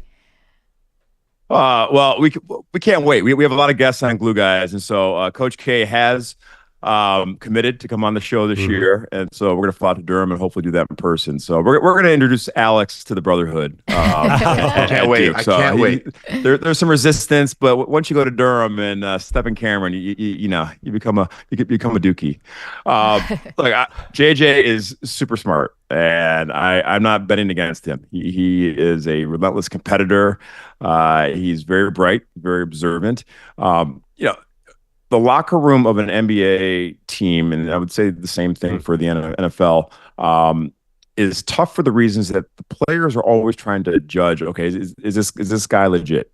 Is this coach legit? Does he know what he's doing? Right, and so you have to be so prepared to answer every question when it comes to game planning, and have contingency plans and have contingencies on contingencies, and you just have to be so tight with your messaging and your skills. And he's got a great staff, and so he's going to prepare. He's going to have people around him that really know the game, and so JJ is going to figure it out. And so I'm rooting for him. He's got a tough job, but he's got the greatest player of all time on his roster, so that's not a bad place to start. I'm sorry. The correct answer was play Bronny. We will accept your answer. The correct answer was play Bronny. No, just kidding. Okay, so we have Alex Smith here. We have Shane Battier. They got a new podcast. It's called Glue Guys. Clearly, you guys have some chemistry. This is going to be a very fun listen. But we've also brought you here to do something else. We do something on the show called Celebrity Guest Picker. Now, we ask celebrities to pick NFL games.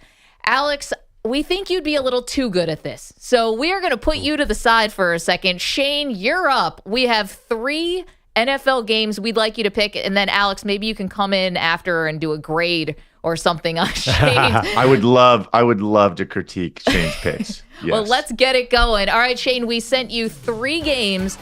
Week 2 in the NFL will start tonight. Bills at Dolphins. Dolphins a 2.5-point favorite. Who do you have? Watching those games last week, Dolphins did not look great in the first half.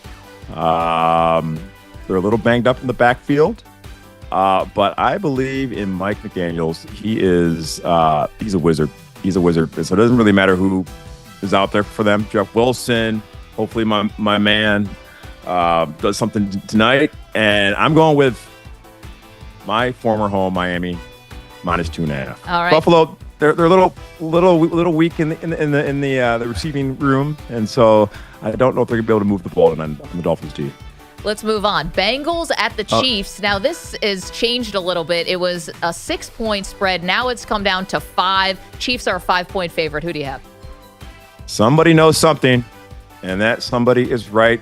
This is like the typical overreaction first week. Bengals did not look good last week, right? Chiefs look like unbelievable, and so I am going to take the Bengals and the points. Love it. Okay, and finally, we just kind of guessed that you were probably a Lions fan because you grew up in Michigan. So Bucks at Lions. Lions a 6.5-point favorite. I cried. I cried last year when the Lions beat the Rams. I never thought in my life I would see a live playoff win. I'm serious. I cried. Wow. So there's no way I'm going against Dan the Man. Lions roll big. All right, so here we go. You got the Dolphins -2.5, the Bengals plus the 5, and the Lions laying the 6.5. That was Shane Battier's picks. He's our celebrity guest picker. Now I give it to Alex Smith, a 3-time Pro Bowler, comeback player of the year. How did Shane do? Lots of homer picks in there for Shane. It was a real shocker. I believe it or not, I'm taking every other team that Shane picked. I think the Bills have owned this series. They still got this guy named Josh Allen who's pretty good. I think he shows that. Listen, I love Stephon Diggs. I think he's a phenomenal player, and I think he's going to have a great year at the Texans. But there had been so much drama around his relationship with Josh and us talking about it all the time in the media. And I think the fact that that's kind of out of that locker room, I think is going to kind of clear things up for Josh. I think he has a phenomenal year. I think they've owned this series and they beat the Dolphins. The Bengals looked like one of the worst teams in football in week 1. They could not push the ball down the field. I mean, they obviously have they just got Jamar Chase back. I think they're still potentially going to miss T. Higgins. I like the Chiefs again rolling off a long rest. Nobody's better off long rest than Andy Reid. And I love the Lions. I love Dan Campbell. I love Jared Goff. I love everything that the Lions have built. But I think maybe the team that looked the best in week 1 was the Tampa Bay Bucks. Ooh. And Baker Mayfield. This was the best Baker Mayfield that I've seen in a long time. And he was chunking it downfield. The ball was coming out of his hand. He was decisive. This was a shootout last year in the playoffs between these two teams, a shootout. And I think the Bucks, little people are kind of sleeping on them. I think they have a chance to at least cover, if not win outright. Alex, one game we didn't put the Jets on there. Congratulations, a great interview with Aaron Rodgers last week. What did you see in week 1 on Monday night from Rodgers? Yeah, they had the toughest task in football. I mean, fly across the country on Monday night and play the defending NFC champions, one of the best, most physical teams in football. Aaron hadn't played in a year and a half, essentially, maybe even longer. He'd played 4 plays, so there was going to be some rust. This is just what they needed. They needed to go across. Aaron looked good. He came out healthy. I didn't expect him to win this ball game. I think they bounced back. This is kind of maybe sometimes just what you need, right? And Aaron even said it. If they won, they were going to be Super Bowl champs. If they lost, they were going to be, dirt. And I think they bounce back and get a good win here against the Titans. Guys, can't tell you how much we appreciate this. Alex Smith, a 3-time Pro Bowler, former number 1 overall pick, comeback player of the year in such an inspiring way, Alex. And Shane Battier, the 2-time champion and the NCAA champion. You got a new podcast. It's called Glue Guys, along with Ravi Gupta, who is the business wizard behind this. But, you guys clearly get along, as I said. Really good chemistry. It pops off the screen. So thank you so much and good luck. And by the way, we're glue guys. You could tell, right? Shane and Alex. Let's go. We're total glue 100%. 100%. Well, I mean, I'm more of a star, but that's fine. You could be both. I learned that I can be both now from you two. So thank you so much. And again, best of luck on the pod. And now you are head to head on these 3 picks. I know we're going to have push-ups on the line. Oh, yep. Come on. I love it. Thank you, guys. Thanks. All right, see you guys. Thank you. Appreciate that. Alex Smith, Shane Battier, Ravi Gupta, they got a pod. This is now going to be more fun to watch this weekend to see who was right, Alex or Shane. I love it, too. It's like head-to-head. It's like Mortal Kombat, like fight. Yeah. Okay, we're going to take a quick break. Bogish will be back with some headlines for us on all the latest that you need to know to get your day off to a good start. You're in a 5-minute break.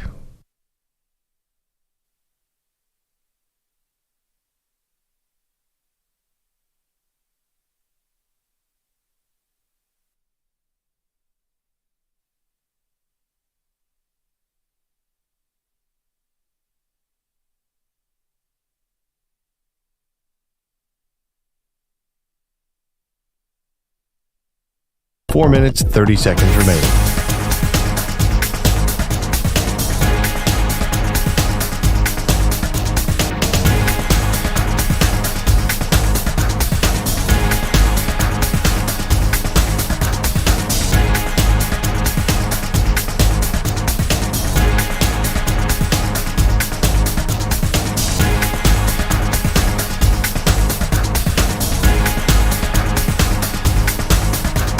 Four minutes remaining.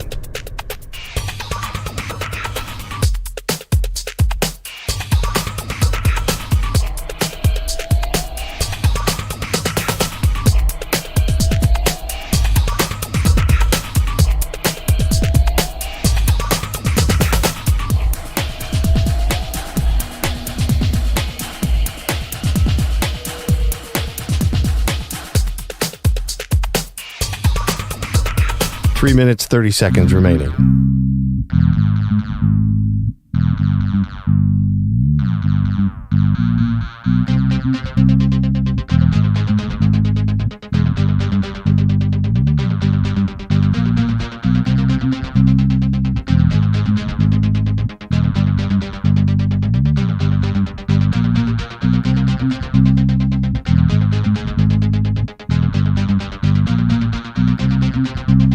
Three minutes remaining.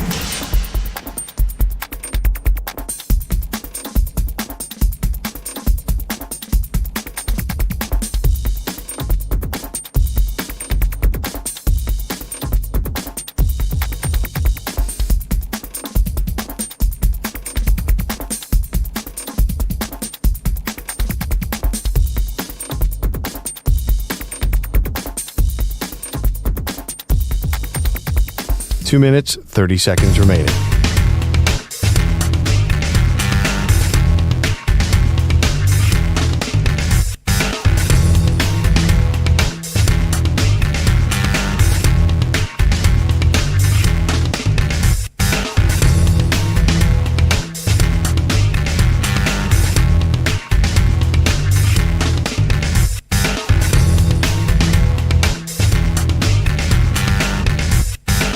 Two minutes remaining.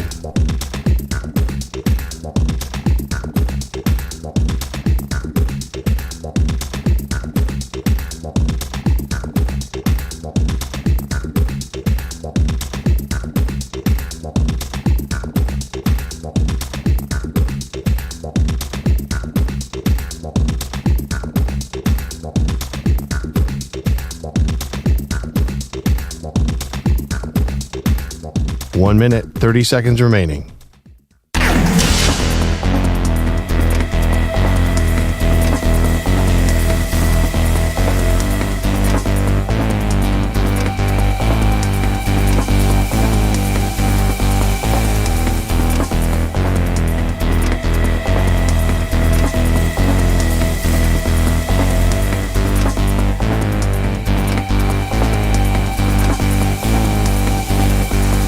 One minute remaining.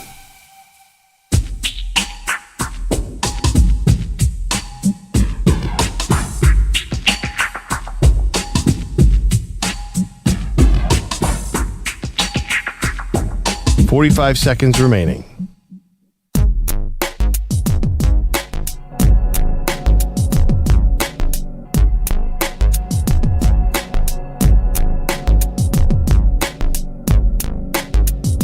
.30 seconds remaining.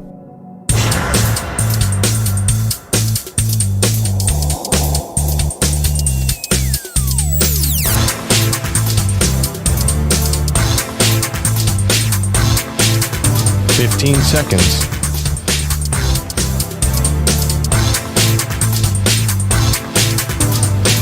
Break ends in 5 seconds.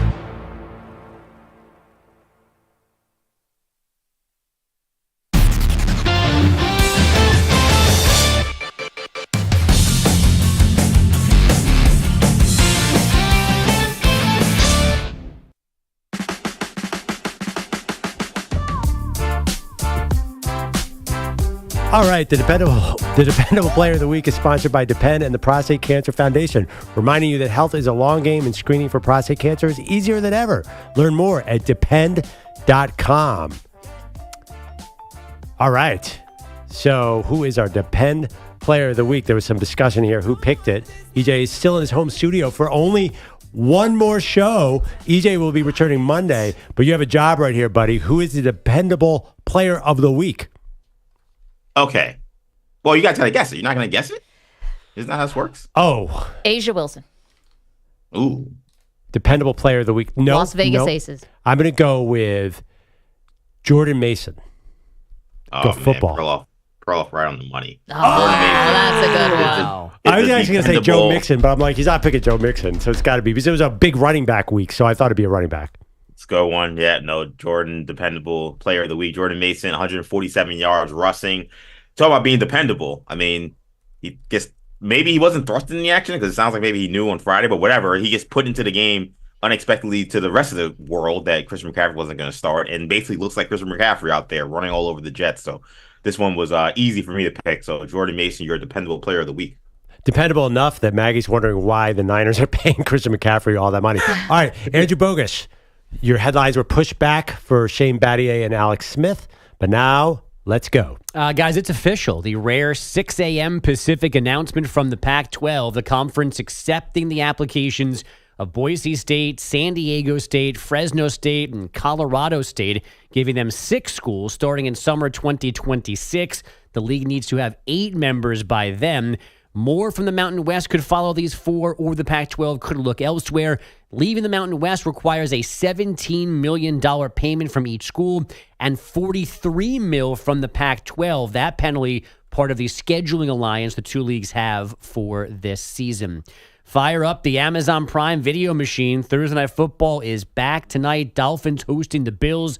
Josh Allen's left hand is fine, but Miami might be without 2 running backs. Raheem Mostert's definitely out with a chest injury. Devon Achane, a game-time decision with an ankle. The Mets roped a few dopes yesterday afternoon in Toronto, lulling the Blue Jays to sleep by not getting a hit off Bowden Francis for 8 whole innings and then pouncing in their last AB. That's driven to deep right field, and a home run ends this no-hit bid. Linsanity! Francisco Lindor ties the game with a 9th-inning home run. As big a hit as the Mets have had all season.